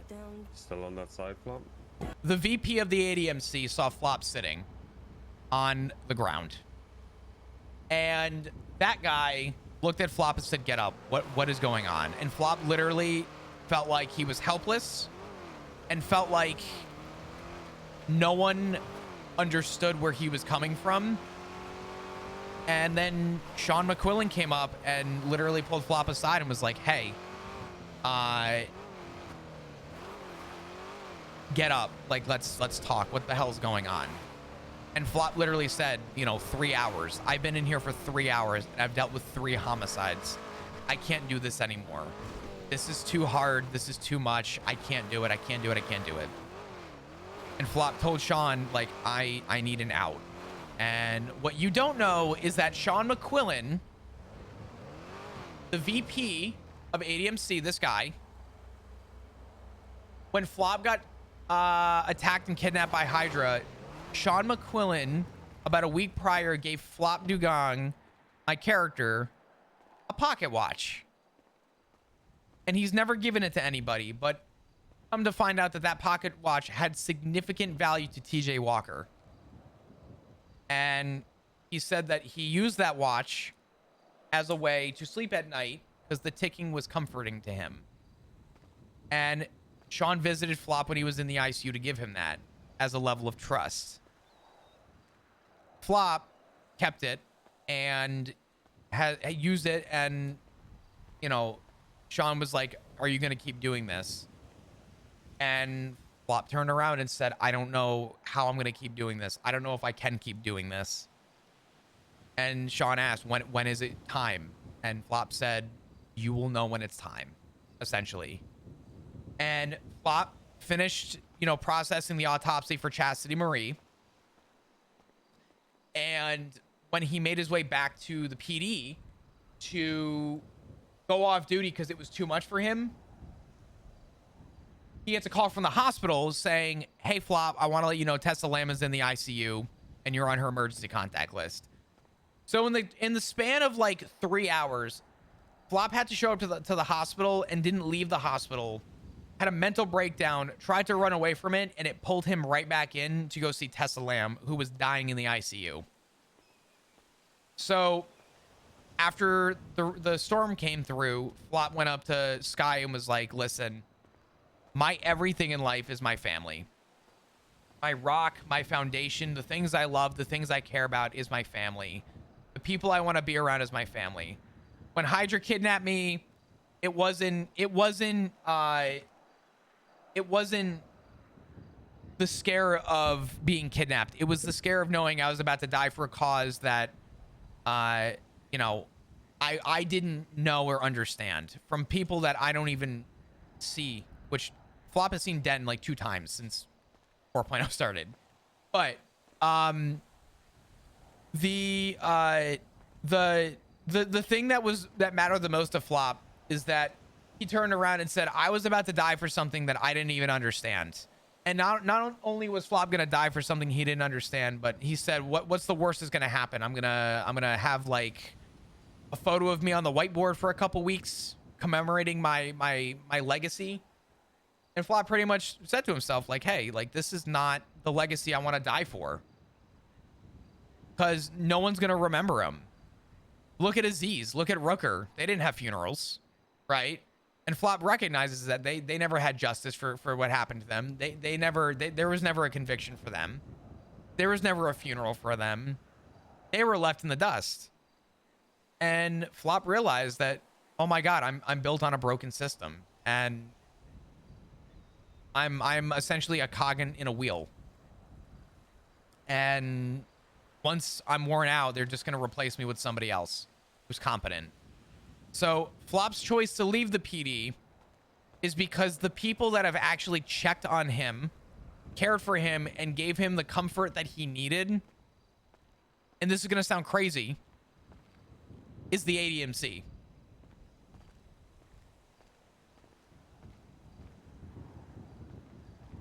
So Flop is looking to leave, not with the idea that, you know, the PD failed him. That's part of it, but it wasn't anyone's particular fault. It's just the nature of how the PD is. That was gonna be the original ending line. Oof, goddamn. Flop wants to be there for his father. He wants to be there for his family, and he's not looking at it as like direct malice from the PD, but he's looking at it more from the heart of, you know, I want to surround myself by people who want to give me a chance, want to give me the opportunity, and want to give me that little inkling of like of hope. You know what I mean? Horizon Sky claps in Cora. That's crazy. Oh my God. Star, I don't know how you don't have VIP. I gotta fix that. Let's fix that right now. Thank you. Star, dude, the conversation with Sky broke my heart. That conversation, I choked up so much. I needed like a fucking 30-minute debrief after that to let tears out. Because that was a hard, like, you know, you're closing the chapter on something big, but it was so good. Start here poaching on both characters. True, actually, the conversation with Sky was actually really cool. And Sky understood very much to where Flop is coming from. But yeah, that is... Let me answer this and I'll kind of close this out. Hold on. Hey. Hey, I'm on an adventure to get my life changed. What? But apparently I'm going on a life-changing adventure right now. With who? What's your name again? You don't even know their name? Dude who's driving, what's your name again? Yeah. Pardon? Homelander. Alright, apparently Homelander. Why? What? Where are Devin, you? apparently. Good question. I also gotta text JT your number real quick. I'll do that. Give me 1 sec. I'll text him that and I'll try and figure out where I am. Can you make sure the club knows where you are, please? Yeah, that's all good. Alright, bye. Where are you going? Where are we? Are you in a trunk? Wait, where? Oh, okay.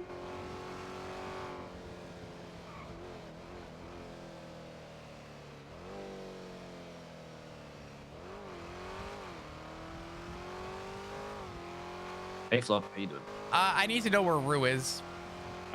She said she was going to promise what that is. I have no fucking clue. She asked.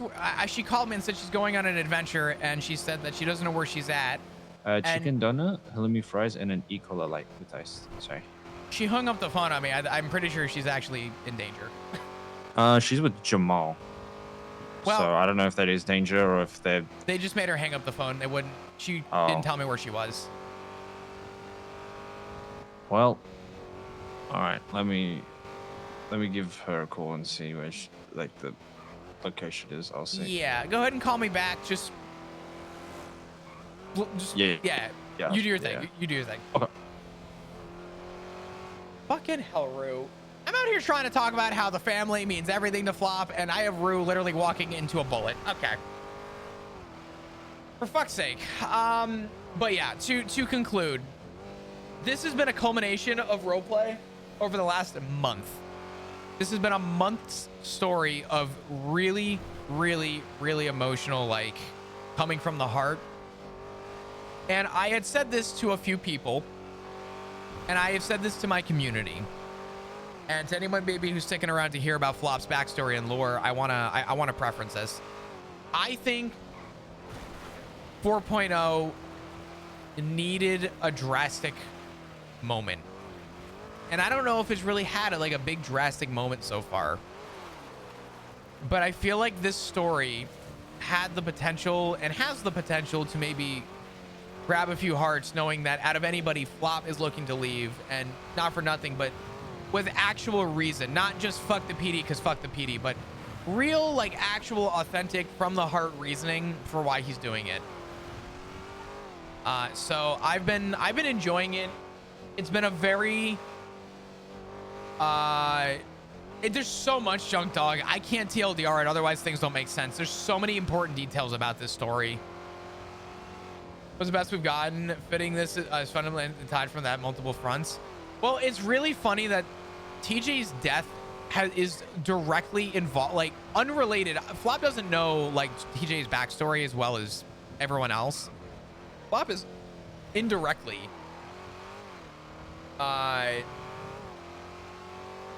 one of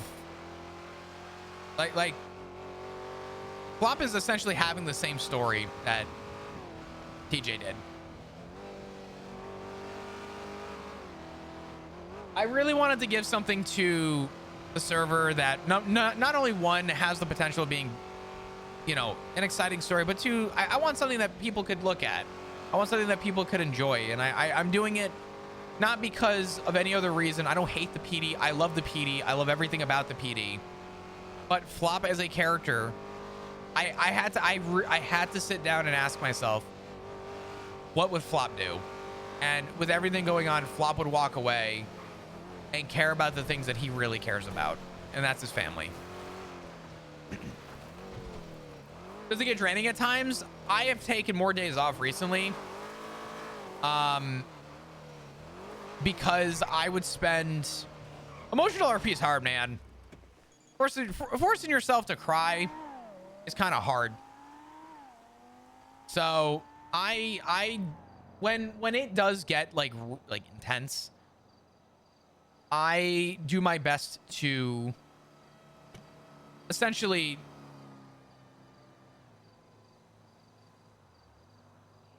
give myself the time that I need. The pacing is definitely one that I focus on as well as I can. So best stories are the hardest ones. Yeah, I mean, I think that there's a really memorable story to be had from this, and I'm very thankful for everybody who has considered to you know, stay and support it. I know not everyone's gonna be happy about that. I know not everyone's gonna be, you know, excited to hear that Flop is leaving, you know, that quote unquote life. But it's the one thing I want people to know is that I am doing this for the role play. I'm not doing it because I have a hate toward anybody. It made sense for my character. So and that is what I love. That is inherently what I love about RP, is being able to do something. And I'm scared about change because, you know, I've built a large portion of the RP around the cop side.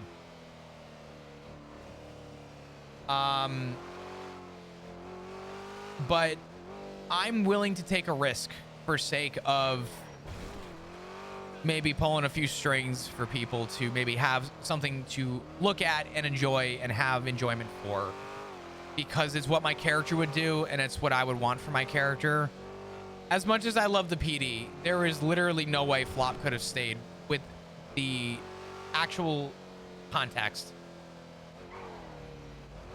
And I'm looking forward to seeing where this story goes, but I am very much, you know,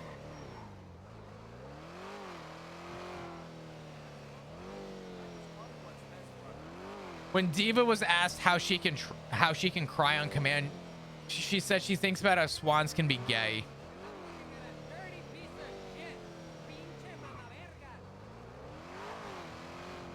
Draws up the energy.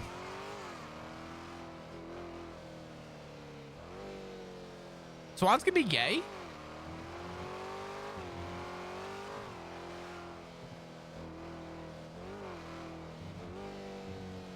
That's kind of dope.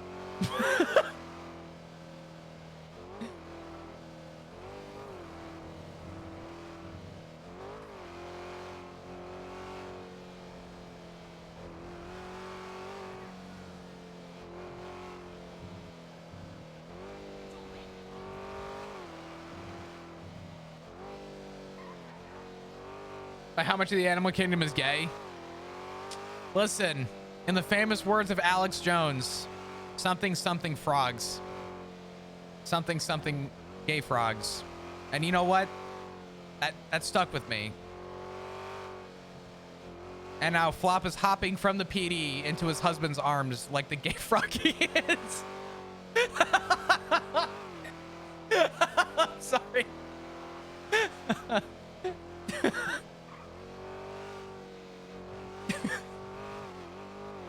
Yeah, Alex Jones said that verbatim, guys. It was really touching.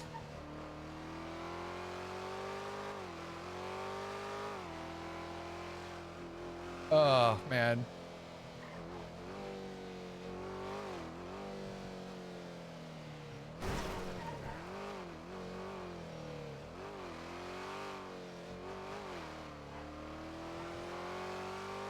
Oh man.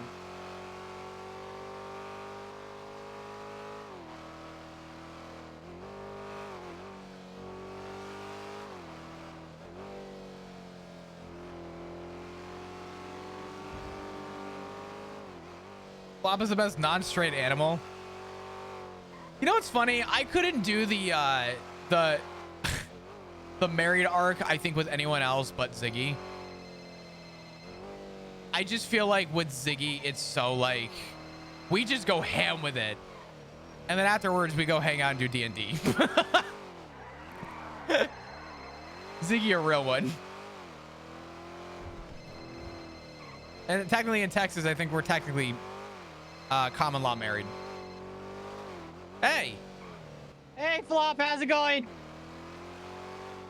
Going good. How are you doing? You sound like you're running from a swan. I'm not running. From a swan. I don't know. Okay. Do you know those things are gay? Really? Yeah. Anyway, listen. I don't know what to do here. I assume I just go off duty. I figured I'd ask the one off-duty cop who's always off duty, right? Uh-huh. I'm the only one on duty. Wait, really? I'm alone. I'll come on duty with you. No, this is fucking great. I'll join you. Yeah? Yeah. Okay, hell yeah. No, that's great. That sounds like we're gonna do nothing and make fuckloads of money. Yeah, right? Okay, bike patrol? Bike patrol? Yeah, fuck it. What do I care? Yeah, all right, I'll see you soon. All right, I'll see you soon. Bye-bye. All right, bye. You know what that sounds like? That sounds like money. Because Flop loves his job. No, he does. He goes, did you know those things could be gay? How do we get in the Discord? Exclamation point Discord, I think. Or exclamation point socials?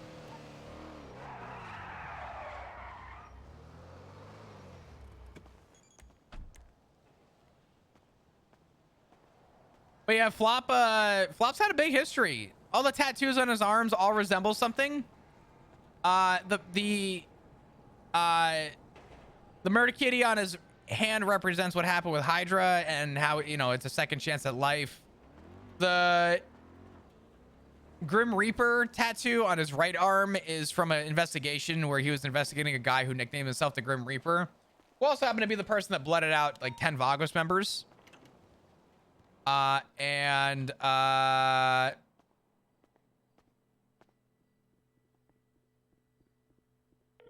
my God. Hold on. I need to let you go. Hold on. I'll be right back.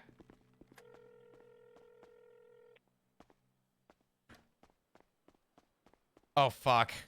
No. No. No.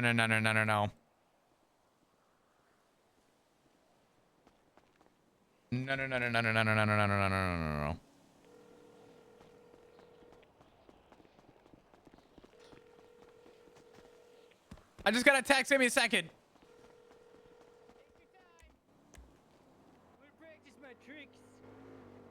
Oh no. Should I be out alone? Is that okay? Yeah, that's fine. Just be careful. Okay. I'll be right back. Give me just a second. Sounds good, buddy. See you soon.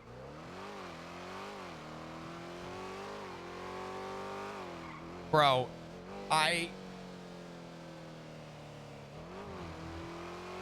Hello, Flop. Are you okay? Yeah, I'm fine. Why? I need. I don't. Hold on. Just there. It's still moving. Fucking. Do you help? Yeah. Rue called me early and said that she was hanging out with Jamal. Or Kelly said that she was hanging out with Jamal, and she just texted me and said, "I love you, Dad," and she has not answered her fucking phone. Okay, so where are you?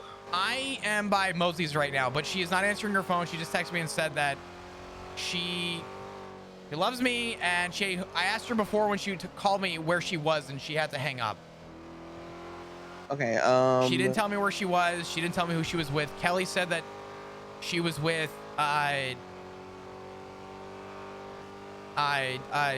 Jamal. Jamal. Okay. Let me first come meet up with you. Let me give her a call. Let me try some different things. Okay. Okay, yeah, I tried calling Kelly. He was on the phone. If you want to try and give Kelly a call, where are you?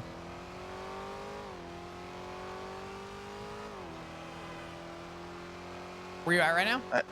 I'm currently at the block, at the, Okay. the clubhouse, if you know what that is. Yeah, am I cool to come down there? I'm off duty. I'll come to you. Okay, meet me, I don't care. Meet me. I'll meet you at Mosley's. Okay, that's fine. Radio check. I'm at Mosley's. I'm in a black felon, blacked out. Okay. Well, Flop might be leaving early. 2 weeks notice might be short if he's got to kill somebody.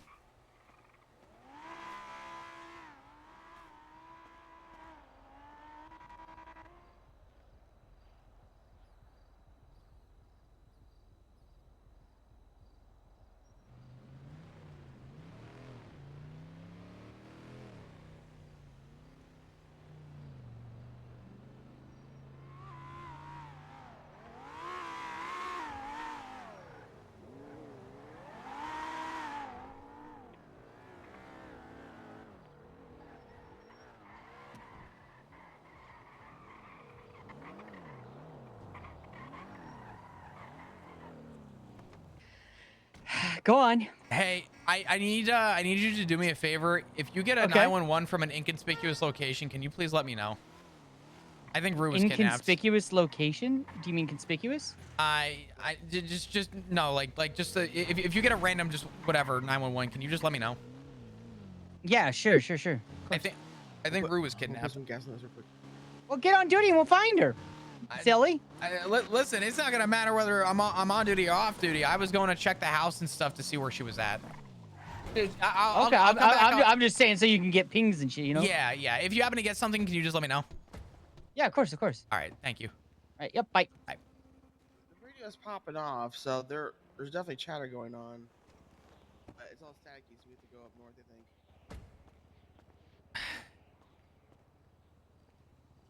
She fucking. The good thing is, she's a tough cookie. I know, but she just texted me and said, What to say? She hasn't answered her phone. She said, "I love you, Dad," which is not good because she's. I'm freaking. I'm sorry. Oh, you're fine. I get it. Left your kid at the supermarket. I get it.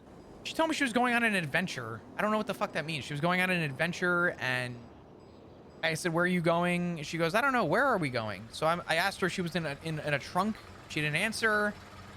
She didn't say. I asked who she was with, and all of a sudden she goes, "Oh," and then hangs up. So I called Kelly. Then Kelly said, "Oh, hey, yeah, no, she apparently was doing something or hanging out with Jamal."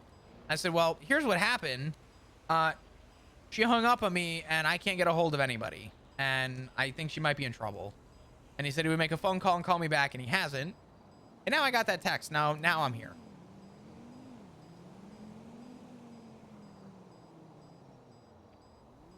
Who gonna arrest you though? I can tell you who's not gonna arrest me on a bicycle. I lied. He's not on a bicycle anymore.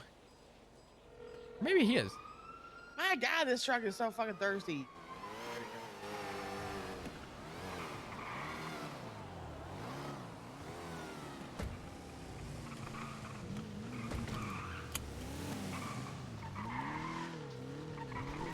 All right, up north we go.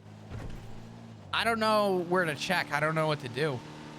I think she was in I think she was in the trunk of a car. Okay. I'm just looking for a fucking signal to come through. Someone's talking on the radio. I just don't know who. I could try calling Kelly again real quick. Yeah, I just tried calling him too. He's not picking up. Oh, well, that's not But fucking good. You pick it. You try, cause like he might answer for you.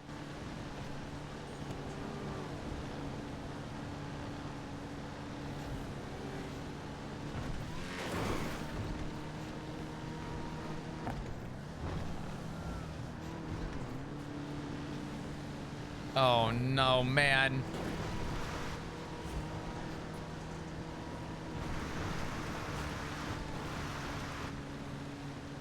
Hello? No answer from Kelly.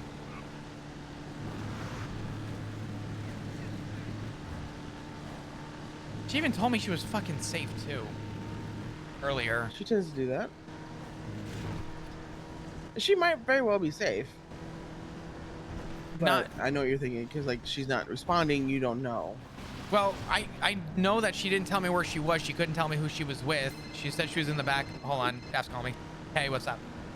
Hey, I don't know what kind of calls you're looking for, because I'm just for safe. Robbery with a deadly Hello? weapon. Would that be of interest? If you can hear me, can you call No. Tally? Fight in progress, anything like that? No, if you Really? get like an anonymous 911 or something. Okay, I wasn't sure if any other dispatch calls. Wait, Flop, heard you. Hey, Rue? Or would be relevant for Rue. I got you. Give me 1 second. Let me call you right back. Yep. All right, bye-bye. You get in touch? I want to say check like catfish and stuff. I don't know. Where you at?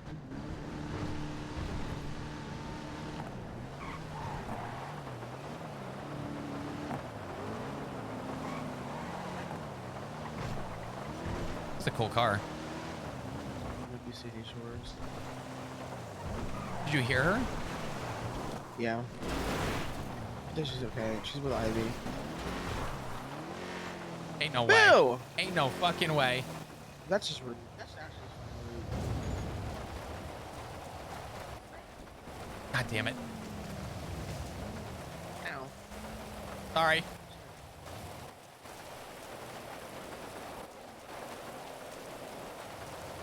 Hi, Moo Moo.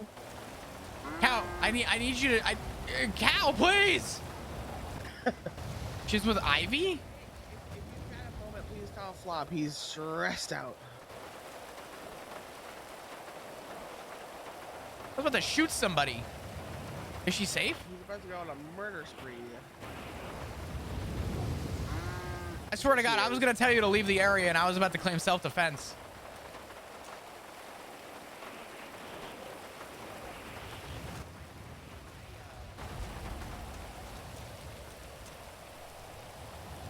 Fuck. Ah! Oh. Okay, I'm good. I gotta, you know what, Hallie, I'm sure at some point we can talk. These rims are not it though. First of all, do not disrespect my redneck culture. Okay, I will not tolerate that. I'm not disrespecting the redneck culture. The redneck culture would have been the California fucking slam of the truck, where the front was That's higher California than the culture. I'm not from California. or not California. Sorry, the Carolina squad. That's what it is. I'm not from Carolina. As long as you don't Carolina squat, you're good. I know. I don't know what. I'm not from Carolina. I'm from the swamps of Florida. Ew, I'm so sorry. Okay, first of all, how are you up here disrespecting my wheels and myself and as a person? Rue? She's not answering. Okay, now they're just not telling me anything. So, she's alive. Is she? It's getting further away. If you have Ivy's number, call her. Ivy. Grayson. Oh, for fuck's sake. Maybe. Let me check. Try Yellow Pages. Pulling out the old phone. I don't have Ivy's number. Not on Yellow Page. Not on my own contact list. Fuck.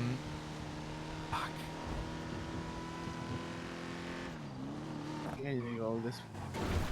My guess was catfish. I don't know if I'm right about that. That just sounds like a fucking murder spot. How do I know? Catfish. Yeah, I mean, I did. Where is that at? To our right. Over by the lighthouse. Right? Yeah. Ooh. Actually, might be a good shot right there.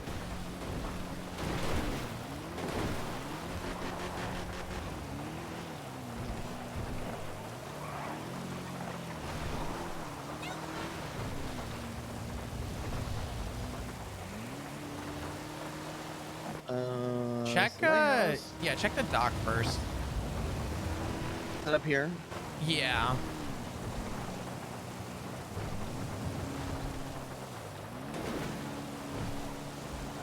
Ooh.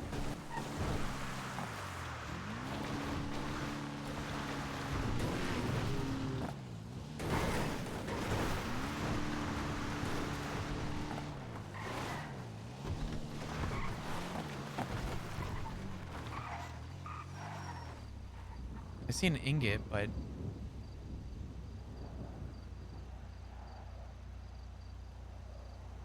I'll be honest, if they're in the hut, they've already heard you. Yeah. Hello. I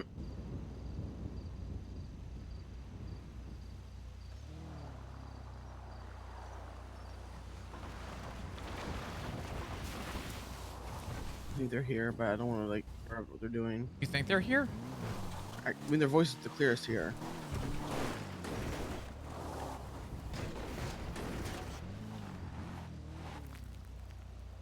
I don't want to interrupt what you're doing, but Flop is very concerned for you, Root. Could you please just text him that you're okay?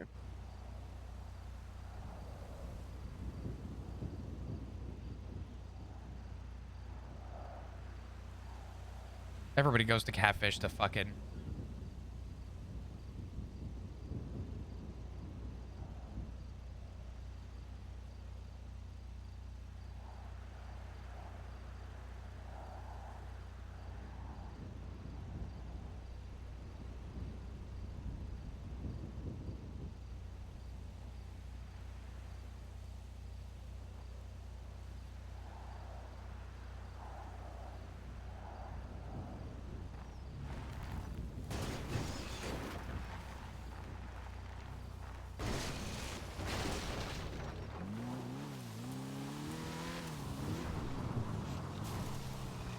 Allie, I'm about to start blasting. I think I need to get you out of here. She's fine. I can hear her voice. She's with Ivy. She's gonna be fine. You have to get me out of here? Yeah, I think there's just some shit going on that. She's safe. She's safe. Sounds like she's doing something. So we're just gonna leave it be what it is. She's not in trouble. She's not kidnapped. She's with Ivy, so she's safe. I think she's just doing something right now.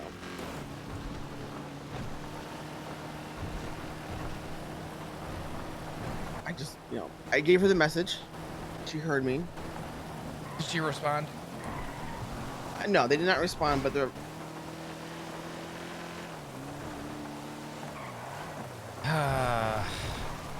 Why did they mention Jamal before?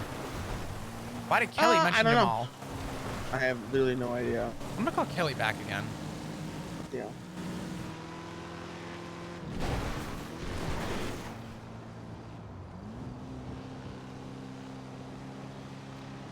She's leaving.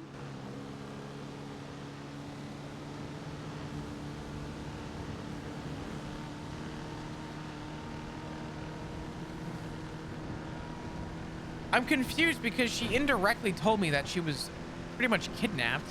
Refused to tell me anything. I'm gonna let you a secret here. That's very much on par with rude things.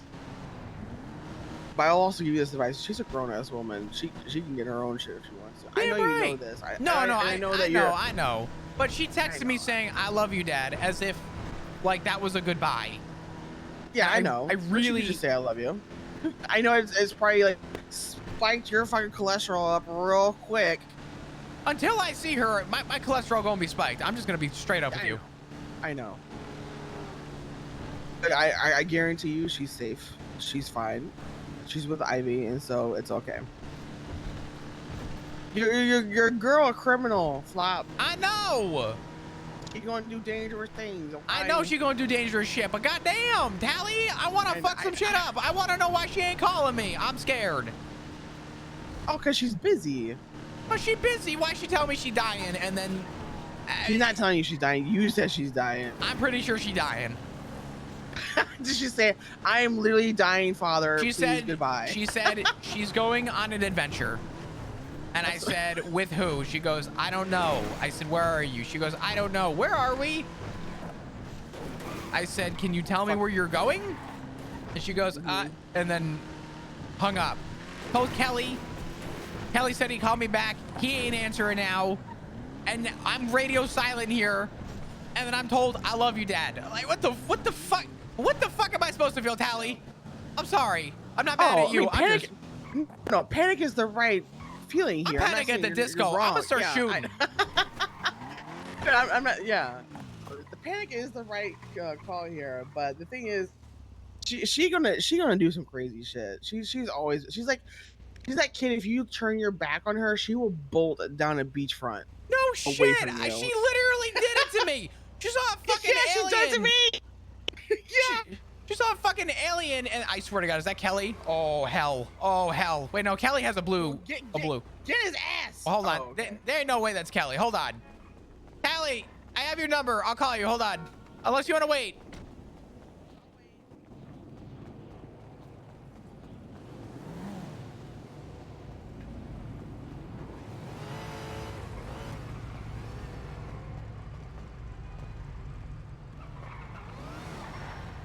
All right.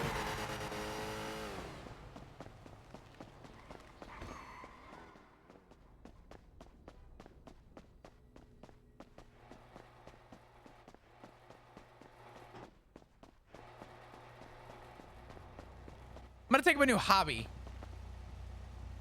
called chain smoking. Crocheting? Oh, that's also fun. It's a great time. You know what I do? I weed chain smoke. That count? I think that's called a stoner. There's a whole name for that one. Oh yeah, I'm just fucking lit all the time. I could tell. I'm over here freaking out that someone's dead in my life, and you're like, she grown. Oh, she fine. I've just seen a lot of murder in my life, though. I believe it. I mean, I've seen a lot of murder too, but I only got one goddamn daughter. That's all I'm saying. I like to feed my crocs back home. All my gators. There's crocodiles here. There's gators back home. You have pet gators? Yeah, I'm from the swamps of Florida. The marsh. Oh, God damn it. Gators. I don't keep them as pets, but because I live there, I take care of them. I got you. And I mean, and then I eat them sometimes because they're delicious. Oh, okay. You ever had gator before? It's actually quite tasty. It's just like watery chicken, but like not in a gross way. Like a fishy chicken. Like if it had like the slight texture of like frog legs, but still it tastes like chicken. You're definitely from the swamps of Florida. you ever see the guy on? She said, "I am okay. I am now safe." What does it mean? What does She's it okay and mean? she's now safe. She's okay and she's now safe. Okay-ish. Well, she's probably like banged up a little bit, but she okay. From what? I don't know, Jamal shit. I don't know the fuck. Tally, from what? I don't know the fuck. You want to go to the hospital? Come on, get in. Ain't no Hello? way. Ain't no way she called you first. Please tell me. No, you're okay. There's no. Who is it? I don't think I was part of the 6. I just woke up and Flop called me. You're fine. You made the right call. You made the right call. Where are you guys? Can I ask? Yep. I got you. Ain't no way they're at the Wait, hospital. wait, hold on. Are you still a part of? Shit. Call her back before I do this. Is this still like a situation going on, or like? If there's some shit, just have her Because I've call got me. Flop with me. If If there's some shit, Yep. just drop me off. Drop me off. Okay. You just leave me back in my car. Just tell her to. All right. call me. Yeah. All right, I got you. I'm gonna drop him off and come back. I will call you, Flop, when this is done. And I'll let you know the whole. I'll have Rue call you. Yeah, that's fine. Listen, I don't know how much you know, but I ain't saying shit. Okay, all I'm saying is in 2 weeks I know. it won't matter. I know. What do you mean? Wait, you know?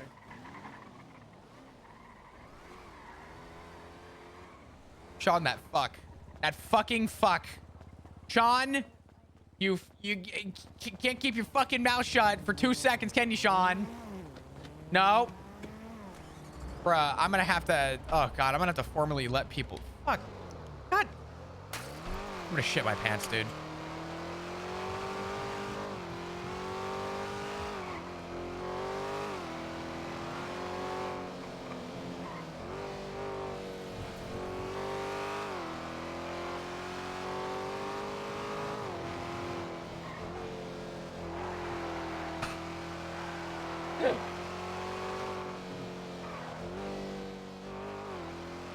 Oh, I expect all of ADMC to know.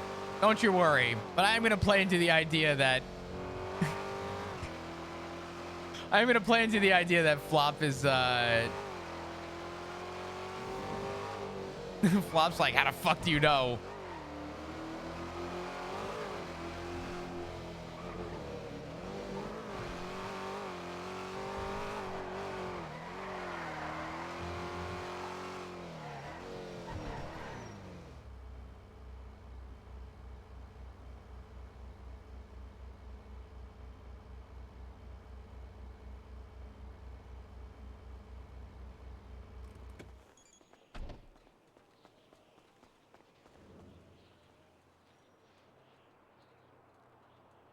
There's a part of me that kind of hopes that like Flop's freak out caused the 8MC to go kill Jamal or something. That'd be funny. Let me take a look.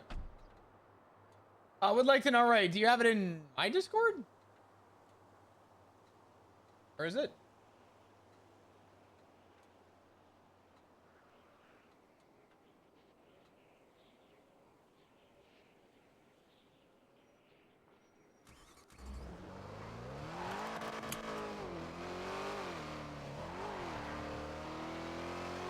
No, you're all good.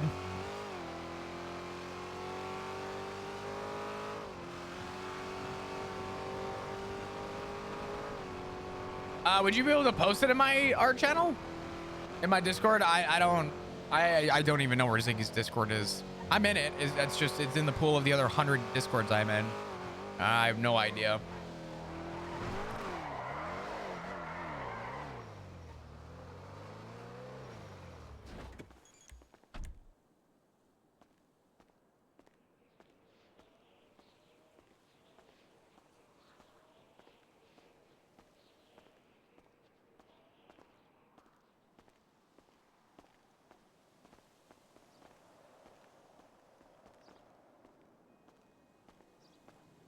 All right, cool. Let's get the fuck back on duty. Anybody on duty?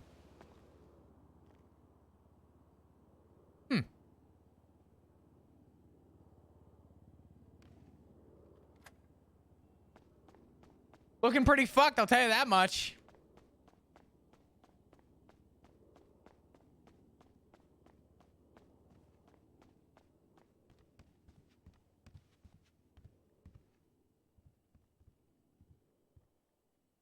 Documentary from last night? Did I miss it? Oh no, I did see this. I can't. I don't know if I can show it. I don't know if I can show it, but I loved it. I did see it.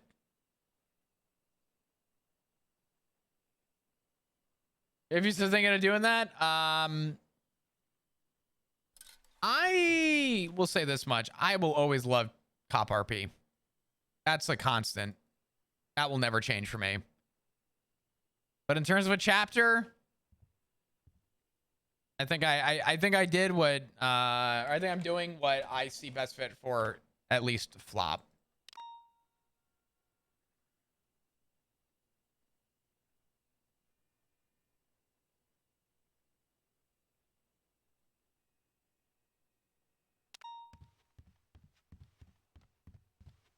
All right.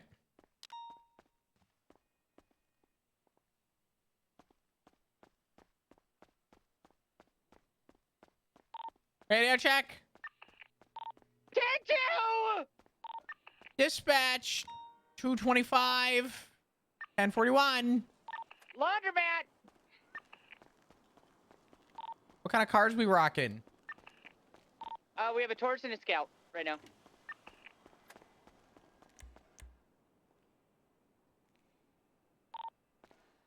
I'm showing up in an unmarked because I don't have a livery that sticks and I don't feel like stopping at Mosley. So I'm just going to show up in a Scout. It has lights on it. I'm a cop. Totally fine. I'm allowing it. As your inferior, I will allow it.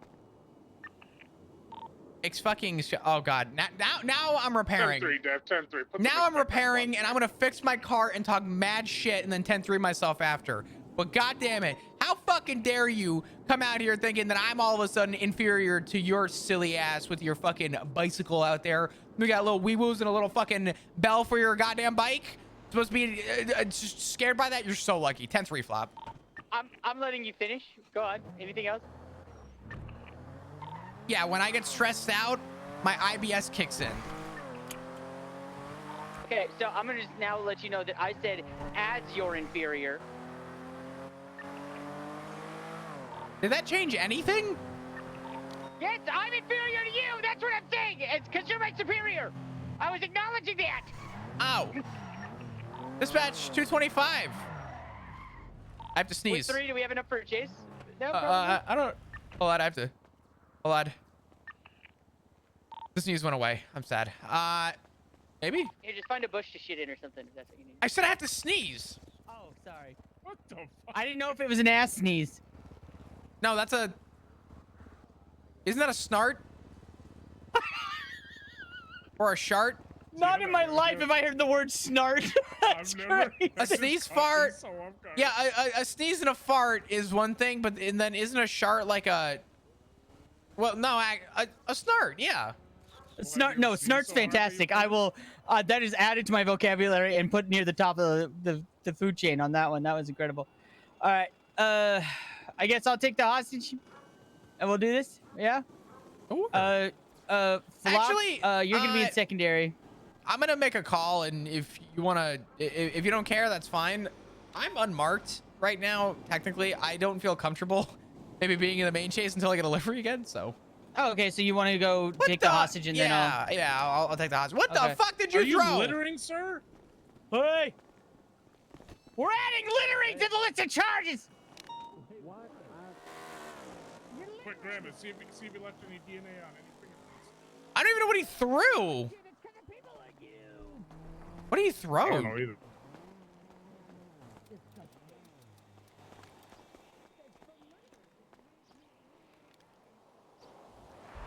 Bruh.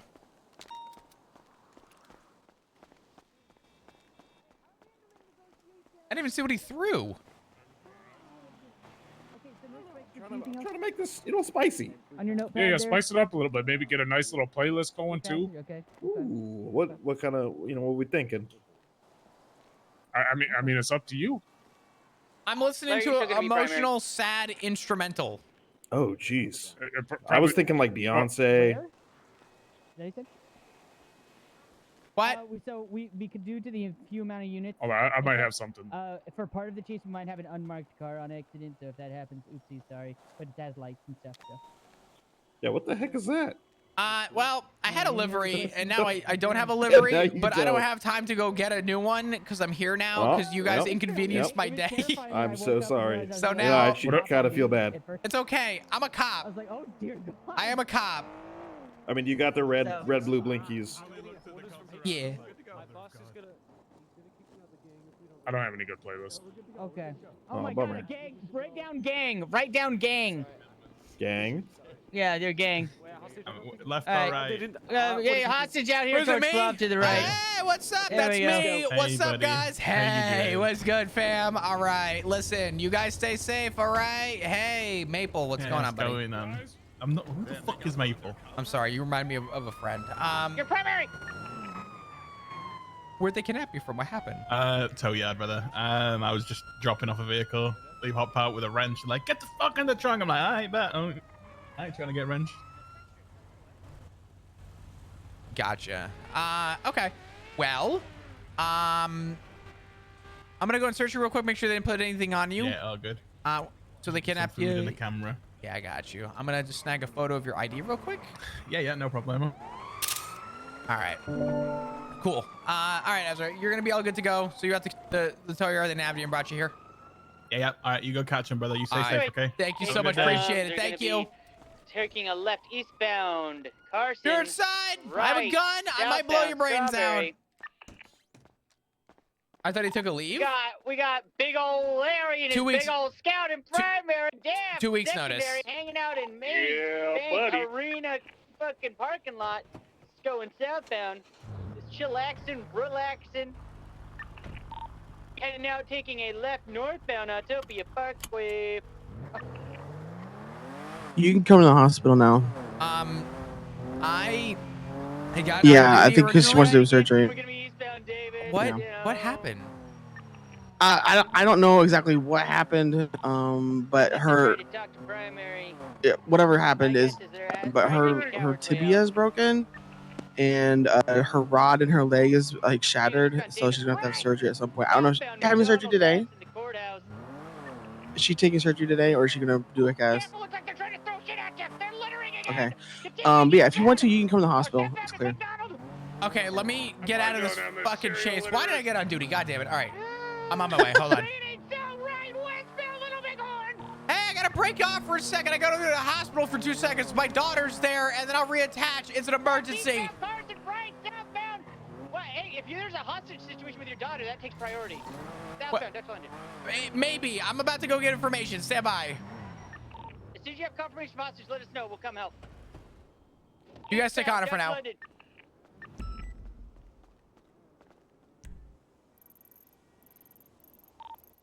Kelly just got shot for drugs. Good job, buddy. Oh, 1050!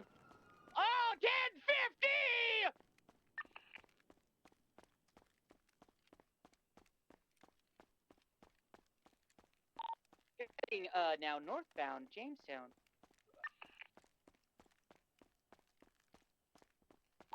Continuing left now. Northbound Little Bighorn Avenue. Gonna be heading Hi, Dr. Kizu. now. She's in the side in the MRI. Oh, Jesus. Is she okay? What happened? 464 has your comms. We're continuing She was shot. eastbound in the canals. What? Popular, going off-road towards Popular. You turning southbound back into the canals. Hello. 50. Vehicle's still going westbound towards Little Bighorn. Is she talking? She's in there. She's in there. Yeah. Hey, Flop, you're good to come in. Am I good to come in? Yeah. I'm in the most Our car's stuck on shittiest outfit. You're What? okay because you're concerned about how you look right now in front of your dad. I'm in fucking incredible. I'm in an pain right uglier now. outfit. I know What are you are. talking I'm about? gonna tell Kizu to get you some Pain. meds. Okay. All right. I'd rather be wearing that than this. Fuck. She agrees to surgery. I would rather not be wearing fucking What? high vis. What the fuck happened? Cool. What's going on? She needs to do it. She needs a few hours to get her shit together. So we're gonna pump her full of pain meds. And Flop will also.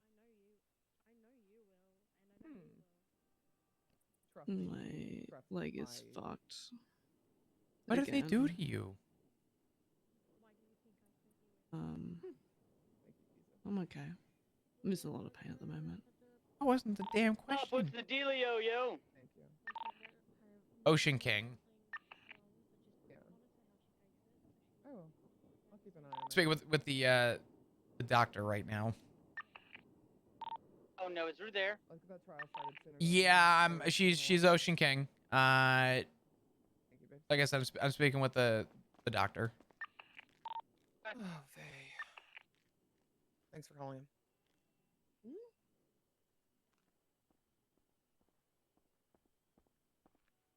You didn't answer the question. What happened? Hey, I've got some meds for you. I really love the Thank fact that you. they sit directly behind a wall that I can't see through. I really don't want to get surgery on the leg again. Shift. Is she gonna need a wheelchair? If we had want me to them, shift you? I Let's would just shove you. recommend it immensely. Fuck this. I always hated this. Give me a shit. I cane? always hated this fucking chair, bro. We can do that for the moment, so What that are can you help made with of, balance as titanium? well. Great, well, this is my life right now. Yeah, I guess so. Great Same. wall. All right. I'm just gonna. To help take the edge off the pain, we're gonna give you a dose of morphine. That will help with a lot of the pain, and then I'll go get the cane so you have something to help support with that leg. You want some? I can hook you up. I just love some work. 3 officers in the Yeah, city. bro, I We got got the this Jiffy shit files. unlocked, boys. 282, can I get a 77 top of white garage real quick? 464 now. That's Alright, bad. Hey, so there we go. congrats, And I'll guys. go Good grab job. the cane for some stability, okay? I'm sure it took all three Yeah. of you to do. I'll be back in 2 seconds with the cane. Okay.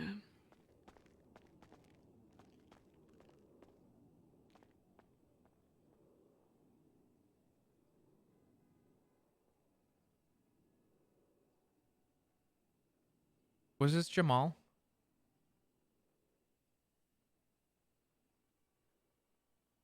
There's gonna be someone at the bottom of my garage. Bottom of my garage.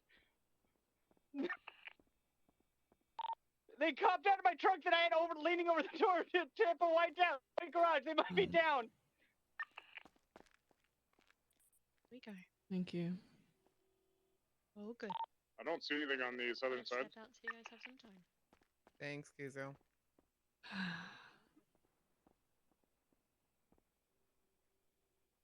Oh yeah, I we're have good. to We're go good. and do club stuff. I'm calling in a sec though. The hell did he go? Okay. I have to get surgery as well. You have a ChrisTombstone? But I really don't want to. He's wearing a white. I recommend white you shirt, get the white surgery. cowboy hat. He jumped. Surgery's gonna be good for you. Okay. You're gonna need it. I want you to be at your best. I do want to talk to you at some point though and understand what happened, okay? Yeah, I'll call you when I can. Okay. All right. Call me as soon as you can, okay?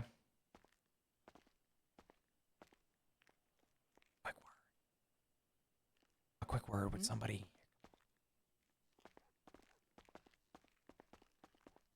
I'm not asking as an officer, I'm asking as a father for a second. Do you know who did this? I'm not even making a report. I just lied to everyone on radio and said I was taking I was talking to the doctor. I'll be honest with you, Flop. I hardly know you. I know you're Rue's dad, and I that know. she cares about you a good deal. But I do see that badge on your chest right now, and I respect it. I get it. Yeah, no, I get that. I'll say something to you over here then. Here. If you know who did it, and it was unwarranted, and they showed up dead, I wouldn't give a fuck. Flop. No, it's okay. Rue, give me a call when you're safe, okay?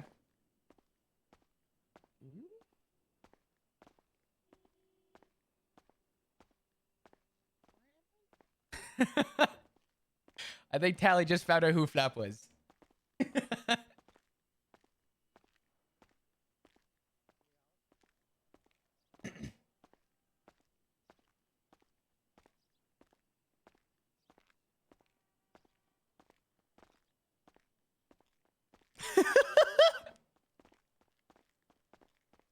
You okay?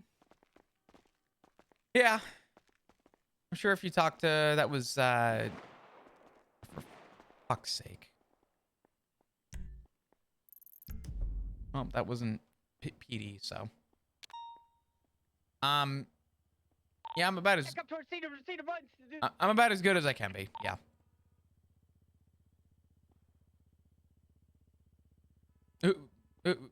That was who was that? That was Ivy. Yeah, that was Ivy. I'm sure if you asked her, she'll probably give you she'll probably give you my side of how I feel. That's all. Well, how about you tell me how you feel? Maybe not here.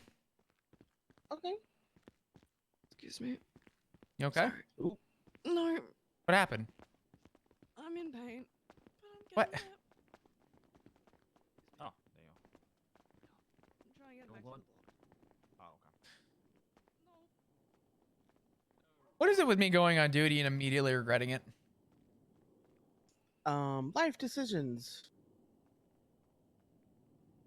I'm gonna go put my gear up and I'll give you a call. Mm.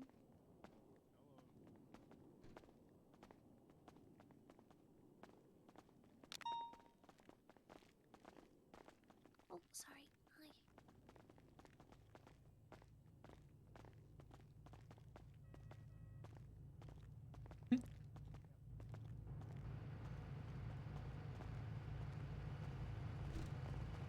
Got it. I got you. I'm looking at Kelly right now. Let me get back to the block. I'll run into the details and I'll talk to her about it. Well, it was fun to be on duty for the short while I was there.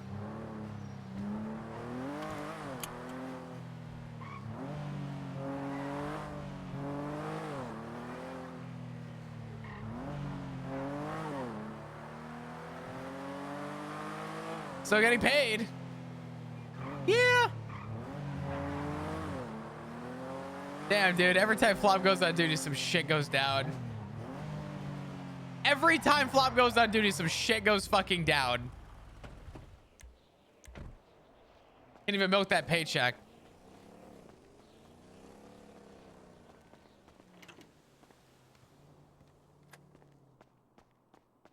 Damn, dude. The reason why Flop said what he said, by the way, is because I rolled that 5. So.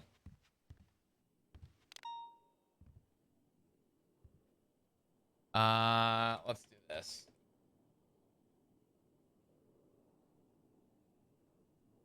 The 5 definitely had something to do with Flop's little angered response.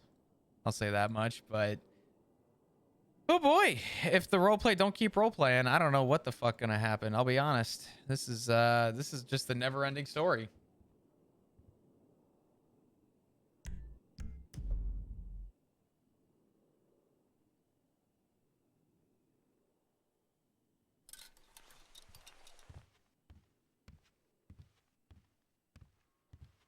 What is this song?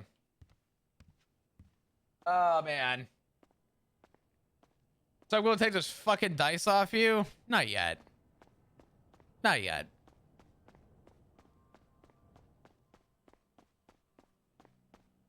Soap opera? It is kind of a soap opera.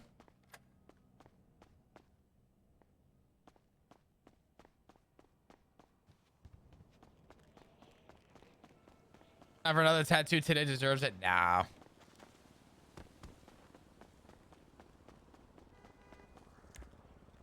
Ooh, Flop is pissed. Hopefully Ivy got to learn who the fuck Flop was today. It's funny that Ivy... You gotta respect that Ivy understands that Flop still has a badge and they're not gonna talk to police. That's like a given. That's a fact. Flop's gotta respect that. But the only way that Flop's ever gonna break that curse of being a cop is if he just lays it down for what it is. You know what I mean? If people always are gonna look at Flop as a cop no matter what, the only way that Flop is ever going to have an opportunity to live a regular life is... No, she was respectful. I mean, the thing about what Flop just went through though, right?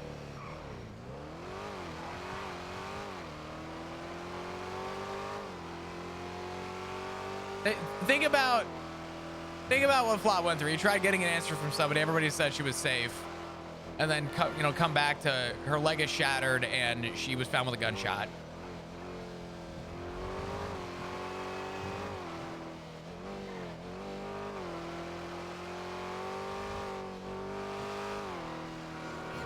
Life is flopping for Flop? Not really. This is actually really good for Flop because Ivy doesn't know who Flop is, and she was correct about that. But Flop also stood his ground and, pretty much said, I stand corrected. All right.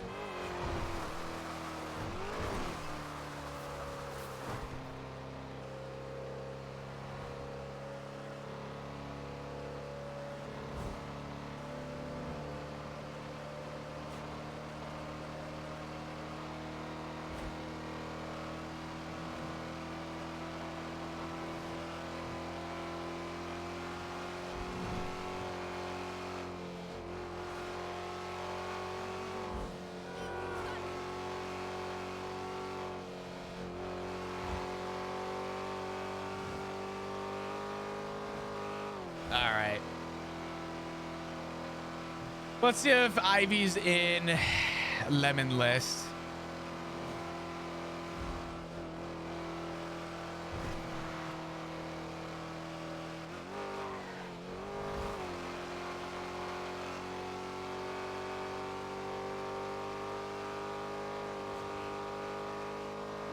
Let's see what we got. Who is this? No idea. Ivy Tock? Well, Flop's coming up here to do something very, very, very specific.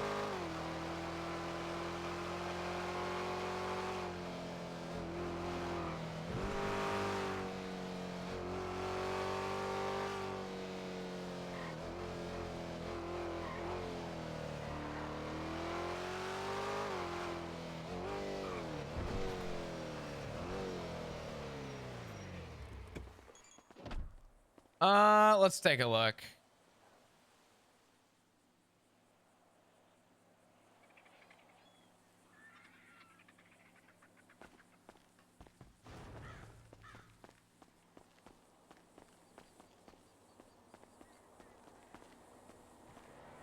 Who do we want to call? I think Kelly might be the person to call for this.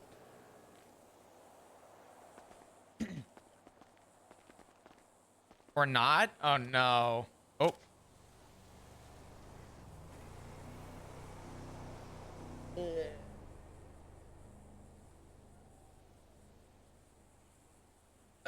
No, you know what? Flop's gonna give it time. Flop's got to give it time. He needs to. They're all with the gang. He's not gonna intervene. Ivy knows what Flop said, though. I'm having second thoughts immediately.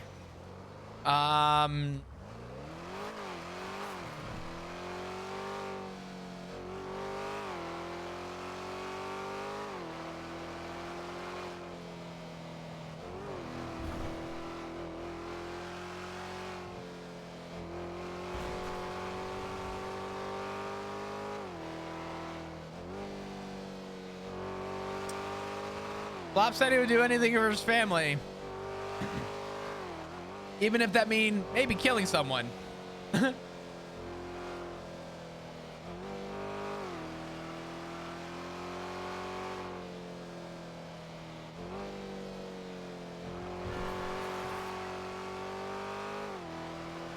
do you say to Ivy? I missed it.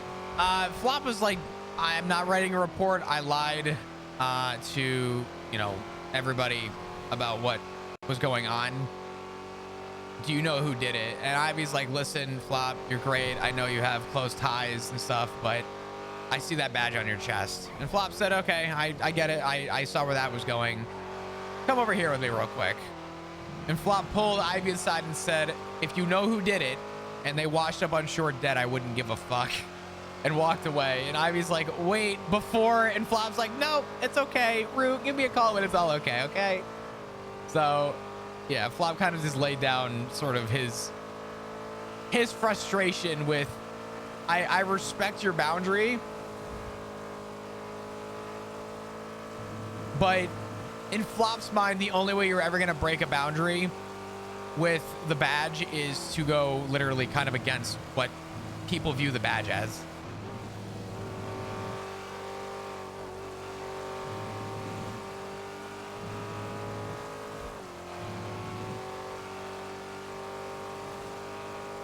So, yeah, that happened.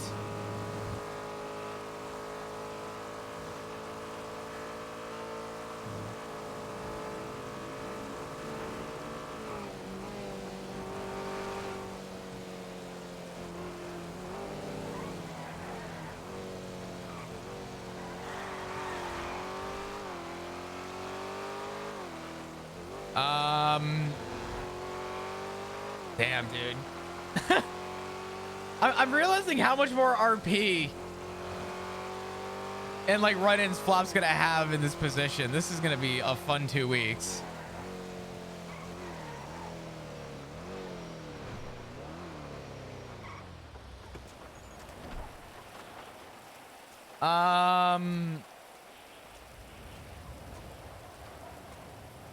Hopefully Ivy spreads what Flop said. I think it would be so hot right now. Fuck. Yeah, I don't know. Flop's just, you know, Flop understands why no one in the club said anything to him, but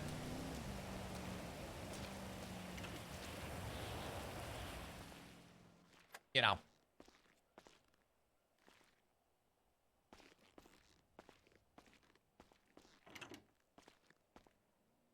Let's take a look. What we got in here?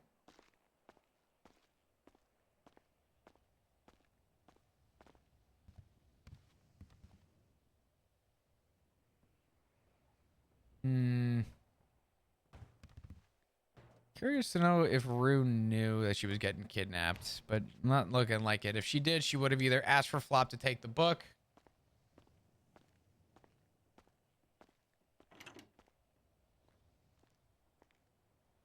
Flop's a dad before he's a cop. Flop's gonna put the father role first before he puts the police role.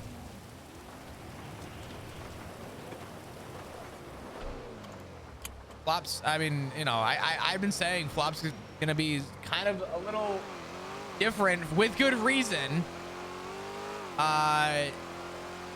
Since he was kidnapped by Hydra.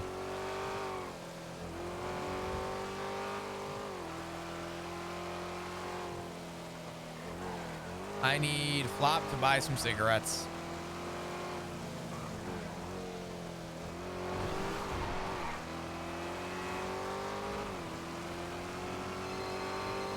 Never mind. Hey. I'm sorry. Why are you apologizing? Stressing you out? It's okay. Are you good?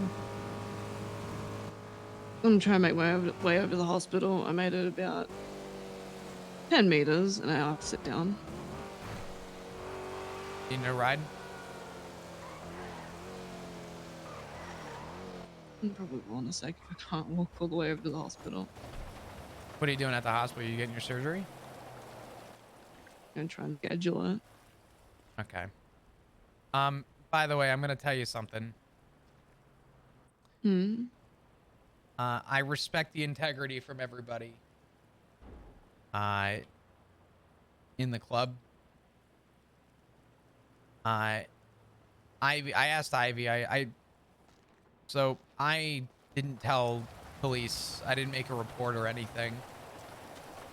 When they asked what was going on, I literally said that I was talking with the doctor and that I'd be a few minutes. And I pulled Ivy aside and I said, I'm not doing anything with this.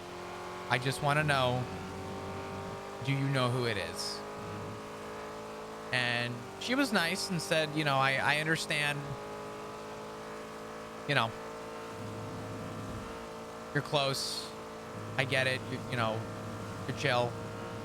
But I see that badge on your chest. And I get it. I'm okay with that. I don't know how many people really know. I did tell Ivy something that I'm going to relay to you.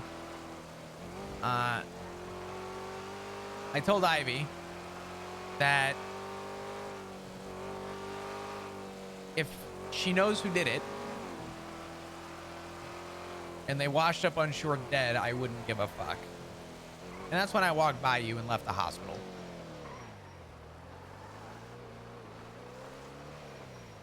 I really don't care. I want to make sure that you're good. Because I panic called everybody. No one was answering the phone. I promise you some of it has to do with me and my occupation. And I get that. But I don't know if Ivy knows about my 2 weeks notice. I don't think she would. Okay. You did say when you walked out that she has a whole lot more respect for you though. I'll take it.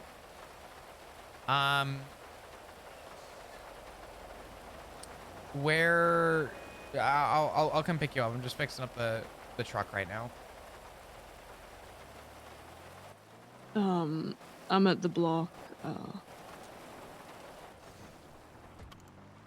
I can keep making tracks over there. Okay.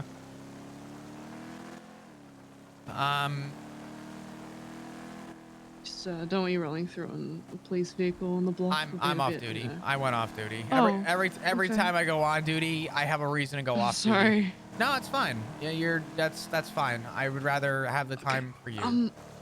I can try and walk over to the BSK garage side of the block. You can pick me up there. I'm up in Polito right Sorry, now. I'm just trying to walk. Mm-hmm. But I'm making my way down, so. I don't think they gave me very good pain meds. They gave you morphine, and I'm jealous. It's not doing much. Like, if anything, it's more so just... What can you ask for? Oh, no, I'm more not... morphine? No. Sorry, this is you. I'm sorry. Let me. I'm making my way down. Don't walk around if it hurts. I'm gonna come pick you up, and I will drive you to the hospital. Just it's raining up in Polito right now. I don't know if it's raining down there. Just be careful, okay? Okay, I'll be on the BSK side of the block. Okay. All right. If you need to ping me, ping 4. Okay, I got you. All right. I'll be down there in a sec. Right, bye. Bye-bye. All right, cool. So, Flop laying down his foot was probably the best thing he could have done. Good to know. Got it.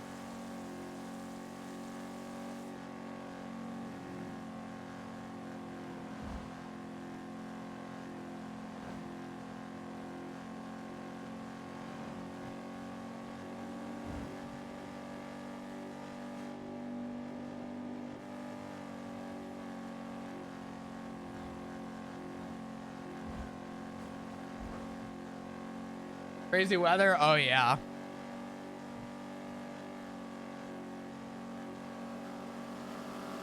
Damn, imagine getting steamrolled by a fucking...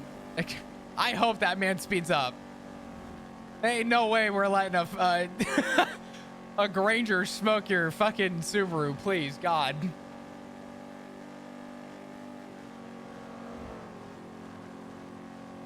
Right?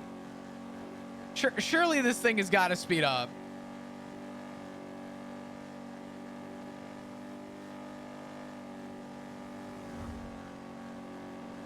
Do you think Flop is a Sunchip or a Funyuns guy? Probably a Funyuns guy.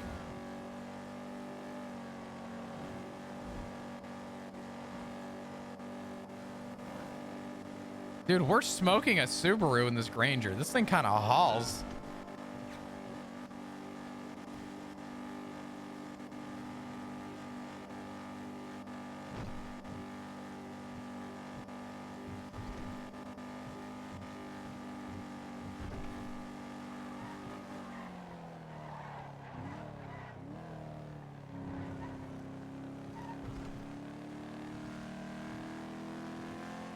Yeah, the Granger kind of is like, it's not like a sleeper car, but it's definitely a, on the BSK side.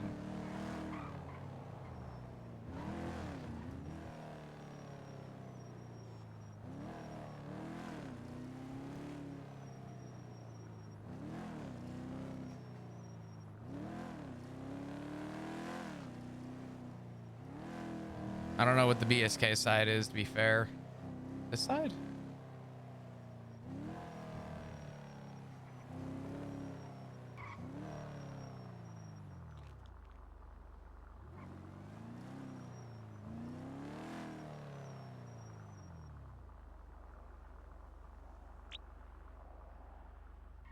Motherfucker.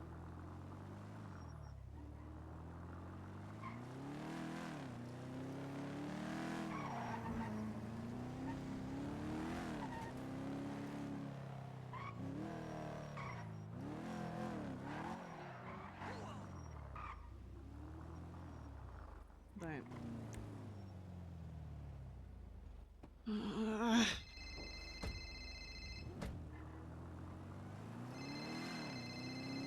You all right? What's up? Can we avoid the hospital for a bit? How come? They're gonna jack you up on drugs. You're not even gonna know what's happening. They're not doing much, if anything, right now. I mean, I'm out of it, but I'm still in pain. Just, I'm not in tears over the pain. That's it. It's the only difference. I'm gonna park on the side door. I'm gonna carry you in, okay? Listen. I'm gonna talk to Dr. Kizu. Let's figure this out. We'll get you into a bed. To be scheduled. I don't want to get it right away. You're gonna be in excruciating pain. You can't even walk right now. I know. Come on. Take the mask off. Come on. It'll be okay. I still got pain meds this time. I'll lean on the cot. Come on, up you go.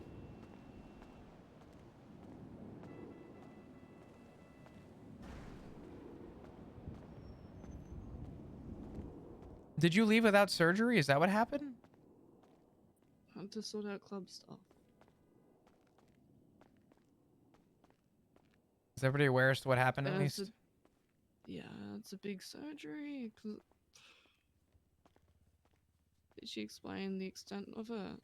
I got you. We'll figure it out. I'm gonna just very easily place you on the bed, okay? Okay. There you go.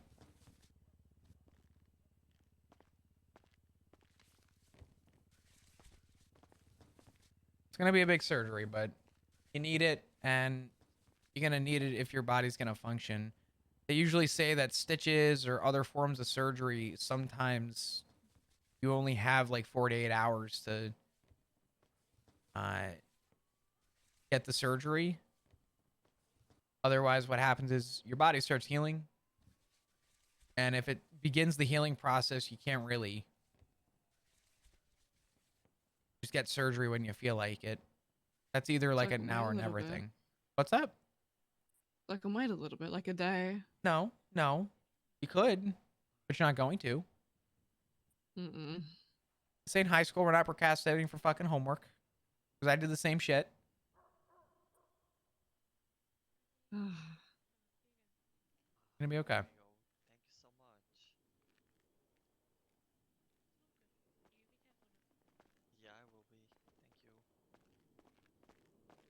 I got something for you. So, Hello. hi, Dr. Kizu. Ruth came back for surgery. She wants to wait a day, but I told her no. The meds that you gave her apparently didn't hold very well. She's still in a lot of pain. She can't walk. I'm not surprised with that sort of injury. Hmm. I got one bone intact in there. Like, completely honest. And we have no Jesus. clue what that broken bone is rubbing up against.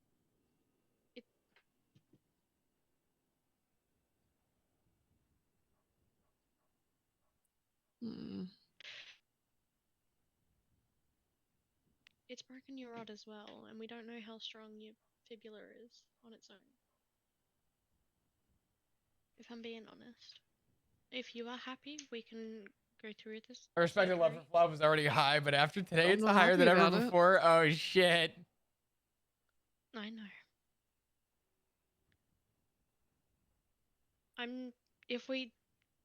I'm just worried I'll that if take you it. let it keep going, that bone is going to move and hit something, and it may cause possibly cause irreversible damage, and you might end up losing the leg.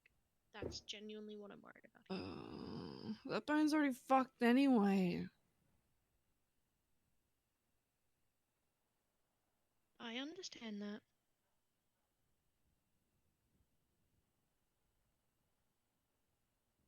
So what do we want to do? Because I cannot force you, but I highly recommending we go through with it. Does it have to be now?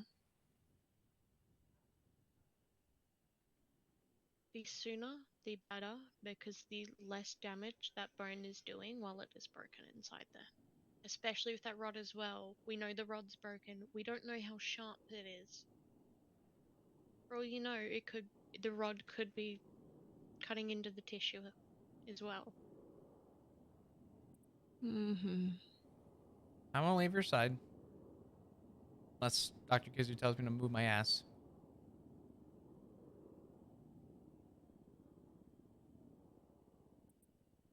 Okay.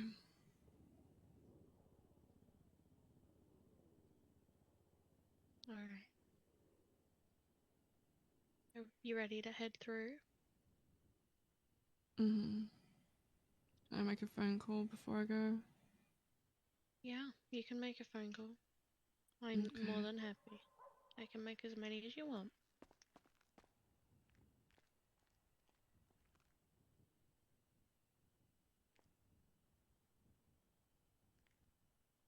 Oh, Dr. Kizio, I just saw your text. I'm so sorry.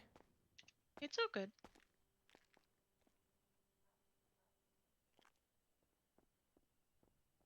I'm gonna get up and just lean on the bed. If that is what you wish, I am happy with you doing that. Yeah.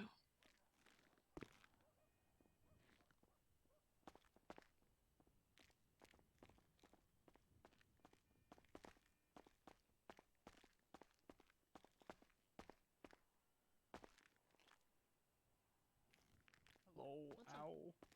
Ow. I got shooted. Yo, I'm just gonna go back and get my leg sorted. I got shooted by local. Oh. Flop's here at the moment. We'll see. Yeah, alright. I didn't mean it like that. Bye.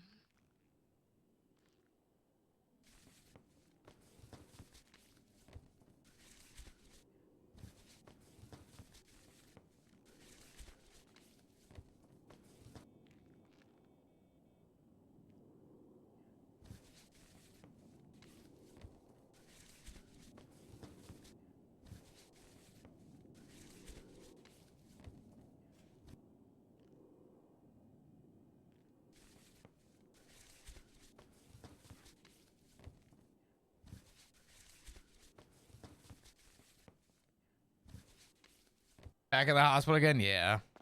There you go, hey. Thank you. You good? You the best. When I had to get a second surgery on the leg to get it fixed up properly so I didn't have a permanent limp, I put that surgery off for months and months and months. I rocked up multiple times and just ran away before I got a chance to have that surgery. Well, let's try and address it now instead of pushing it off.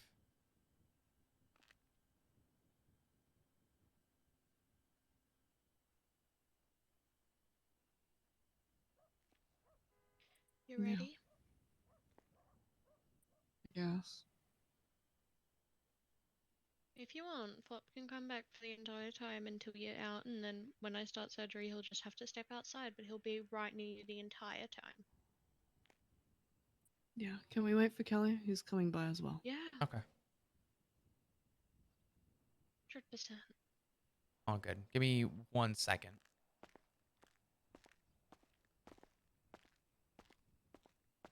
I want to see this clip so badly. This was posted in Discord. Oh,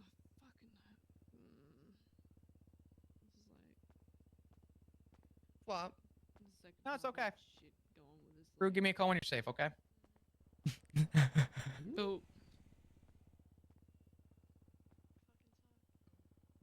What happened? What'd you say? Gained To a him? shit ton of respect for Ruth's dad. That's what just happened. Yeah. V, could you? You need help? Good. Yeah. Fuck, I dropped my phone. Yeah.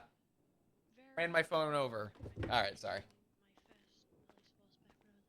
Australia, an incident happened and I ended up losing it. So I'm gonna be honest, having a real leg is better than having a fake one, because I can tell you, not having one, you still feel quite regularly you'll get pains through what's left of it, through to what doesn't exist anymore. It'll feel like it's still there, and it will feel like whatever caused you to lose it, and you'll just be in so much pain. It is fucking ridiculous. Like a knee surgery. Ugh. Oh yeah.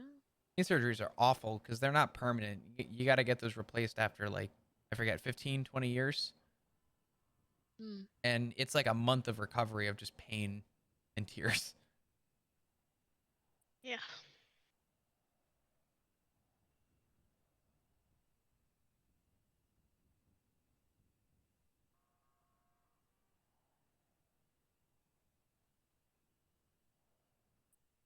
Yeah, like on this leg previously, it had been shot in the 3 different spots. Sorry. Who the fuck? Yeah. Hello.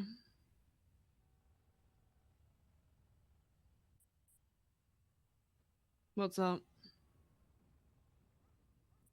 I'm in a shit ton of pain.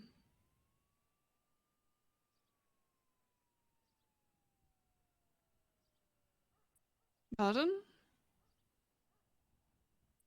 Why the fuck are you calling me? Is it daft? Just nod if it is. No. No, who is this?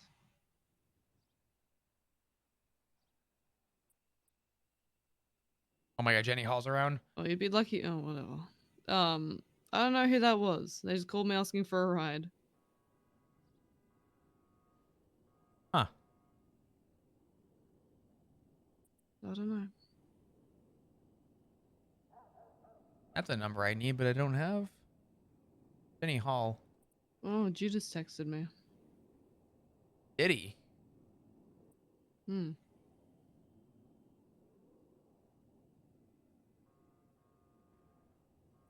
What'd you say Judas said earlier, Kizu?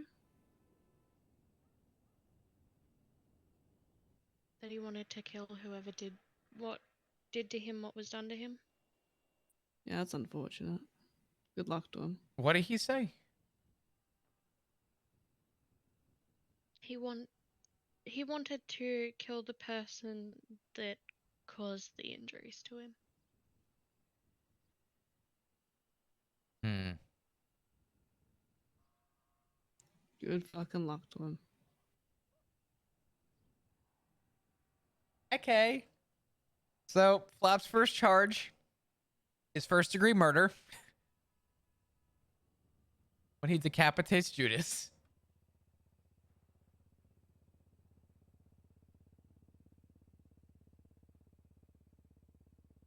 That's funny. Flop's first charge ever in NoPixel was attempted first-degree murder. He didn't even have a traffic ticket. Do either of you have Jenny Hall's number? Don't think so. I know it's kind of a weird one to ask. No, I don't. All good. No, I don't have it. All good. That's fine. Yo, you swinging by? Oh, I'm just in the. When he stabbed August, you know main that kind of no, ward not at a the lot of moment. people remember that. Yeah, that one. See you in a sec.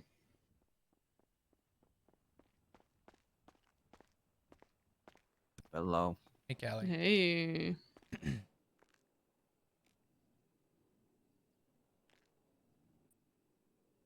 Kelly, do you want a free leg? I'm giving mine away. No. I don't want it anymore. Jesus No, Christ. don't say that. No. We've been free leg. Yeah, that shit not I free. don't want it anymore. Never stop selling. We can swap. That's the motto. Shit, sorry. I'm selling it for about $10.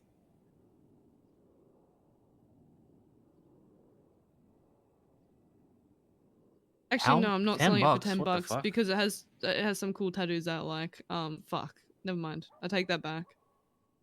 Somebody say you're already 1 foot in the door, assuming you're gonna lose your leg. Haha. There's a guy that lost his hand. From what I remember, he encased it in like a resin block. It's actually pretty cool, but then it's kind of like grim when he's like, "Oh yeah, this is my actual hand," and then people are like, "Oh, That's something you'd do, Kelly. probably." I remember the 100% talk Oh, with Jesse, Matt. wait, A shame let me Flop call you. doesn't. Lava I to see what remember it. felt like, and then Matt refused walked to up to tell Flop anyone and said, what it "Don't felt say like. anything to the police. Get a lawyer. That's something I'd Say do. nothing. Don't plead guilty. Say nothing until you speak to an attorney." Fair enough. I mean, it's so hot it would just melt it all off and cauterize what's left anyway.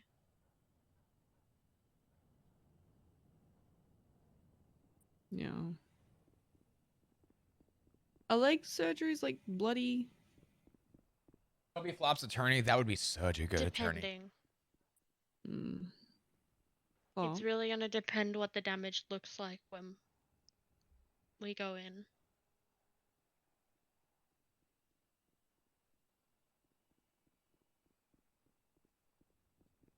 God, mineral play is so good. Hey, guys. JT. Hello. Howdy. Hey.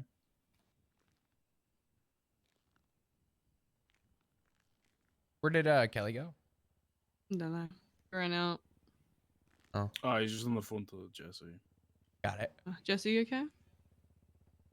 Yeah, he just needs to talk to her about that. Something.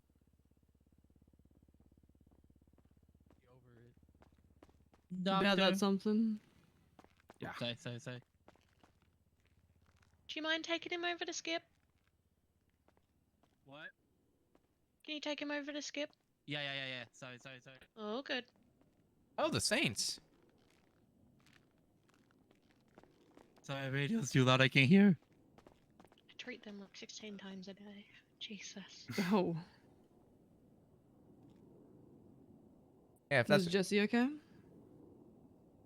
Yeah, no, I was just what you were talking about with about Dean before. I was asking Jesse, and so Yeah, how much I hate him. yeah, it's the fucking That's worst. crazy. Can't Worst person stand in him, life. eh? That's Fuck my boy. Dean.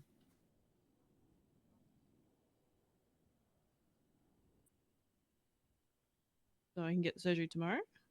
no, you're getting it today. God damn it.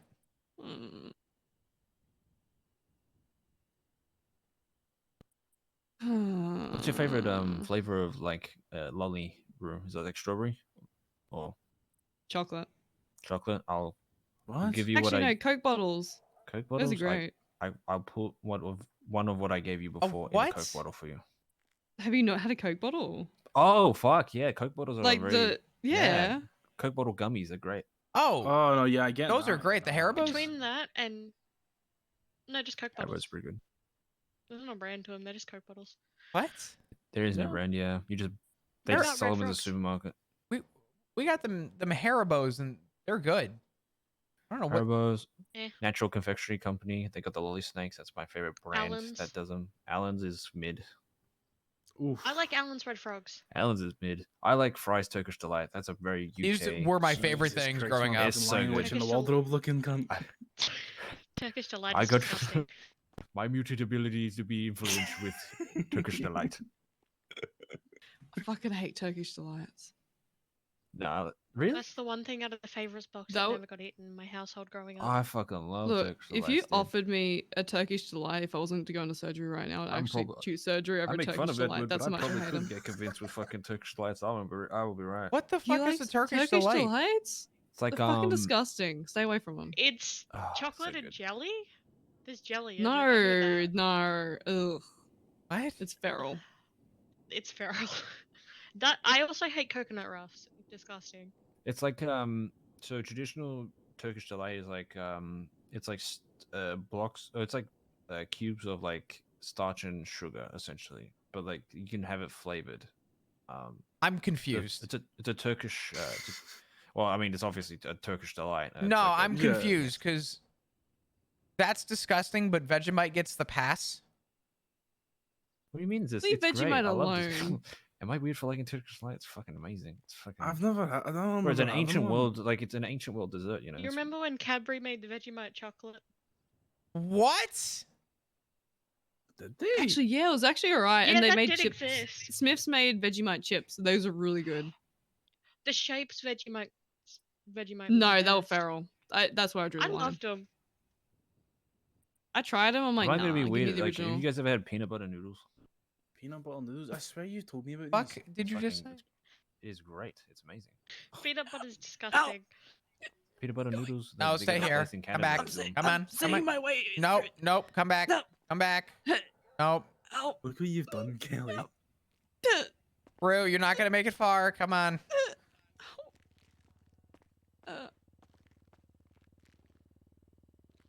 Fuck's sake, come. Want to come back, or do you want us to move? I'm good over here, thank you.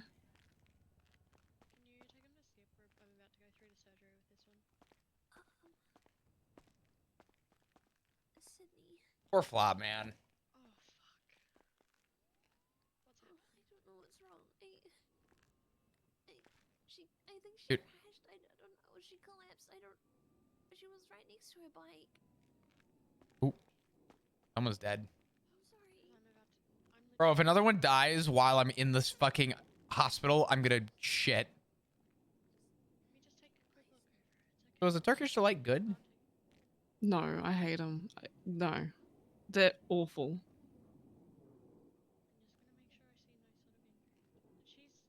Like, people either hate them or love them. There's no in between. Wait, what are we talking about? Turkish delights and how awful they are. Oh my god, why? I'm We just think Edbit likes trying to Turkish figure it out. I delights. don't know. I think Turkish delights are great, to be honest. I But that's don't know. me. Mm-mm. Why does everyone in the ADMC look the fucking What is same? actually wrong with you, Kelly?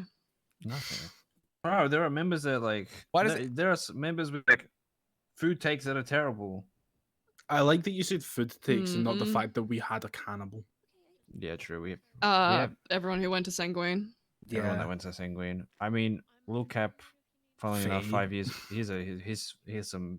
You know, Flop can get some stories from back in the day. I remember when I was hanging around. I remember Lil Cap on the radio saying, "Yo, I just found an abandoned van of Vespucci." I'm like, "Sick, dude. What's in it?" And he's like, "Oh, human body parts." I'm like, "What?" And he's like, "Yeah, I'm about to take a lung and eat it." I'm like, "What?" And he's like, How?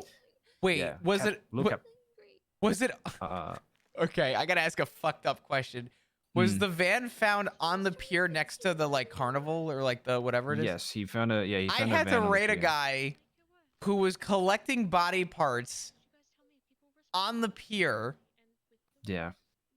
and Well- I got a search warrant for that van, and it had something like 80 something individual body parts. If you did the math on it, there were like 80 corpses in his van. Well, he took a hand, a lung, and a foot and ate it. At Actually, the I think I Billabong, so- remember that, and he dragged me down to that van to have a look as well. I was like, yeah. Yeah. And Sanguine rolled around, and they threw all our food in the water, and we had no other option. Did y'all eat the evidence that I was looking for? Cap did. I remember. fuck? I remember that, over. man. I remember Cap over the did radio call being me like, down to "Oh, it." sick." And he's like, "I'm like, what does a lung taste like?" He's like, "No, it's real. It's real like tough." I'm like, "Oh, nice, dude."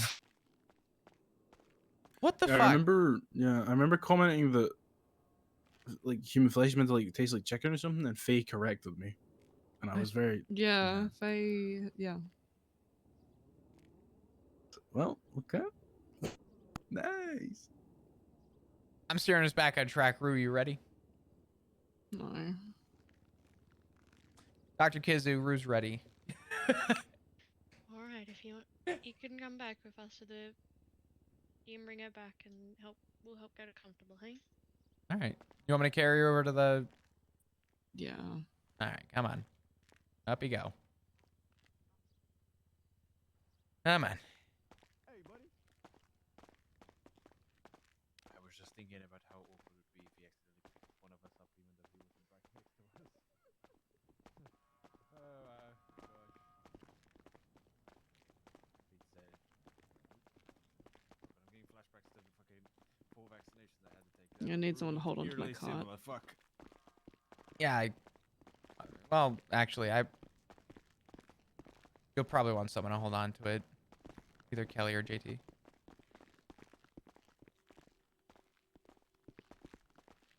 Not that I can't, but if given an option, I probably shouldn't. I am mutant abilities. Being able not to go mental waiting for someone in a hospital. All right. This room okay? Yeah. All right. Well, I'll get you comfy here. Just adjust yourself how you need, okay? I didn't do it. Ow. Benny's a card that like anytime he walks through the ICU like door, it just Kelly Benny JT. Razor. Yes. Yes. What's up? Can one of you hold onto my cart? I just don't Yeah, give oh, a yeah, sure. shit all over it. Who's grabbing it? Do you want to grab it, Kelly? I'll grab it. Yeah. I just You want say to you'll grab pop it, it but down you and walk full. away as you say the sentence. There you go. Confusing. It was kind of contradicting. I You're was like, a little confused. you're like, yeah, I'll grab it as I walk away from Rue. Yeah. Jesus Christ! All right. Oh, Spider-Man. I'll be right outside the room. If you need anything, just shout. Don't shout as soon as I take 2 steps out of this fucking room, please. Fuck. There goes my plans out the window. Yeah. You got this. You'll be good. I promise. I'll be in sight the whole time.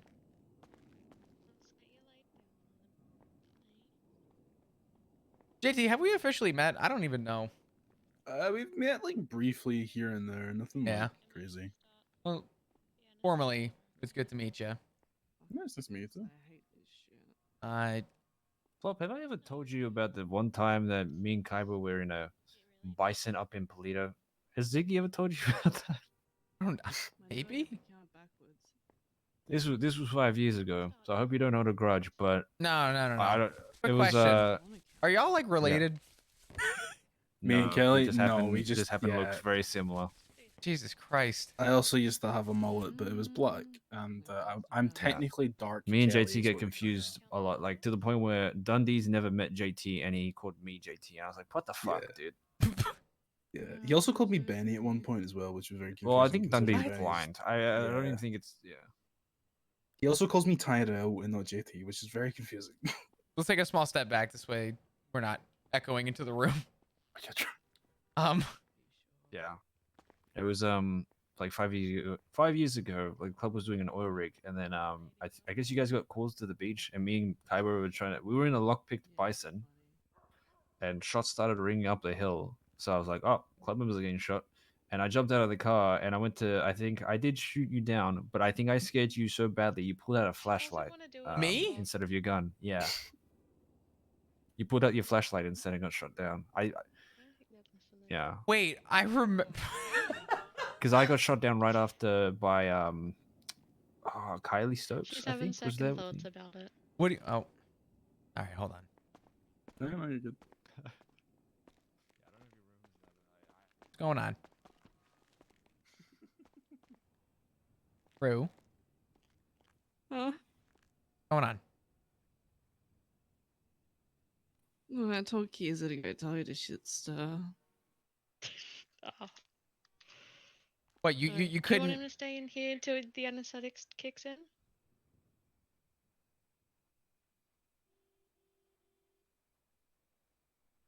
I'm gonna take that as a yes. I'll stay put until that's all there. Need me to move? Just let me know. Oh, good. How are we feeling, Rue? I'm doing okay. We're getting I a little think. bit loopy now. It's definitely starting to kick in.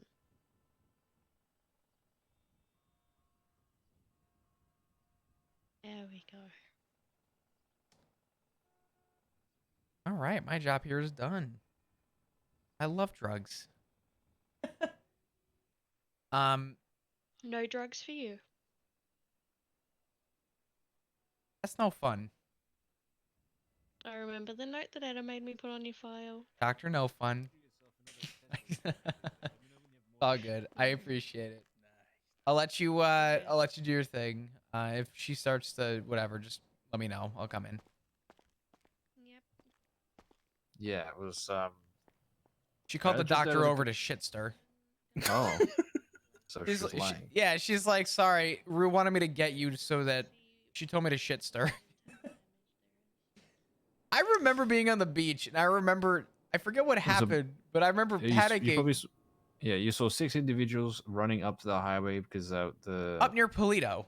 Up near Polito. So what would happen Motherfucker, is, I remember that like it was yesterday because I'm like, I went to go pull my gun and I screamed, "That's a flashlight!" And then that was it. That's all I remember.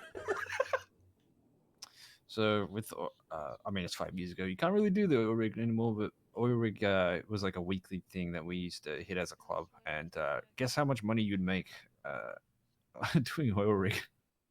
I'm gonna guess like 500 grand. No, it was like 2.1 million. Back in the day, imagine that 2.1 million, and we did it every week. We didn't know how to combat it. We literally couldn't do fuck all with it. I think it was because it was in the oil rig was international waters. I feel like that's probably why PD just weren't able to really do some. I have no idea, but yeah. If I remember correctly, I want to say that the protocol that we used to have was we were told to pretty much not go near it. Like, oh, okay, yeah. I want to say, if I recall correctly, if I remember this correctly, the same reasons why we didn't go to the oil rig were the same reasons why I never went to Sanguine. It was because I said, if they come to shore and it's not quote unquote international waters, and you know they're coming to the shoreline of this island with something, then yeah, I'm gonna step in and try and intervene. But I ain't about to go invade someone else's fucking place. Yeah. So we do that every week, and is that your phone? Yeah, who is this? They called me earlier? Wait, oh. This might be Jesse. Oh. Hello? Hello, you doing all right? Whoop. Nope, that was, I think, actually Tally, and I think okay. She said, hello, are you doing all right? And then just hung up. You want to make sure she's okay? Oh. Wait, you saying... She's not answering her phone. Tally might have, well, what you just heard may have happened to Tally. Locals get rowdy in this area, so she should be okay. She said, hey, are you okay? And Flop. Yeah, I'm explaining to him the local got angry at Tally, most likely. Hence the gunshots? Yeah, that was Tally right there. Yeah, stop selling drugs. Jesus Christ. I could tell you how exactly you avoid that situation. Come on. The fuck you think I do sitting up perched up on hills all day with a camera? Oh my god. Yeah. The club will hit it every week, and then I think in that instance, I think we had because majority of us went to jail. But yeah, we went up the hill. Me and Kyber were in the Bison. I heard like Edward or Flops were getting shot up the hill, and I was like, all right, well, I guess you know, like if someone's getting shot, we're all going down from it, whatever. And I remember when I pulled my gun, I just saw like a blinding light, and I was like, what the fuck is that? So you just shot the bright light? I literally, I was like, well, I'm gonna aim for whatever's above the flashlight because it makes sense. And then I was, yeah. You know what it was, actually? I forget if that was the incident where I was like, that's a flashlight, or if that was the incident where I was looking for evidence because I saw the boat, and I don't even think I had a chance to like respond to that shit. I'm trying to remember if there's been other like things back in the day like you responded to that I was there for. Bro, I'm a fucking evidence junkie. I don't know. Yeah. That was like my whole thing back then. It was just literally evidence and scenes and putting scenes together. I don't know. EBMC kind of, man, I'm gonna just say it. EBMC reminded me a lot of how the Marabuntas acted with at least me, and I think most of the PD. Not comparing them directly to Marabuntas, but whenever I drove through Marabuntas turf during a chase, they were like, if you don't get off the block in 5 seconds, you're catching strays. And I'm like, I'm sorry. It's not my fault that a suspect's running through your backyard. Yeah. Whenever I would even breathe in the direction of Vespucci, my life was on the line. I think there was that, but then a lot of the time I try, like even now I'll say like if there's a chase happening, I'm like leave it. They're chasing someone. It can't be helped. Like, and like, it also looks bad if we get involved. It looks like we're helping whoever's getting away. It looks bad if there's suddenly a fuck ton of people helping that person. So I'm always like, yo, just let the cops do their thing. Like, it'll be over soon. Just let them chase them through or whatever the fuck they need to do. Yeah. It's not like we're helping them, but it's like we're not helping them because we're not assisting, but like, Sure. If there's like, I guess cops in the area, like on their own choice or their own accord, like, just driving through and shit, and that's when I feel like I'll be like, hey, get the fuck off. But if they're like literally chasing someone that they've been, yeah, they're chasing someone from a job, it's like, all right, you just do whatever the fuck you want, but Oh, dude, get out of here quickly. I'll tell you some shit that just happened to me literally a couple weeks ago. Did I tell you what happened with the Saints? Oh no, but please. Oh, do you? Oh, what do you guys not like the Saints?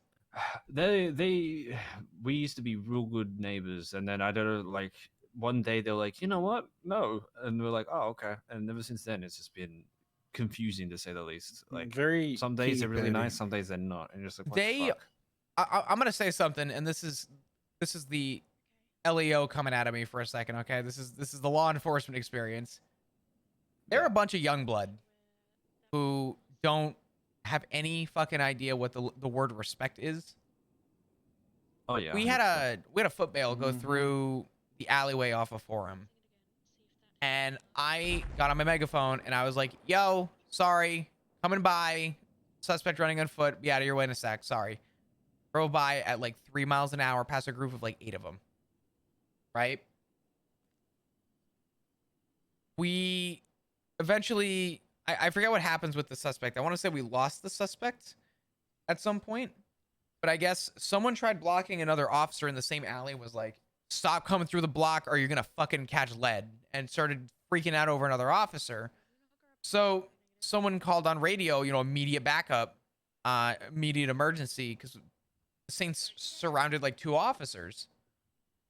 And I'm like, what the fuck is going on? And what so the fuck's happening in there? Oh. I was just saying in general, like, what the fuck's going on? Because they were screaming that there was like backup needed and stuff. I'm assuming if Kizu comes over, that'll be when I need to jump in. But No, sorry, I like her voice started getting raised, so I was like, oh no, no.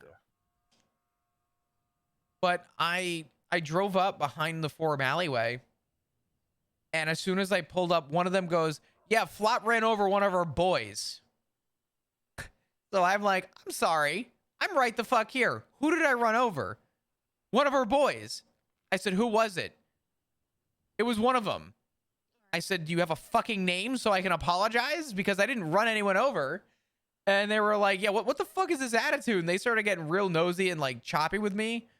And I turned around and I said, "I literally drove past you guys at 3 miles an hour. I didn't hit any of you. And the fact that you're going to go run and tell the sheriff and lie that I ran someone over is fucking insane." So I called them out on it, and it turned into this huge beef thing. But the long story short was that they were so defensive, like unbearably offended, that an officer respectfully said, "I want nothing to do with you guys, just passing by because there's a suspect in your alleyway." And immediately that resorted to, "Well, if you don't leave, you're catching lead." Guy on a bike literally cut off a cop and was like, "You're gonna have to run me over if you want to get by, and then you'll find out what." And I was like, "What the fuck? What? Like, what?" Yeah. Oh my God. Guy on a bike literally blocked one of our officers from getting by, and it wasn't good. Yeah, the Saints do not impress me, respectfully. So, who? The Saints. Sorry, guys. Hey, you good? No, you're fine. Yeah, no, I used to be good friends with them, but like even like I know how they are, and I've always known them to be like this. It's still fucking impressed. They still impress me to this day with some how they act. Like I'm sure if you woke up at the exact same, if you woke up in a day every day, you would see at least one of them tweet out, "Motorcycle clubs are so cool." There's not a day that they don't miss that tweet. I don't know why. I literally have not. I don't think we even talk to them or interact with them that much, and they're in the back. We're in the back of their head for some fucking reason. I feel like. Oh, most of the time, so. they're still beefing? Like, so like trying? Are they trying to cause problems, or are they just like trying to do the they're hard ass upset thing? about some. I think they're upset about some shit that happened 6 months ago, 5 months ago. But they've never told us what it is, so we don't know how to rectify it. So we just don't. We don't bother because we don't know. Yeah. Yeah, we're just outside her surgery room. Where she's all good from what it looks like. It just sound fucking petty. Yeah, we are. Yeah, exactly. Yeah, it's like if I have an issue with someone, I will talk to them or tell them about it. But like, if I shouldn't expect it to be solved or like the person to understand. So that's the way I think about it. But like, they've never once like I've had Jordan, not Jordan. I've had Jacob Cass literally talk to me. I haven't talked to him in ages, ever since like some shit went Is down. Cass the one that rides the bike all the time? I'm not sure. I don't I've got no clue, remember. actually. One of the a lot of them back in the day used to have bikes, so it could be literally any of them. Yeah. But Jacob like was like, Kelly, I like you, not your club, not so much. And I was like, oh, that's a wonderful thing to tell me, like, because I'm technically, you know, part of the club, and you know, like, fuck. That's like saying Like, fuck. That's like saying I Fuck your like you, family, I but like fuck you, your though. entire family. Yeah. Literally. Yeah, that's insane. Yeah, I didn't really hit it off with them. They immediately tried lying and stated that I ran someone over, and I'm like, bruh, you can't even give me a name of who I ran over. So clearly, you're just looking to cause problems. Fucking tea, there's some tea of like I remember the one. They need some like, chamomile. They need something to calm the fuck down. Oh, about 5 years ago, that was it. Patar had a weapons bench 5 years ago. Oh, Jesus and the Christ. Saints fucking stole it off him, stole the key to it off him, and like $10 million in mats. Like they're loose, the tea stores. Yeah. They were holding on to that for a fucking long time. Yeah. That's interesting. To be fair, if you're gonna steal a weapons bench, I mean, Yeah. This is all in the past though, so fuck it, but yeah. Yeah. I was talking about how that person just ran by, changed into a not them, and then ran out. That was interesting. Anyway, yeah, they I haven't hit it off with them at all, and to be honest, if they ever wanted to be my friend nowadays, I would probably still tell them to go fuck themselves. Yeah, same. Yeah. Like, I'm probably good friends with at least one that like I've been friends with for a long time. But even then, I'm like, it's bad because I'm like, you're a saint. I don't know if I can really be friends with you because I know how you're going to be like behind closed doors. So. Yeah. I mean that's been my, I mean, that's been my number one issue as a cop for 3-4 fucking years, and there's no version of the police department forever and will never know what communication is. And I make the joke, I tell people that if I tell a cop the sky is blue, by the time it gets to whoever it's going, the cookie is purple. Like it just, the loss of communication is insane, and it's either the loss of or the lack of complete communication. And I can't figure out why the number one bottleneck for everybody's problems is almost 9 times out of 10 because they fail to open their mouth or just have a productive conversation. Yeah, I wasn't an ex-cop, but my jacket and BBMC was Winston. So I know a lot about when he was a cop and when he was DOJ and shit. And that's, you know, it doesn't seem to have changed these days. So No, it's gotten worse. You were good friends with Winston though? yeah, he was my jacket. So Yeah, I was the guy that when TJ wanted to bring Winston in, I don't know if, I think it was hanging out at the club. I was like, this was during Sanguine. Like Winston just hung out with, it was just pretty much me, Cora, Edbert, and Colin around. I think that was still like in Los Santos, or like, you know, on the outside during Sanguine. And Winston was someone that TJ was looking at, so I was just hanging out with him a bunch. And oh man, the amount of like things I told him that he was like, he was extremely dumbfounded when he found out about the oil rig payout, because he thought it was something like 400, 500K, and I was like, no, it's 2.1 million. He's like, what? Well, And I that's was like, why "Yeah, I you do it said every week." That's why I said 500, because this is gonna sound kind of funny.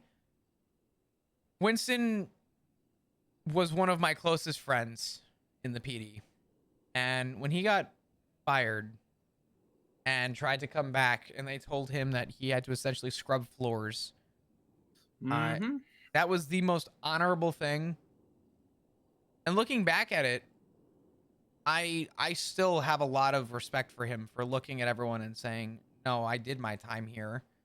Fuck you. And the fact that they treated him that badly to a janitorial position. I remember I was at my house. I was over in Seaside Turf because I had a house there before Seaside decided to move in. But we were on my roof, and I told him, I said, Winston, I don't blame you for doing what you did. I don't blame you for leaving. And I always commended him. I actually wished him a lot of best in his endeavor with that.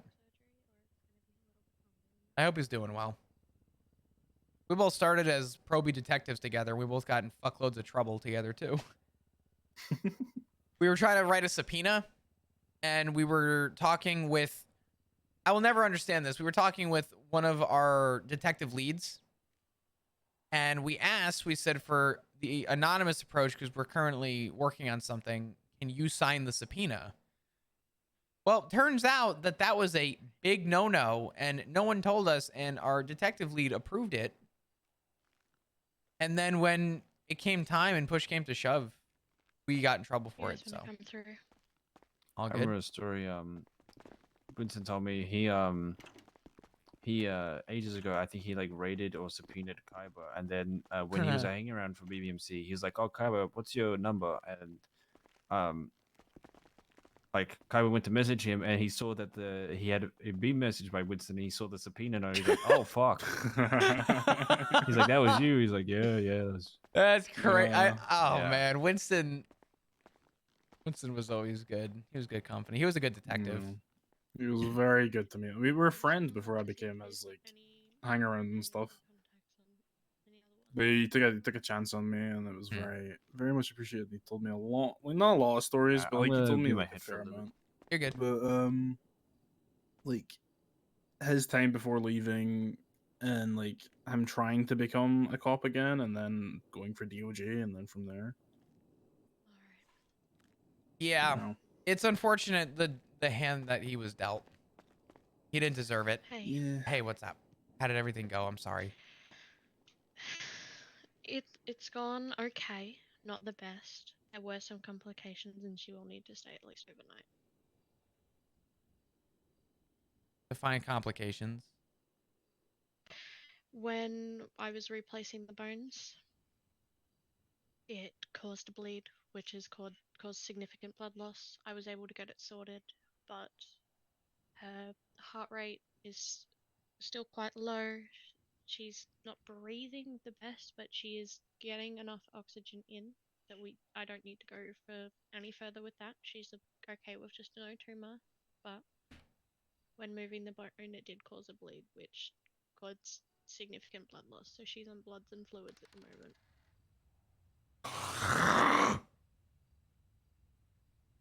Okay. All right. I appreciate it. Oh, good. Is she Are you going in? Is she stable? She is stable, yes. Okay. There's at least that going, which is good. Yeah. Thank God I'm she's gonna go in and stable. chat with her. Holy I'm gonna work on contacting her other emergency contacts, see who we can get a hold of. Okay. Thank you as always. I appreciate it. Okay. Here if you need anything. Thank you. Thank you, Kizu. We'll pick up on this in a sec. Yeah, no, go ahead.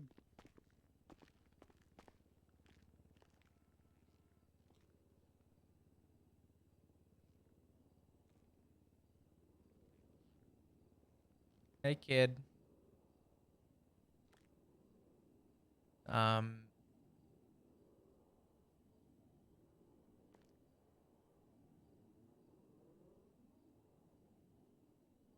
I know this is hard. I know that this is hard.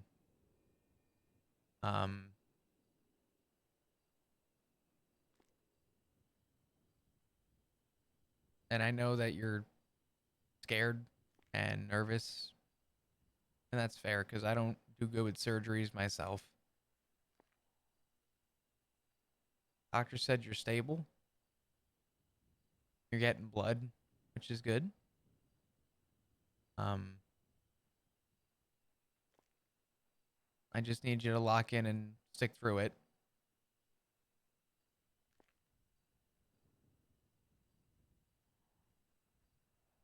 I hate to say it, and this is unfortunately a double-edged sword, but had you waited and a health complication or something came up later, it would have been a lot worse.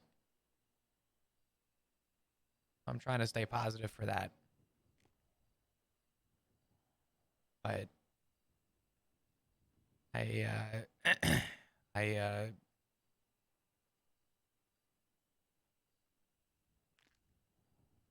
listen to the doctors, take the medication that they give you, everything you need. I'll hang out here tonight.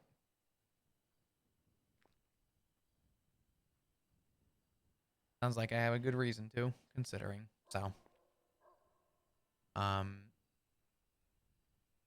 I'll go get JT to come in and say hi. Just stay put.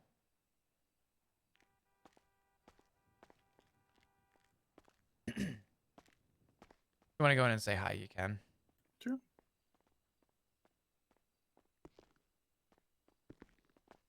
Hello.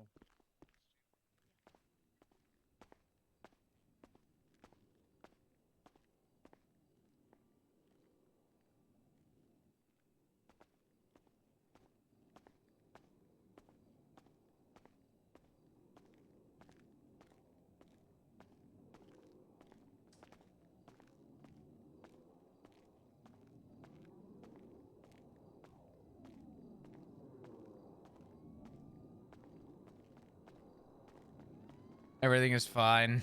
Yeah.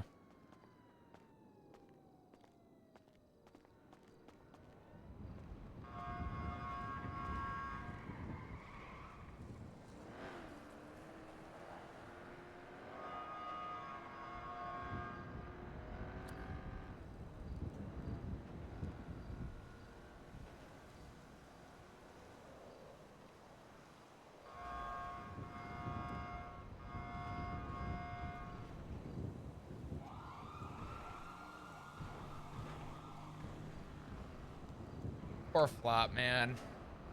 Man can't catch a break.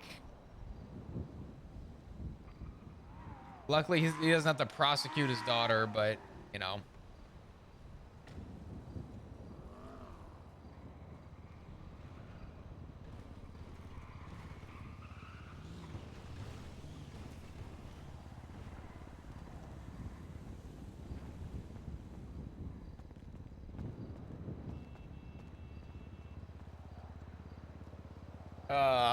I'm gonna butcher this song because it's so good, but the good thing is that Rue is stable and knows that this was a possibility with the health complications, but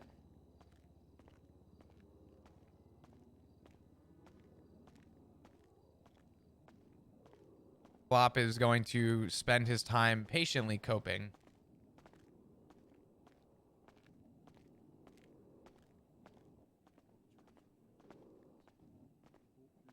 Dr. Kizu? Was anybody around that you've called? Wasn't able to get a hold of Etta or Ziggy.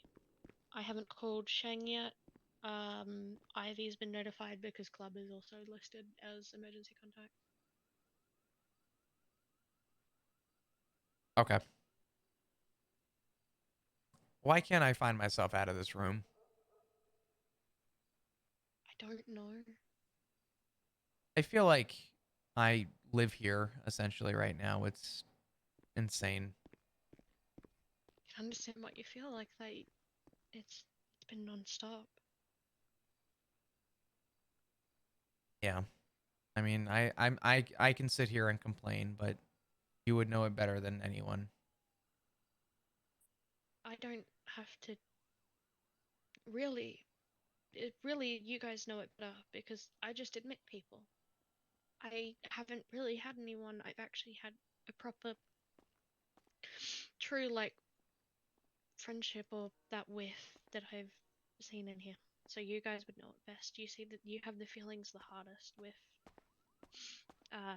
seeing the ones you actually care about in here. Mm-hmm.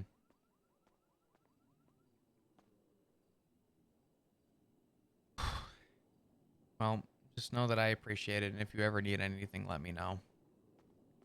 I stepped out for a cigarette real quick, but Yeah, you're all good. still. We go check in on everybody, make sure they all had their chance to say hi.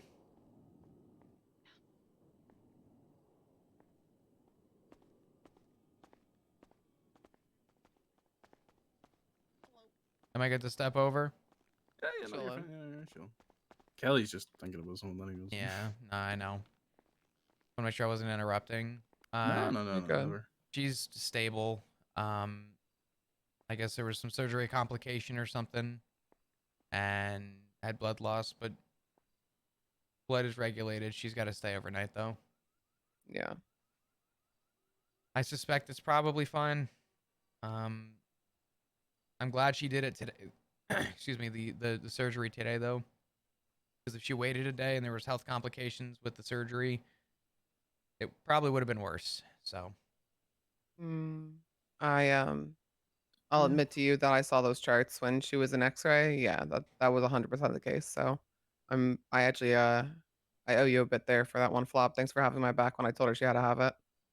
yeah, I told her. I said I don't really care what she has to say. I said I'll sit next to her the whole damn time if I have to. She's got to go through with it. Because it was either that or probably lose the leg. Yeah, that is what we were looking at. So Gotcha. glad you did it. I'm gonna get the medical report. You didn't know that, but we'll keep tabs on it. I'll keep you posted if I see any other complications come up. I appreciate it. I am on the emergency contact list, and I know Dr. Kizu will keep me updated too. But if you happen to hear anything, let me know. Do I have your number? I don't know. I don't believe so. Here, I'll throw myself in lemon unless you want to throw me a text. Yeah, that's fine.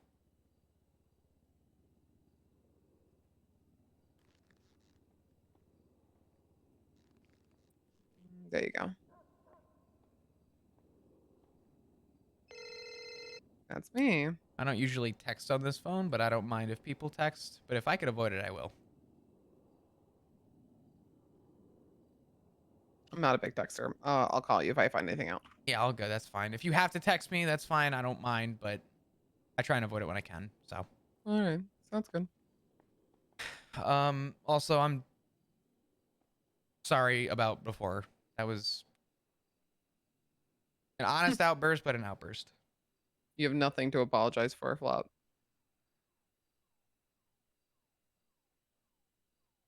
I didn't say anything. Mm-hmm. I'll catch up with you at some point. I definitely want to talk to you. All right. But I'm gonna go check on Rue. Okay. Yeah, no, she's in there. Cool. Thanks. Which fucking room is she in? One in front of you. Probably the one that she's in. Oh my god. Where the fuck is Rue?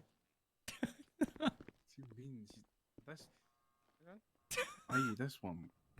Bro, I'm blind. You can't. No, I can't see with my sunglasses on, bro. Okay, What's up, bitch? that's crazy. Yeah, low-key, Flop, you set me up for failure there. I thought she was awake. What do you mean? You went, you can go and say hi, and I was like, hey. Oh. I went, oh. That's why you said hey like that. I'm so sorry. I thought she was setting up a way. I thought she was just chilling. I was like, hey.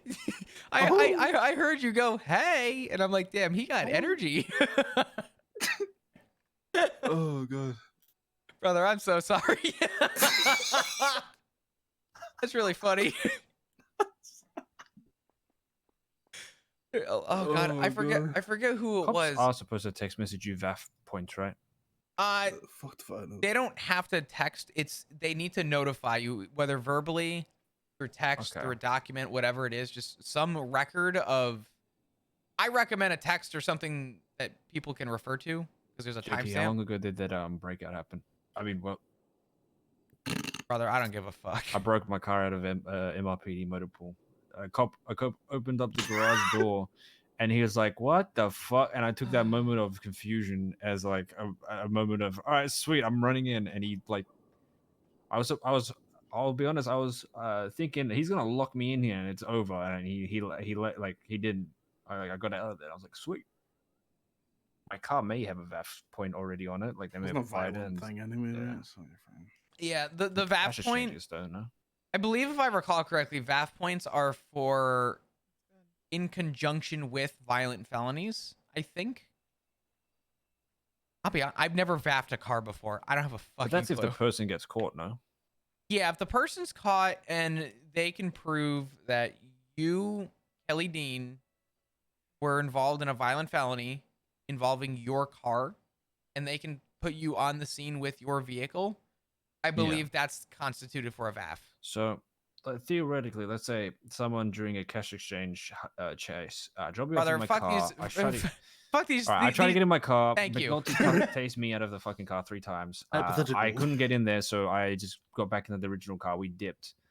They took the car to MIPD and they left it in the motor pool. So I was assuming, fuck, since it's a cash exchange and it's violent by nature, because I mean, yes, if you do a cash exchange without a hostage, you must be like, brother, if you're doing a cash Harry exchange Houdini, without a fuck. hostage, I'm telling you now, you're getting 3 warnings. By the 3rd time, if you're not out, I'm going in.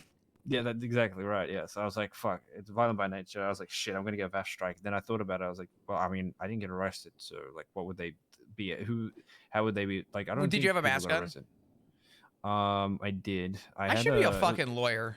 Okay. It was 4th of July, so I was dressed in like a USA outfit. So and I was. That's talking very like fitting for you. Yeah.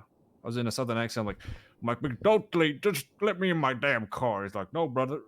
It's Tazy B. Is that a southern accent? No, I could. Ellie. Brother McNulty, let me in, please. And he's like, obviously McNulty doing that. And he just fucking tased me. I was like, shit. Well, one of the cops already had like my car pinned against the wall because that's where the gauntlet was like parked up against the wall, and they just pinned it. So like, even if I got in there, I was like, well, fuck. What's your favorite dinner in your southern accent? Dinner? Mash and potatoes. Mash and Yeah. potatoes. Mash and potatoes. You get a boiled potato and the mash. Jesus Christ, bro. You reckon someone's? Oh, isn't there a guy? Shadow, who, like, thank you so makes much for online the brand new content tier where he, 1. like, Can we get some hearts in chat, please? Instead thank of you, like, it's like, you know, it's like bangers and mash. Thank you, He'll thank you, make thank you. sausages out of potato mash, and then he'll make the mash out of like beef. Like he like swaps the shit around.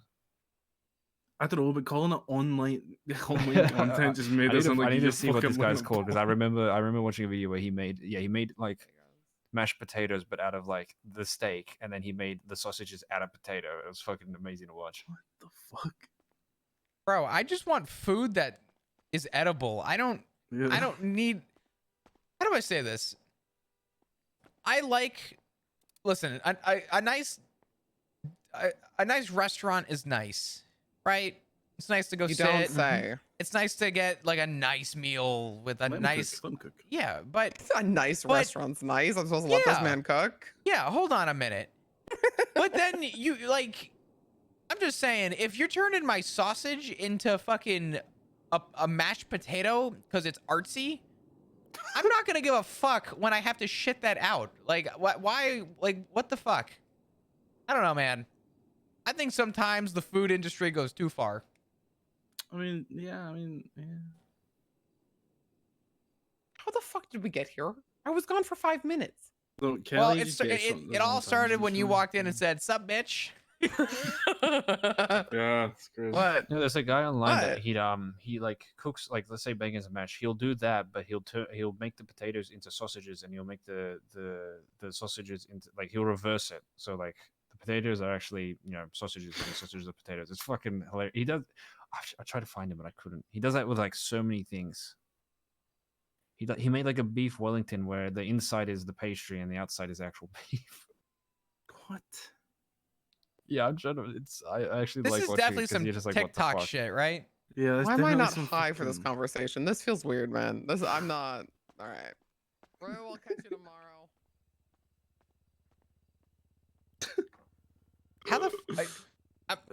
I'm kind of, I'm with Ivy here. How the fuck did we get here? I don't know, man. I sort of just go with what's happening at the moment. Fucking hell. I don't know. I'm like, if I'm So getting a isn't nice, beef Wellington just like sausage roll, like a big sausage roll? Isn't that what Calm down, man. I don't actually know what a beef Wellington is. I just know that Gordon Ramsay gets real Yeah. fucking pissed with them. Yeah. They look good, but can they be that good? I don't know. Maybe. Fucking hell. Long story short, VAF points, if there's probable cause to prove that you were on scene, that's one thing.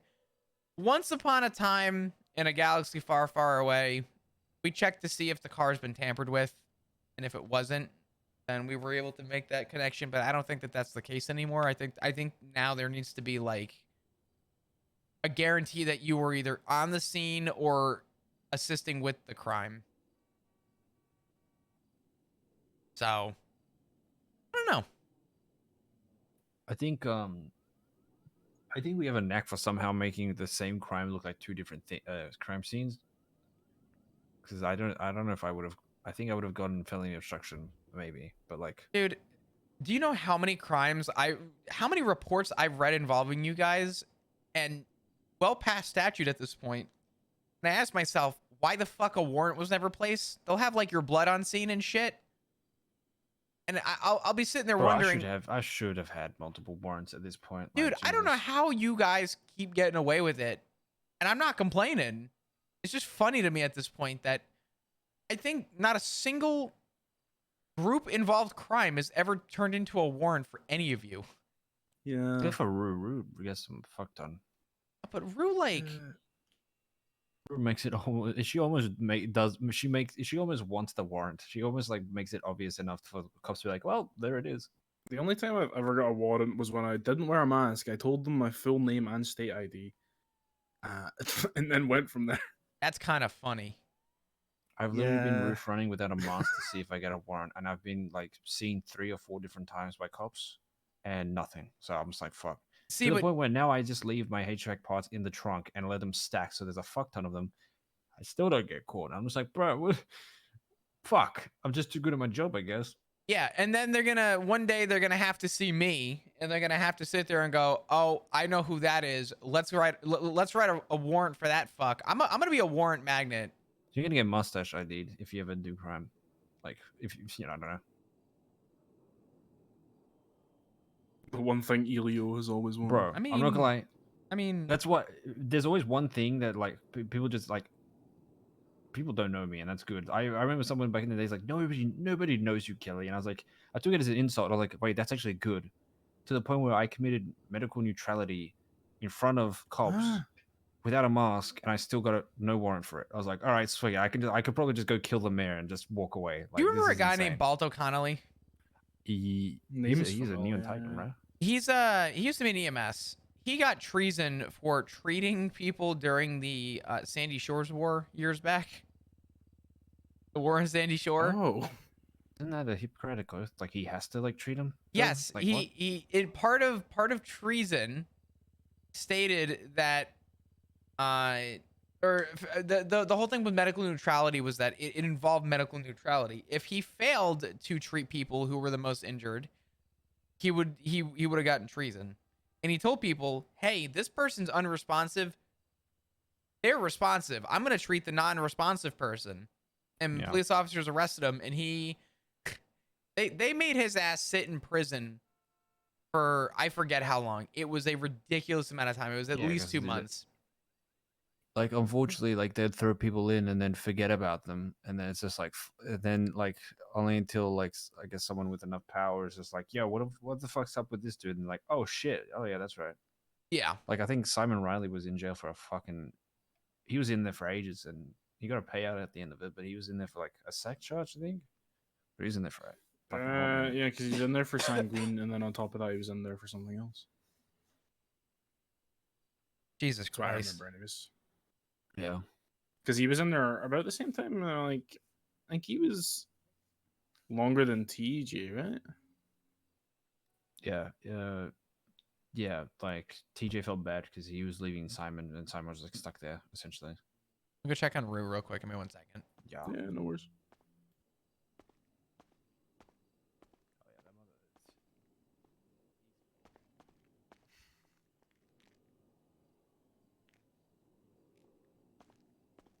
Fuck is this?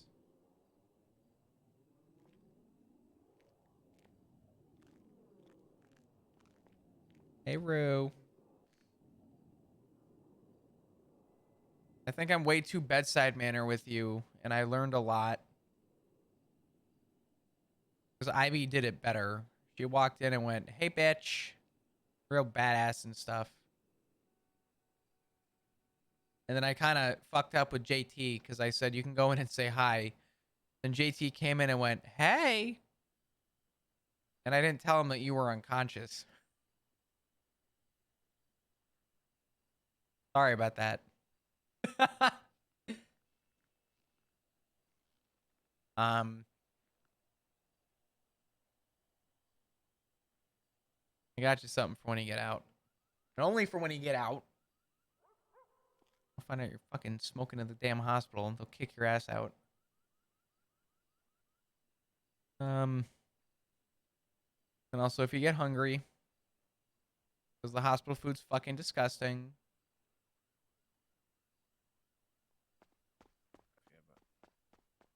And my gun.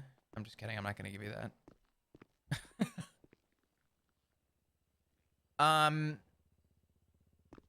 Just stay put. You'll be good. I'll be here by your side. I'm gonna grab some blankets and stuff and bring them in. I'll probably sleep here tonight, so.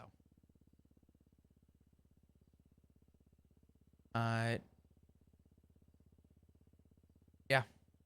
I'll be outside the room.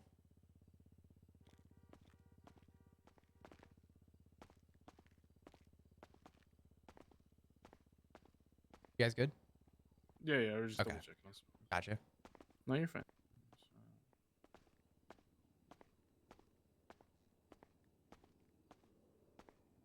Hi, Dr. Kizu. Do you guys have some spare blankets and pillows?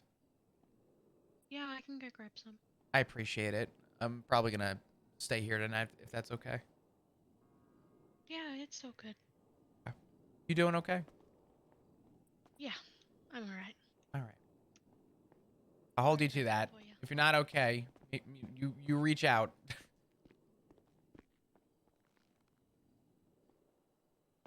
I'll probably rest here tonight with Rue and make sure she's good. Sure. My number's in Yellow Pages. If you want to have a longer chat where we're not with Kelly. Yeah, of course. Let me. I mean, listen, I got nothing against Kelly. You guys are great. Let me do this. You're just going on my phone as JT. I don't even know your full name. It's Jason Tyrell. Richard calls me Jason. He's like one of maybe 3 people I'll allow it. Is JT okay? Is that fine? Yeah, no, I go by JT. Thank God. Yeah. I mean, shit, that works with me.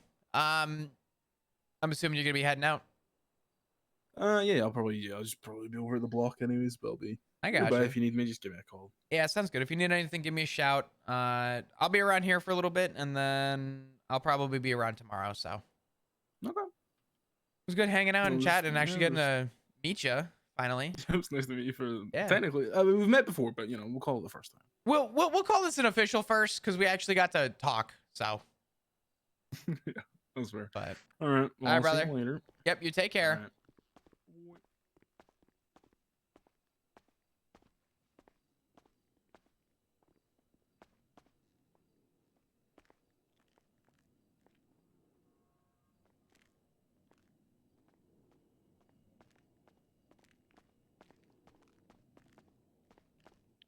Hey, Hey. I'll just set them down in the corner. Okay. I'm probably gonna rest up in here if that's okay. Is there a spot you want me out of the way in case you have to come in, or am I okay anywhere? You're okay anywhere. Okay. Thank you again, as always. I know she didn't want to come, but I forced her hand a little bit because I saw the condition of everything, and she could make it 10 feet without having to sit. So I knew it needed Yeah. to be addressed. I knew it needed to be addressed as well, but I also know she's a stubborn one, and you can't really force. I couldn't force her too well. Yeah, no, I don't expect anyone to have the chance to be able to force her hand there, but just to let her know that there's reassurance that people are here for her, I think is good. So, Okay. but I'm gonna set up a spot to sleep, and again, if you need me, just let me know. Thank you for continuing to text and check in. It's easy to tell that you've had a lot going on, so I try Yeah. my best to check in when I can. Yo, good JT. I appreciate it. What's that, Kelly? Sorry, what did you say, Flap? You call for JT? Yeah. He went back to You're the saying block. that you were gonna stay here overnight with her, so. Yeah, All yeah. good. If you need anything, let us know. Awesome. Sounds good, Kelly. Thank you. But Awesome. yeah, you guys need anything, please let me know. Yeah, absolutely. Same goes for you. Yeah. I appreciate it. You have a good one, okay? Thank you. You as well. Or as best as you can.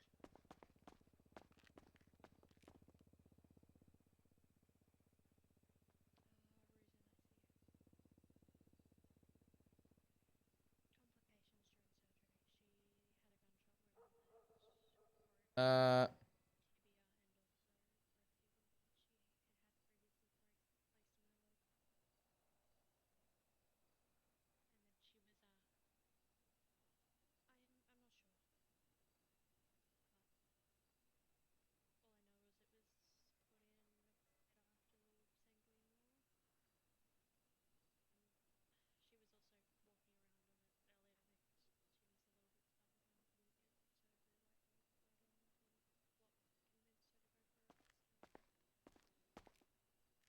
One, two, three, four.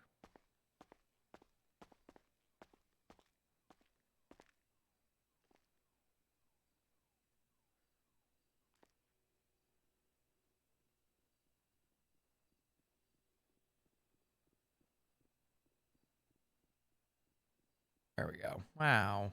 Aw.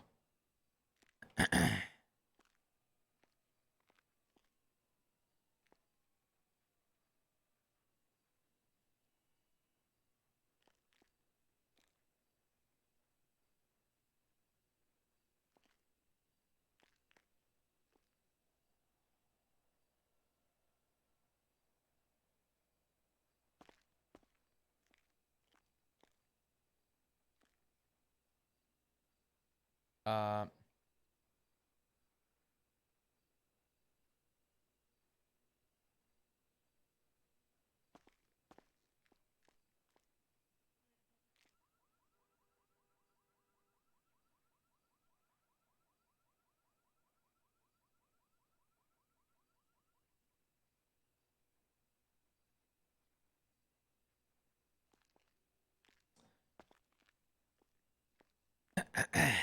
um. This real quick.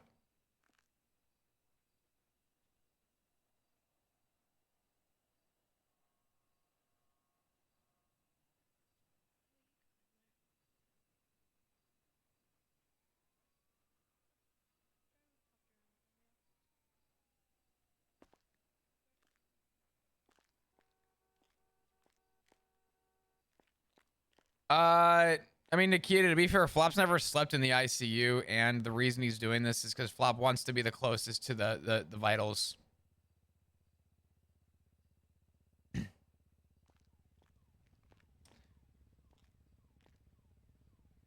Yeah, red works better, I think. You might be right.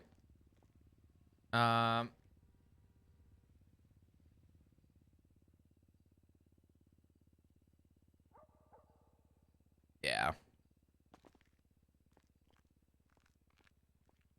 That's more of a trauma response for Flop.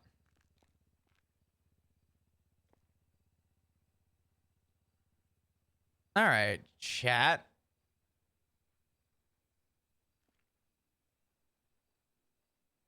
Well, would like to know, right? That's actually partially why Flop is doing it. He wants to know the closest to the vitals. But for Flop, there is actually a little bit of that involved too, because he doesn't have the watch anymore.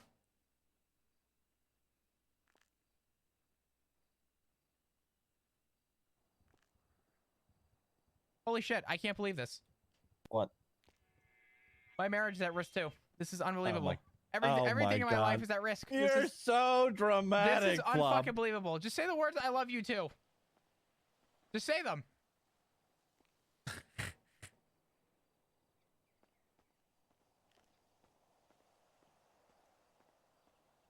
you get him to say it?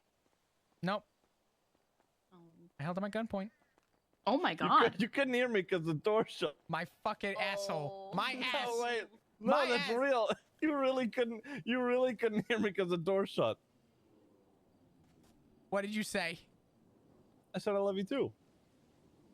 Nice. See? Fucking pussy. Ow! Motherfucker! All right.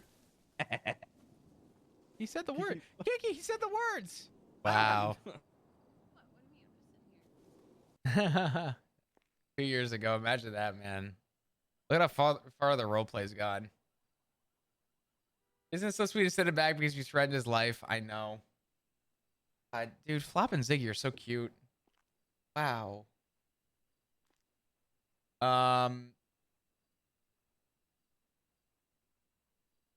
Full on. I missed when Flop had a full head of hair. Have you seen the shit he has going on? Fuck. This man might as well not have a skull anymore. Yeah, shit, dude. I think that's it, dudes. Today was a really good day of roleplay. It was fucking phenomenal. I don't even know what to say other than just thank you. In general, if you guys are new and happen to have enjoyed your stay, hit the follow button. I would love to see you come back.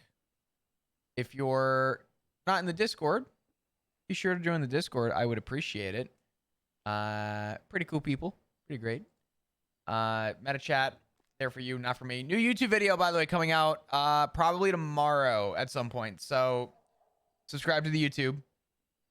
Follow me on Twitter.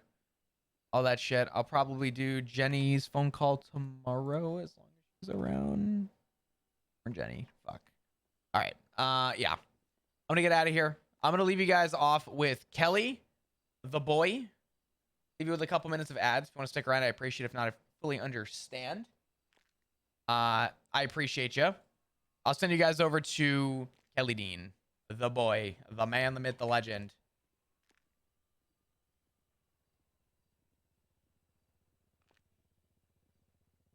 Go send some love to him. He's fucking amazing. Great role player. W stream. Appreciate you guys. Thanks for everyone that stuck around. Thanks for supporting this really awesome story.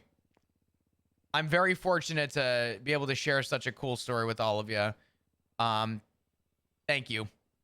As always, spam the shit out of this guy, please. Kelly's been such a rock for Flop. So, all right. Appreciate you guys. Thanks for hanging. Thanks for the follows. Thanks for the new subs. Resubs. I'll catch you tomorrow.